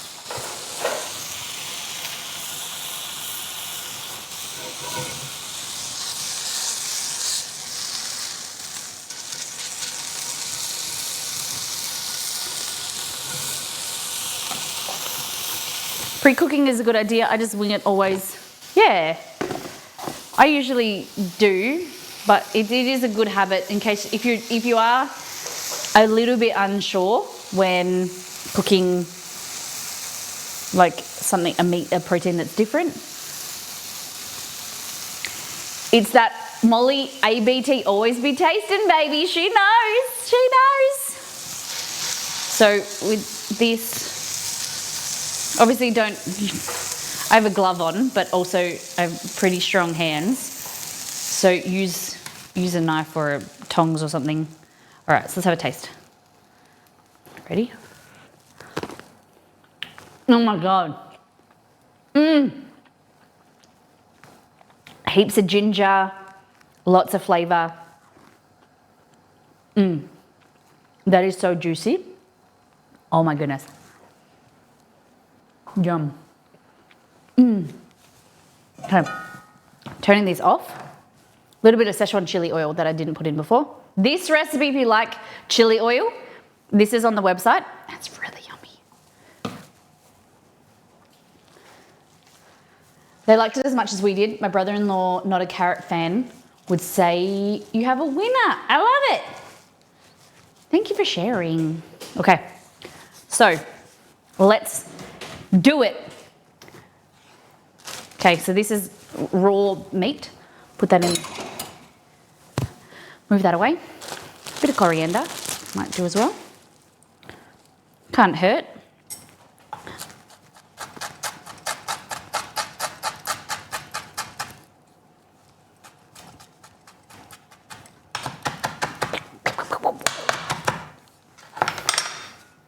Now I took my glove off. I can't mix it all around, but it's okay.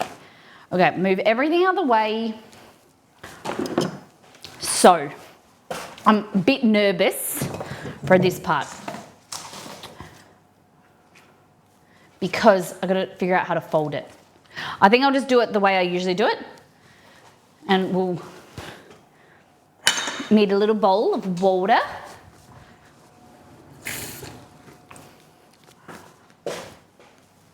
Okay. Egg noodles. Where's the dumpling section?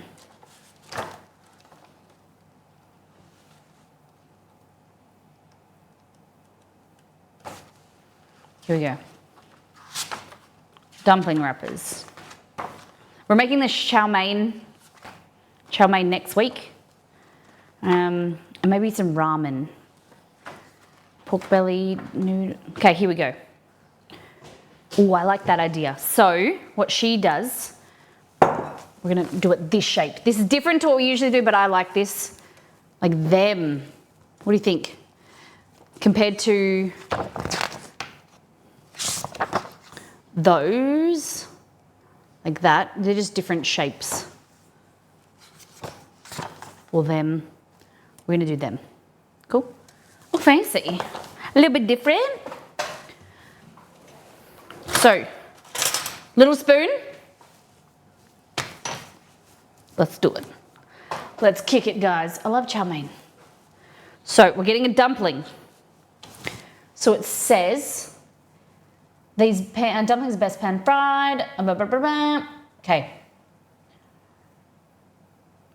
Mix the dumpling, fold the dumplings using a triangle fold.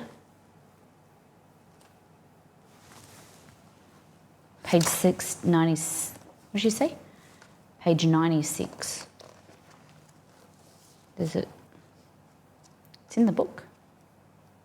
Oh, cool. Look, she even does this. This is what I wanted. Dumpling folding, like step by step. That's pretty cool. Okay. So we've got a bit of too much flour on it. Okay. So we just want to get a bit of this mixture there. And then run our finger around the edge, the water with finger and with water. And then all you want to do is kind of like, maybe we put too much filling. See, I said to you that I think this dumpling is a bit too small. This is the Very Hungry Celiac cookbook. Cute. They remind me of Turkish manti. Do you remember when we made Turkish manti? Turkish dumplings?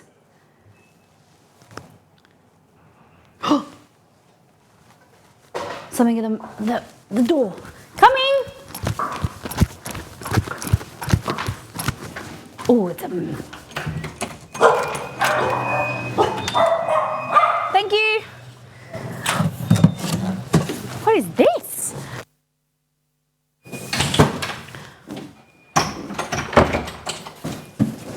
Oh, this might be the part 2 of my Christmas present that I bought myself. Or my in-laws bought me.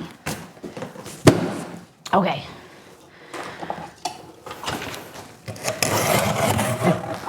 This is ours, isn't it? That's a big stretch chest. Okay. Yeah! So, my in-laws gave me some money for Christmas. So I bought myself 2 new photography umbrellas. Is that a, yes, that is Chester. Chester's tail. I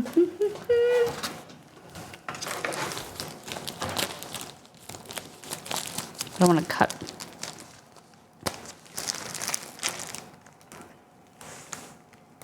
Oh my God, I thought I cut the actual umbrella instead of the wrapping. Oh my gosh. Oh my God.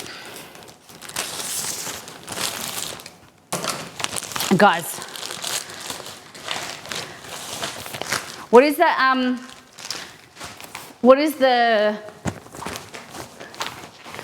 that musical called? Where they dance in the rain with the rainbow, the umbrellas? What's it called? Is it called Dancing in the Rain? Singing in the Rain. Nice, look at this. This is $30. I'm singing in the rain. It's way bigger than I was thinking. Oh my God, it's flippin' huge. I didn't think it would be this big. This is a photography umbrella. I thought it was going to be like way smaller. Oh my God, it's huge. Oh my God, it's huge. I don't know. And I thought, I didn't check the measurement, but I just thought that it would be like a normal size umbrella. Oh my God, this is huge. I think it's too big. Now that is an umbrella. I wonder if it's, I don't think it would be waterproof. Oh my goodness. So this is a shoot through umbrella. This is a good size umbrella if you like, you've got family. It's like, it's a big umbrella.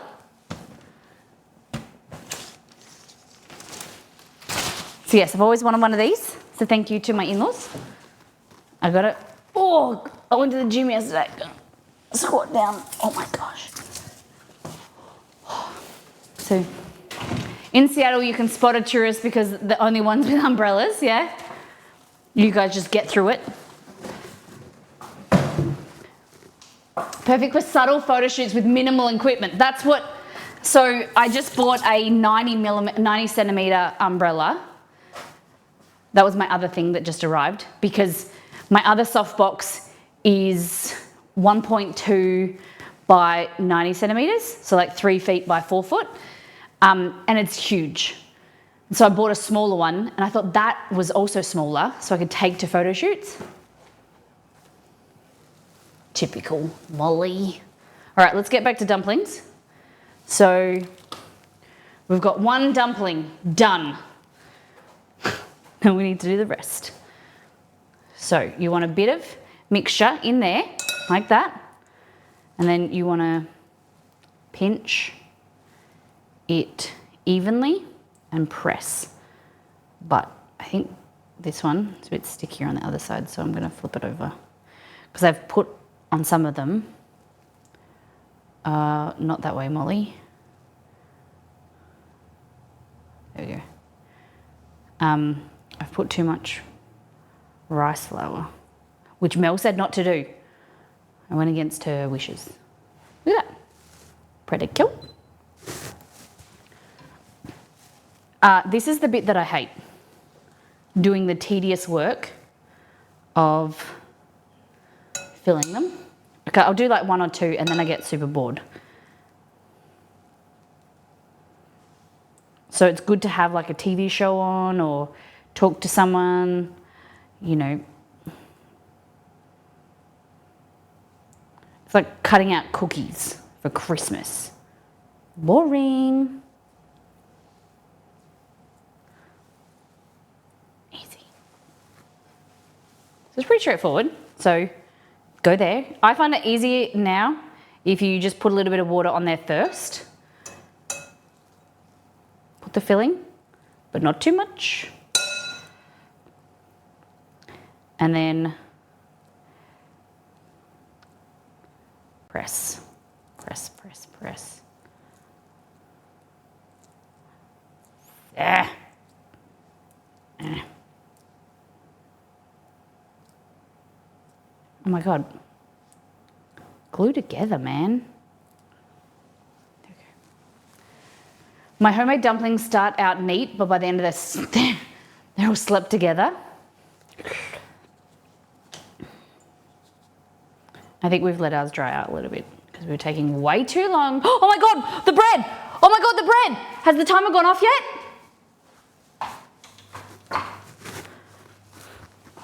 Oh my God, the bread looks amazing though. Hey Google, how long on my timer? It looks like you don't have any timers set at the moment. If he says I don't have a timer, I'm gonna fucking unplug him. What did he say? What did he say?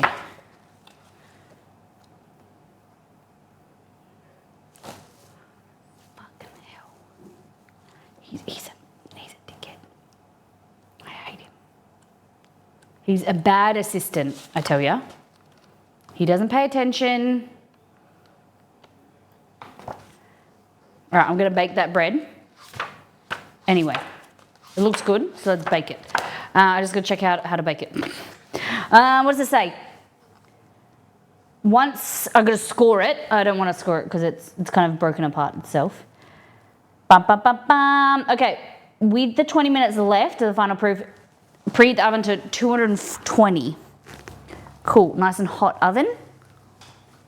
Fabulous. Love this. Thanks, Google. Middle rack of the oven. Brr, brr, brr, brr. Also place a second baking tray with a rim on the lowest rack. Why would you do that? Leaving the baking tray with 20 minutes left of the final proof, preheat the oven, leaving the baking tray you'll use for the loaf on the middle rack of the oven to heat two. Also place a second tray with a rim. Are we going to use ice? Yeah. She wants us to use ice. Okay. She wants us to put two trays in the oven to heat. So fancy that. We got 2 trays here. These are my fancy Nordic wear ones.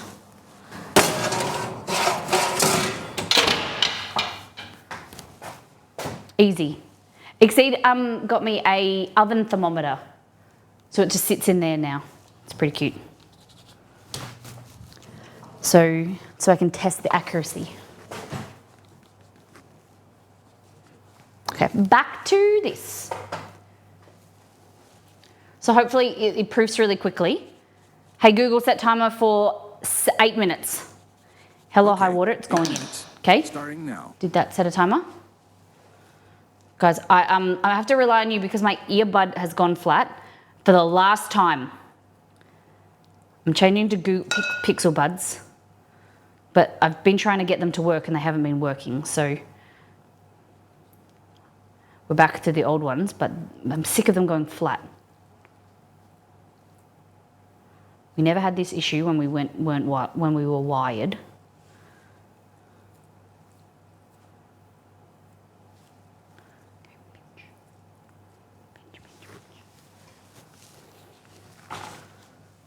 Michael, you fix the igniter in our oven to actually works properly. I remember you saying that it wasn't consistent heat. Well, that's good. He's handy.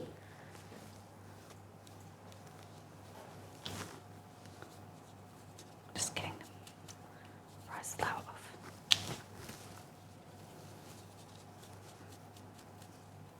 feel like I'm a, what's the word? Not a geologist. Who digs up dinosaurs?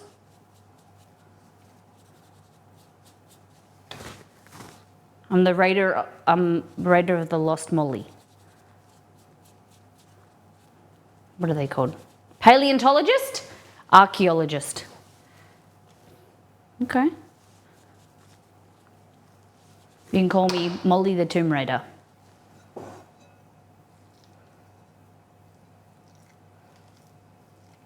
I don't have glutes or booties like Lara, Miss Croft.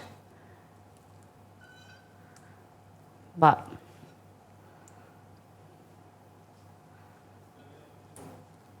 I was going to say something funny, but I couldn't think of anything funny. No puns came to me. It's okay. The issue I'm having, maybe I should dust it with cornstarch. Because it's not really sticking with the rice flour, and that's, I think, the purpose. So I think corn flour, would be more beneficial. So that's a learning opportunity for us, gang. Gang.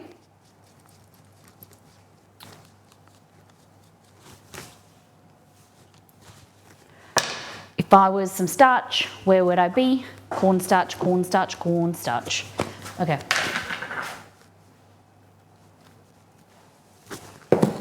You get some cornstarch. Everybody get some cornstarch. Okay. So, like that.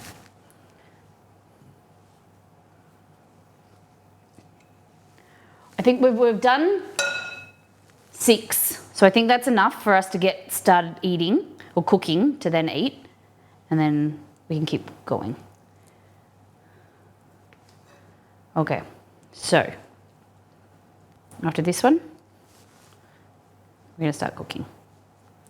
Okay. So it says here, ba ba ra ba ba.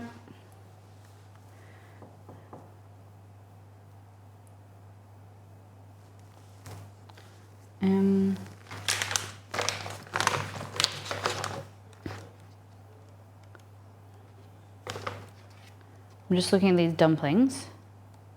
Okay, so it says, fold these dumplings pan fried, heat neutral oil in large pan over medium heat, place the dumplings flat side down, allowing them to brown to crisp. Fill the dumplings with 2 to 4 tablespoons of water and then steam them. Okay, easy.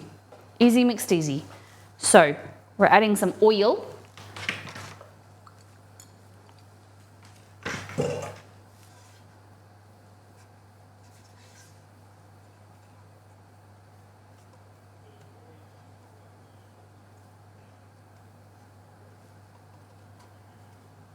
Come on, guys.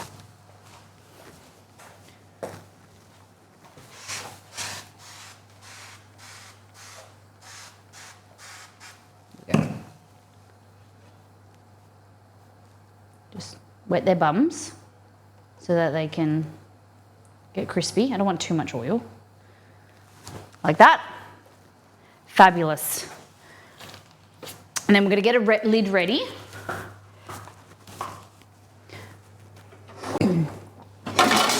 So this lid will go on top when ready. And then we'll need some water. Water.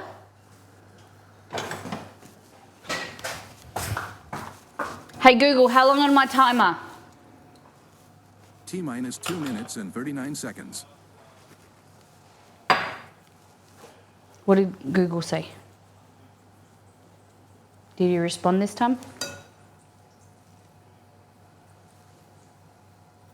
Well, that's a lot of coriander. I don't know why, but the shaped dumpling looks like more appealing than the... Really? Something different? Okay.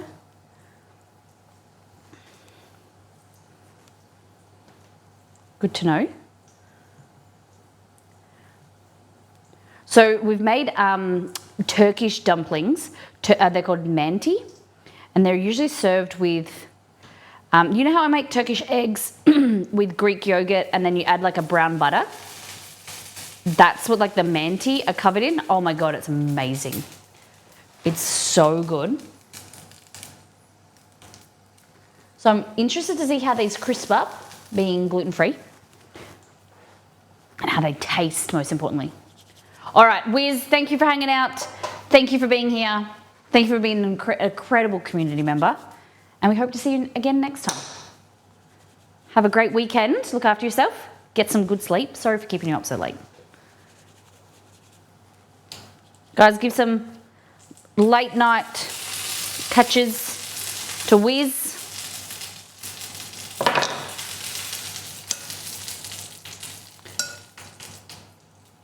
And thank you for all the comments and reviews. I really appreciate it.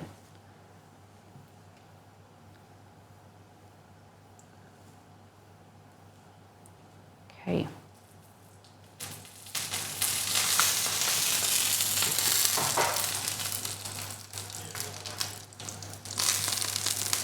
Whoa, look at that. They get nice and crispy.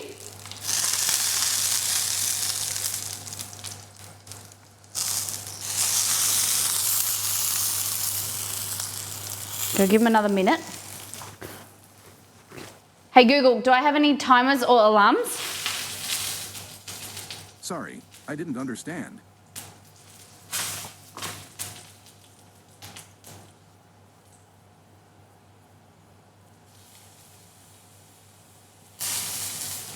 Okay.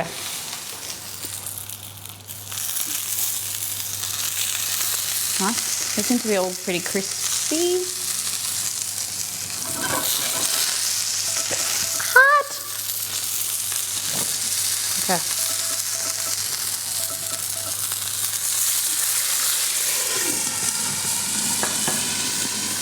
Okay. So it says flip the dumplings over, then add, oh, I didn't flip them over. Okay, so we need to cook them until they steam thoroughly. Nice!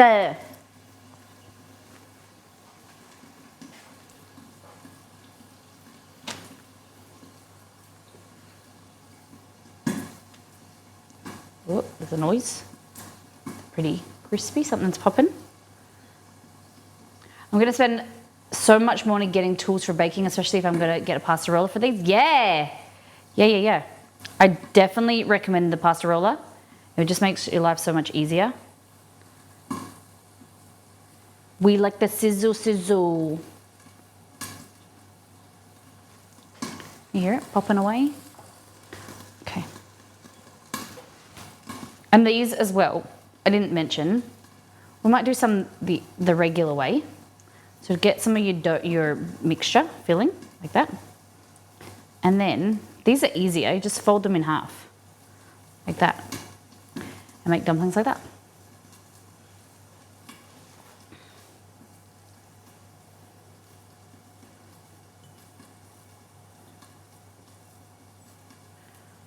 Okay, let's check these out. Like I said, I've never made these before, I don't know how long they take to cook.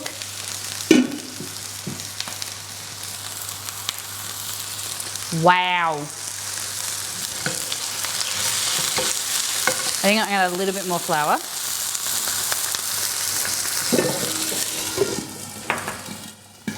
And in the meantime, we'll make our dipping sauce, which I'm pretty keen to make her dipping sauce, but at the moment, I'm really conscious of time, so I don't want to take too much time. Black vinegar,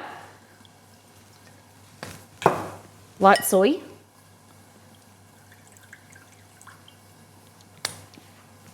yum.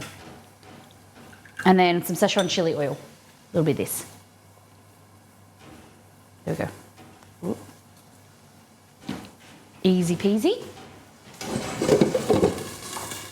Oh my God, so excited. I don't know if they're done yet.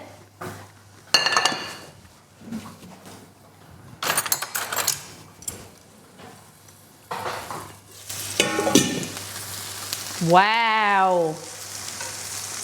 Oh, they look so good. They're crispy. That one probably needs a little bit more cooking. Like this one looks really good. It's like really soft. They're a little bit hard to pick up. Wow.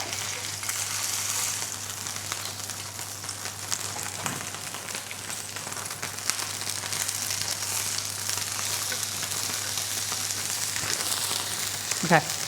Add a little bit more water, just because one or two of them just need a little bit longer. Okay. Sorry, I missed it, but does the texture and pliability of the wrapper feel the same? Yes, they have dried out a little bit, but they are a little bit trickier to seal, but I think they're going to be great. Let's try them. So this is what the first few have come out like. I think if we fry them a bit more, I usually steam and then fry at the end so they're crispier. Like these haven't really gone crispy. Like that's crispy, that one bottom's crispy. But it's soft and pliable. Let's go for chew. So I'm just gonna eat some of the wrapper.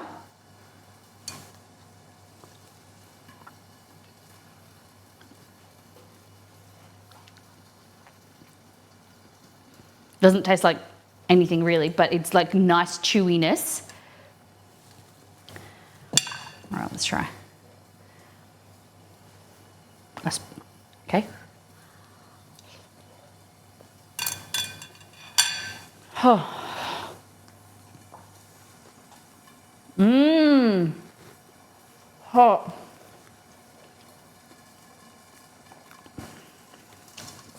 Wow. They're really good.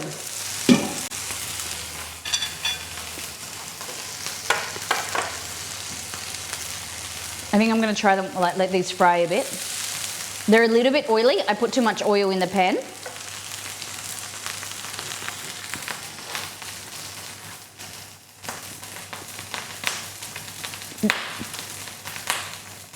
They don't have much, like, it doesn't have much flavor. The wrapper. And and that's a good thing. Hi, Chess. Yum.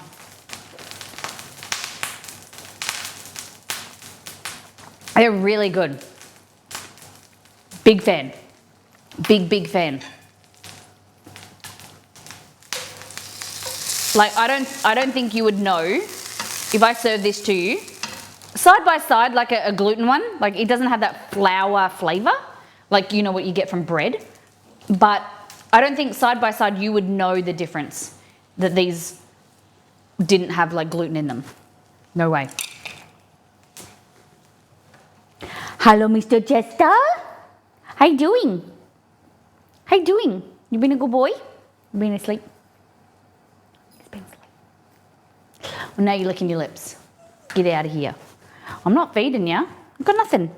I'm empty. I don't have anything. Has my timer gone off? Hey Google, do I have a timer or alarm? No, you haven't set any alarms. Okay. Putting this on a tray or on baking paper. We're making bread, Chess.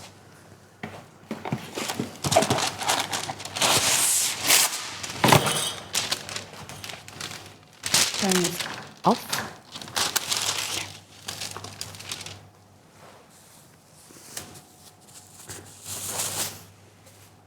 Ready? Damn. That's gluten-free bread, y'all. I'll get my lame. And that's not just my jokes. Ba-dum-tsh. There we go. And that. What did Google say?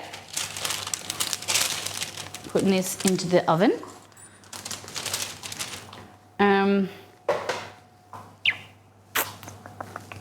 I had a tea towel.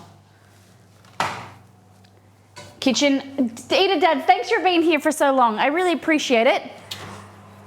Take care. I don't know what I'm gonna do. I think I'm gonna put it at the bottom. Yeah, let's do this. Oh no. Man down, man down. There we go. That is gonna go there. I'm gonna push that in like that. And then we need some ice cubes. I'm gonna put the ice cubes at the top instead of the bottom.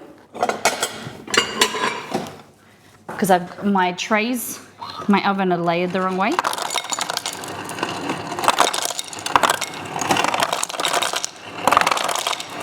So we're creating some steam in the oven.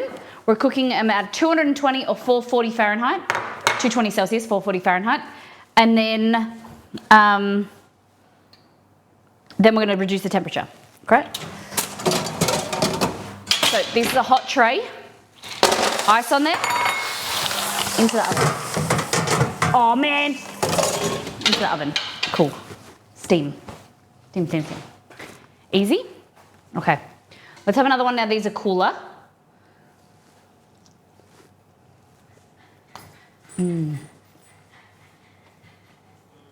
Yum. Guys, they are so good. I think I'm gonna make the other ones, I'm gonna wipe the pan out. They're a little bit oily. They've kind of, I think because of the, I don't know, no gluten, it's like, oh, they're very juicy though, from the filling. It enhances the oil, I don't know, but,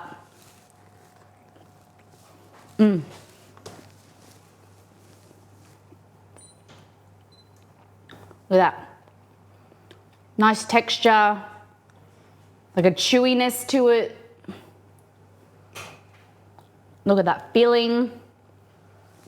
And you can do whatever, like beef, chicken, turkey. Vegetarian.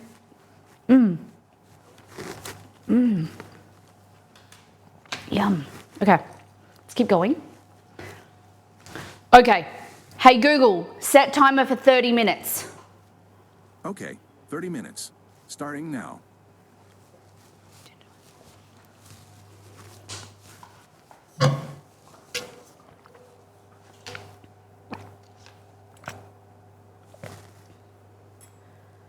Set timer for 30 minutes.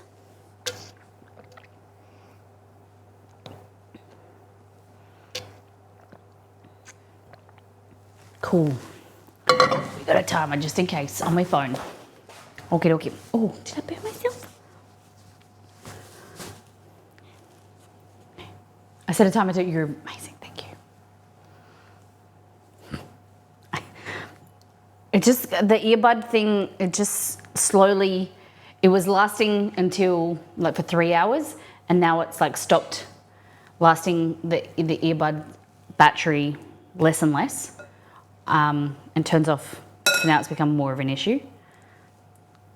Because I used to be able to get through a stream, I used to just swap earbuds, and now the one of them's not even charging. So it's my fault. I should have been onto it and fixed it earlier. But sometimes when stuff happens on stream and then I get off stream, I forget about it. You know, like out of sight, out of mind. I did try and do it on Tuesday and it wasn't working. Oh, I was gonna dip my finger and dip it in soy sauce. Yeah, so the question was asked about how like pliable and how easy they are to make. So these I am putting rice flour like she said, but they're not really sticking to each other very much. So I've added some corn flour and it seems to work better. So run your finger around. The quickest way to do them is definitely in a half moon. So just grab it, fold it in half like that. Kind of push it down, fold it in half. I made the mistake of not covering them as well as I should have. So they've dried out a little bit, but there's no ripping. I haven't really ripped any, which is great. I mean, soy sauce would seal. It would. Definitely would. So, Shock, when's your birthday, if you don't mind me asking? I'm very excited for you, for your birthday present to yourself.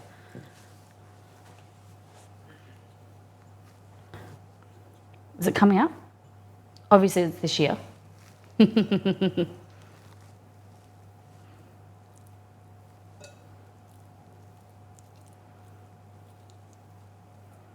we go, look at that. So the other way is, let's go, this one's a bit softer. It's, oh, look at that. It's really quite stretchy. Just reseals itself. February, oh, damn, so close. So you're gonna do it on the day or just after your birthday? What's the plan? Big 5-0. Big 5-0 and never been kissed. Never would have thought it. 50 years of experience, still a kid at heart.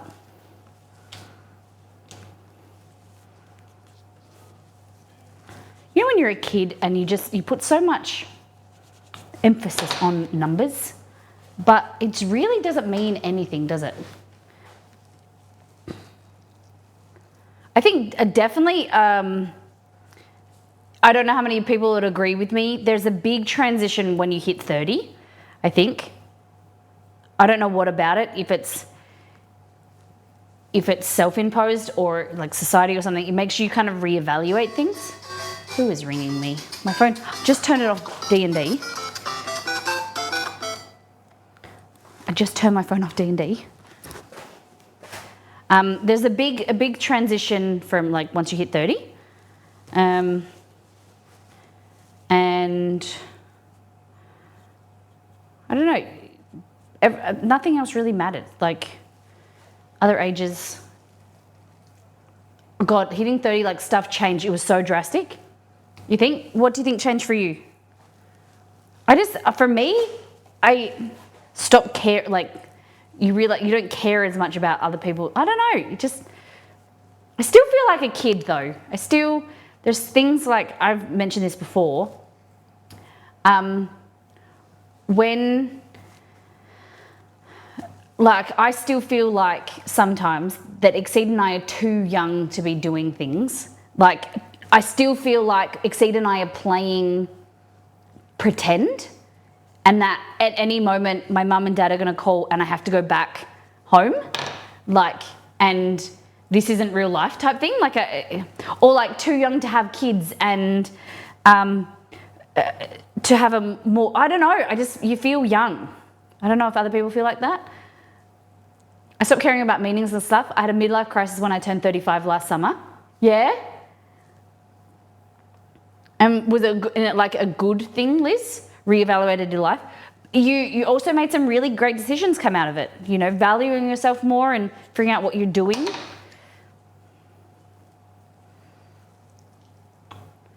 I have so much more confidence. I agree. I got friends that are 40 and ones that are almost 60, and there isn't much different. I agree with that. Yeah, I definitely agree. I've always, like, when I used to get in trouble when I went to boarding school, I didn't hang out, at some stages, I didn't hang out with people my age. I used to like I had friends who were older. Like, I guess I had friends who were my age as well, but I used to hang out with the age group that was 2 years older and the boarding students. And people used to think it was weird, but I always had like I don't know, I think I was a bit more mature for my age, and it never really bothered me, like age. It was just more about people's personality and what people were talking about and the topics and things.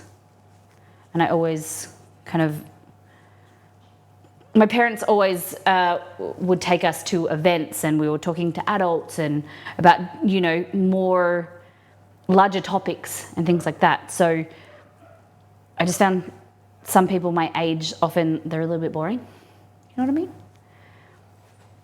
I just turned 32 this week, right? Because you and I are the same age. Or in December. Zeph, when was your birthday?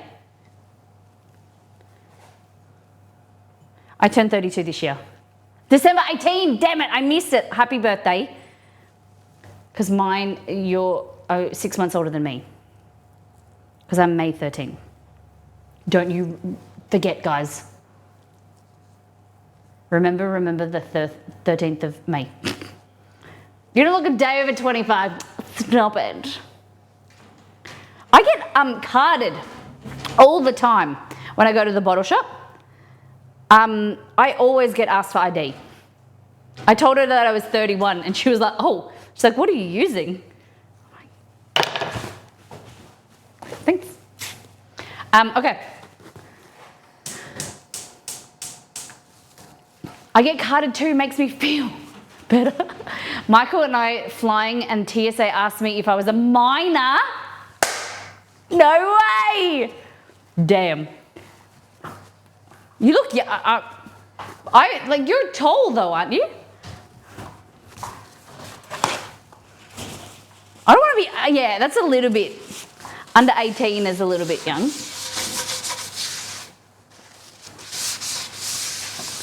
I'm 5'10". Oh my God, I'm 5'5". I would be more of a minor looking. What are you using? Food. Oh, what am I using to look young? I drink lots of water and I do a multi-step regime. Nah, I think I have really good genes. My grandma, I use moisturizer quite a lot, but my grandma has really good genes. She looks quite young she's like 75. She's got real good skin. My mum looks so young too, good genetics. Like my grandma will go out with my mum and she'll get asked if they're all sisters. It's always been a joke because she always uses this Dr. Plunkett, if you're in Australia, Dr. Plunkett's moisturiser. And she's given it to us. This was like the first year we didn't get it. I just remembered. I should ask her to get me some. It's this moisturiser that is amazing. It's like a day-night cream. It's phenomenal. Not trying to be rude, but both sides of my family age like milk. So I just get work done. Never heard that term before. Age like milk. Yeah. Like, I think my mum looks pretty good. One of my aunties, two of my aunties, like, look a bit older than the other. Must have been my grandma's genes, not my granddad's. His age, he's like ruined the bloodline. That two of the 4 daughters are getting old. Oh my goodness. Okay, I'm turning this down because it's getting a bit hot in there. It's getting a bit brown. See, I see my future and I don't like it. Okay. So we're going to add water. And then I'm going to add some more. I wipe this out. There's not really any oil in there. There we go. What do you think of me dumps, guys? You like me dumps? Was today interesting and educational for you all? Now we've got all this dough, batter, whatever it's called. I usually will mix this with rice, like cook it, and then just mix it with rice when I'm lazy. But I do have extra, we do have all this. I love Molly's dumps. Me bumps, me humps, and me dumps. Great for burrito bowls, yeah. And like, there's not many calories, like if you're being healthy, like that is really good for you. It's meat, there's like a bit of soy sauce, you know, sesame oil, eat it with veggies, eat it with like rice. It's good. I wish I would have kept my hair though, not because I don't want self-conscious about it, but more because I was too chicken to do fun things with it when I was young. I would have had wild hair. Now I could bet you'd be like all those different hairstyles and colours. Shock. I could see you with some wild colours. When we meet new people, they assume I'm the older brother. Oh my goodness.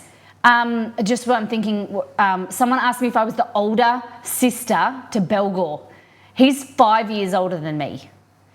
My brother, I think she was just asking. I don't think she meant anything by it. I hope she didn't. My older brother got all the good genes, sucks. So Belgor and Belgor is tall, but he's like a chunky monkey. Like he's chunky. We love that. We love Belgor. My middle brother is like a skinny mini. He eats shit and he has the fastest metabolism. He's like my dad's side of the family. So Belgor's my mum's side. Striker, Cody, is my dad's side. And then I'm in the middle. Yeah, so Mum said that she always jokes and she's got like one of each and then one in the middle.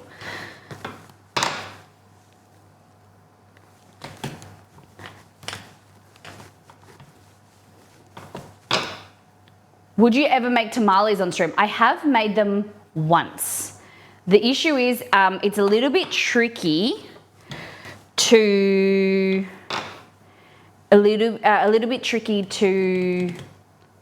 find the corn husks. It's not really available readily. But yeah, I'd do them again. I do like them fried, like you steam them then fry them, right? Oh, the bread smells like bread. No joke. Like that bread smells like you would baking regular bread. It smells so good. I think it's the yeast smell. I think that helps. All right, we need a little bit more water. Where's my water at?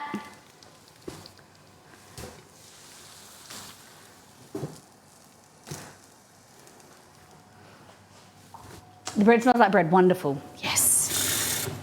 No, but you know what I mean. For gluten-free bread, it's pretty cool. So I'm just going to get some of this tapioca flour this time. You don't want to put too much. But I took my smolly mat away.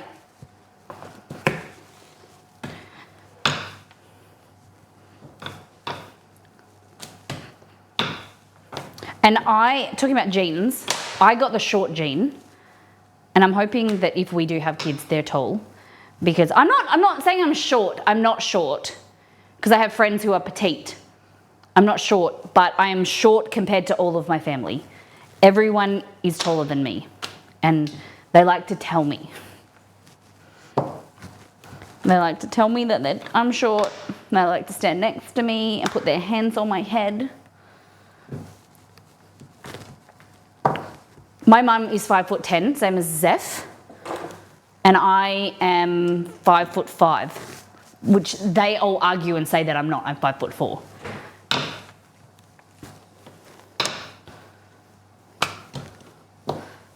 Okay.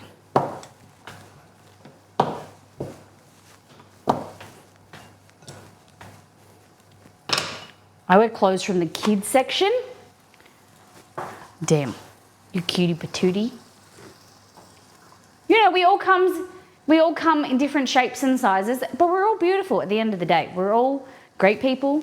We've all got interesting stories. We're from interesting backgrounds. And it's like candy. Or candy comes in all different shapes and sizes, and it's all good. Except for Butterfingers. They're too sweet. Look at them. Damn.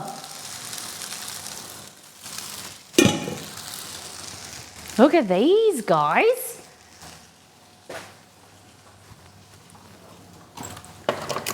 Sweet. I had something recently that stuck with me. The least interesting. Yeah, that's what I always say. The least. I said that the other day. The least interesting thing about me is the way that I look. Yes, definitely agree with that, Margot. It's a great way of putting it. Because it's so true. The least interesting thing about us is the way that we look. It's more about what's in here, and And that's why, that's why I always wear black, because the least like, I don't want what I'm wearing. I want it to be the focus, like of the food and my personality and things like that. One, it's also easier to wear, always have black clothes for stream, because it shows how messy I am. But yeah, for sure. Okay, so we're gonna add a little spritz of oil, because things are sticking.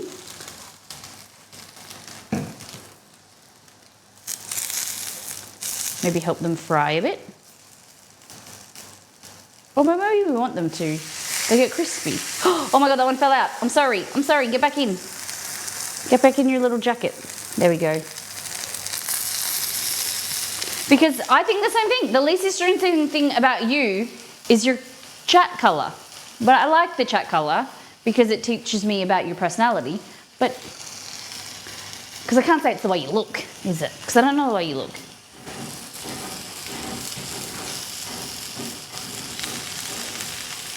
Okay. We're frying. We're gonna eat. Yeah, I think I heard you say it before, but I saw it on Insta. Yeah. Well, yeah, it's a different way of, because I heard it on Insta And the other thing, that quote that I'm kind of living by at the moment, is what is meant for me will always find me. You know, like, stuff happens, and if it's meant to be, it'll come true. If it's not meant to be, it's not meant to be. Chester, stop.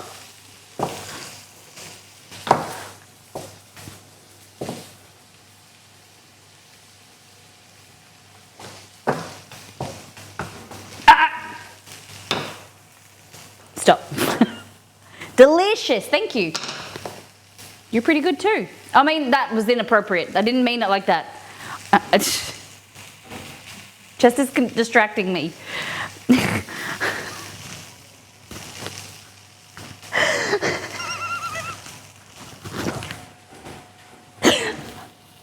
didn't mean to say that in a first time chatter, I'm sorry. Welcome in. I'm glad that it looks good. It looks good. Welcome.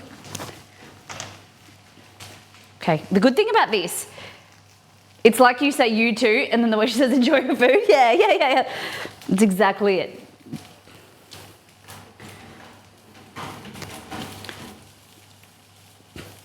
So we were, when we flew to Sydney a few months ago for work, we were at a hotel and we were checking in. She gives us our keys and she said, good night. And I said, you too. No, she said, sleep well. She said, sleep well or something. And I said, yeah, you too. And I just was like, I turned around and I was so embarrassed. I was so embarrassed. Welcome in then. Okay. These are the new ones. Definitely, like with oil, they're different. But not bad. They're not really sticking to each other, which I like. Because you know how when you cook dumplings, sometimes they stick to each other? These are not bad. I can't believe they're not gluten. Can't pick them up.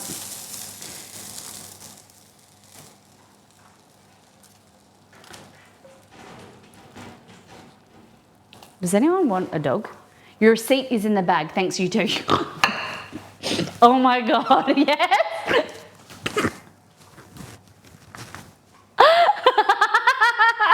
I think I've done that. Oh yeah, I think I've done that. There's a fly hanging around. Look at these dumps. So what I usually do is like this. Add like a few.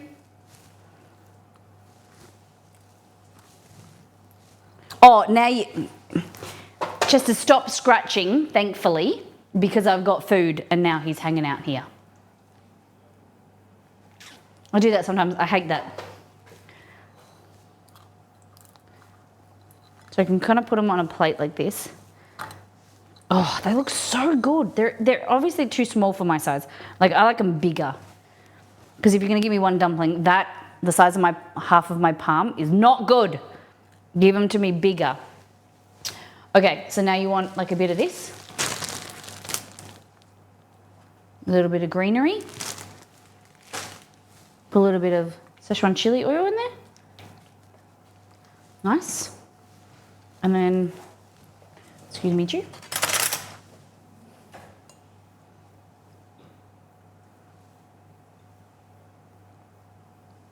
Like that. And then like some chopped chili in there if you want to go gung-ho. Could I wonder if you could steam these. Oh, not steam. You can definitely steam them. I wonder if you could, how they would go like wonton, like boiling. What do we think? You think we could boil them? I can't find the chili, so we just have to eat them like this. What do you think? They look good or what? GF, baby. These are my girlfriend dumplings. Let's have a taste. They're really hot. Mmm. Yum. Mm-hmm. Mm-hmm. Yum. Yum.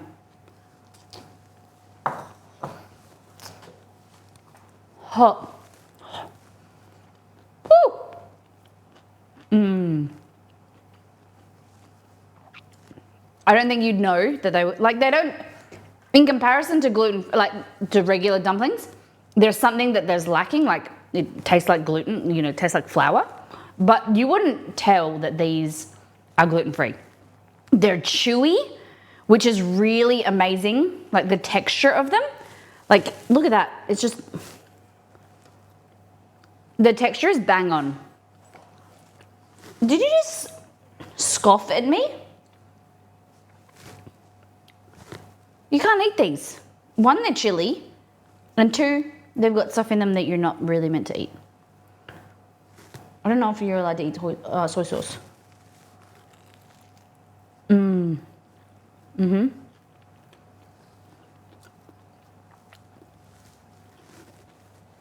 Mmm. Mm. Soaky pants. All right, let's look at the bread. So the bread said it has to cook for further 40 minutes, 45 minutes. I think, oh my God, you have to remove and allow it to cool for at least 2 hours before slicing? Are you kidding?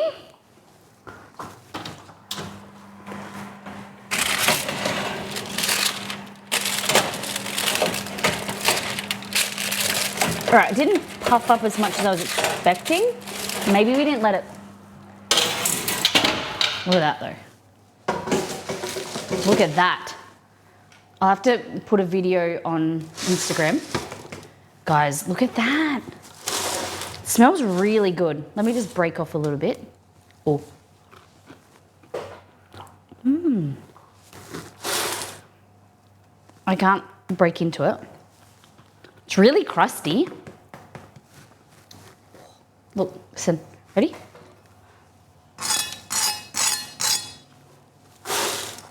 Damn. Look at that. That's my gluten-free loaf. All right, we're gonna cook it for longer, but that looks bang on to the recipe, if I do say so myself. Okay, so we're gonna cook it for a little bit longer, and then I will send you photos in Discord. How long am I supposed to, so I turned it down to 180. Where's the fly gone? That looks good, yeah. Big fan. Now, thank you for the bit. Guys, that's it all for stream today. We made dumplings and they were delicious. Mmm, crunchy. Can you hear the crunch?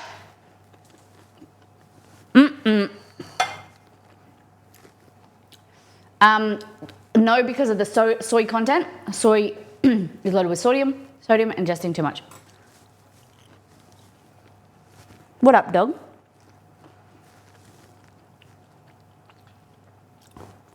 I can give you a treat. You kill that fly and I'll give you a treat.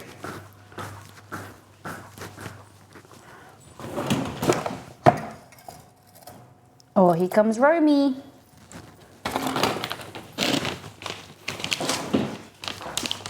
All right. Guys, what do you got planned for the weekend? It's Friday.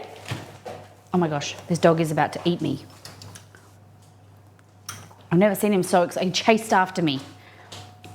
Come back here. Come back here. Come back here.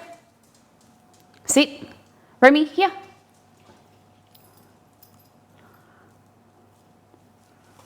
You both sit. Okay.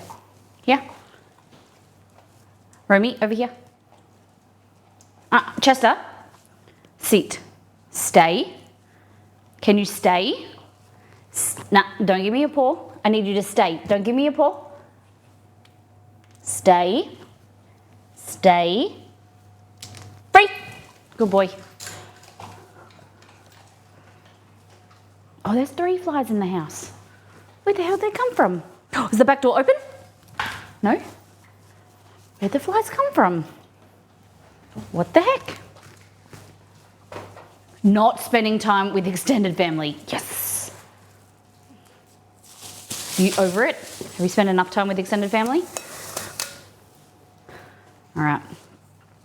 Guys, gals, non-binary pals, friends, fiends. I don't think anyone's a fiend around here. 1 minute on my timer left. I use the free command to with food. Yeah. They have to sit and they're usually pretty good. Jess has now got his head in the treat drawer in the buffet. I think he's hungry. He must have just woken up from a nap. Hey, Rem. Are you hungry too? You little black varmint.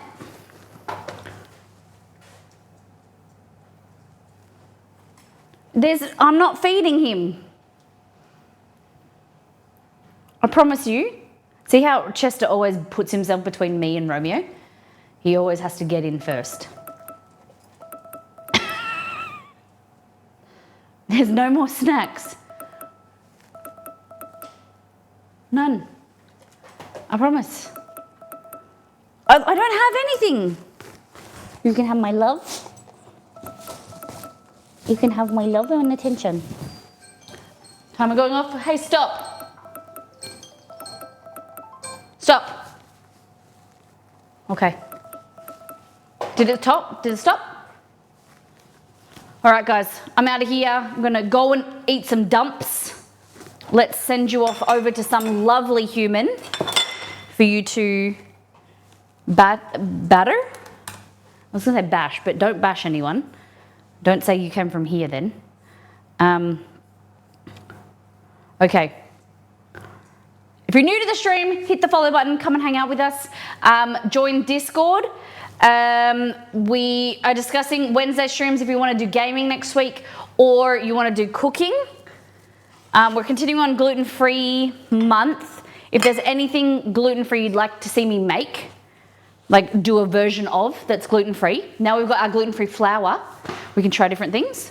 I thought about recreating some of the recipes from the website to see if they work with the flour mix. Let's see who is in food and drink. Posted a recipe in mod chat. Amazing, thank you. Thank you to the mods for being here. Thank you for the lovely comments. Thank you for the merch order, Zeph. And also the people who have been commenting on the website, Wiz and heaps of you. If you've made something from the website or you've bought merch, please consider commenting on the website and giving a review. It really helps the growth of the website and gives authenticity to my recipes especially and the merch. Hope you guys have a great weekend. We're going to send you off over to... Let's see who's around. Oh, a chef's tale. They're making sushi. All right, let's raid someone new. They've got 1 viewer. Okay, I'm just gonna see if they're live first, like, because you know I've been making the mistake of rating people that are offline. So, oh, they're actually making sushi. Super cool, guys. Copy and paste a raid call message. Next stream, all things mustard. We are trying like 6 different types of mustard. We're gonna try it in with mustard chicken. We're gonna do a few recipes with like mustard sausages. If you have a mustard recipe that you'd like me to make, I need ideas of how to use the mustard. And we're gonna compare them. We've got English mustard, American mustard, Dijon mustard, all different mustards. 2 days, 18 hours and 29 minutes. Monday morning for me, Sunday night for some of you. Thank you for those who have contributed to today's stream. SpongeBob, thank you for resubbing for 39 months. Nito, thank you for gifting to Eat It Dads. Liz, thank you for gifting to Wiz. Eat It Dads, thank you for the raid. Guys, take care, brush your hair, be good to yourself and those around you this weekend. Do some thinking about your focus word or things that you want to achieve this year. And let me know on Monday. I'm excited. Bye. See ya.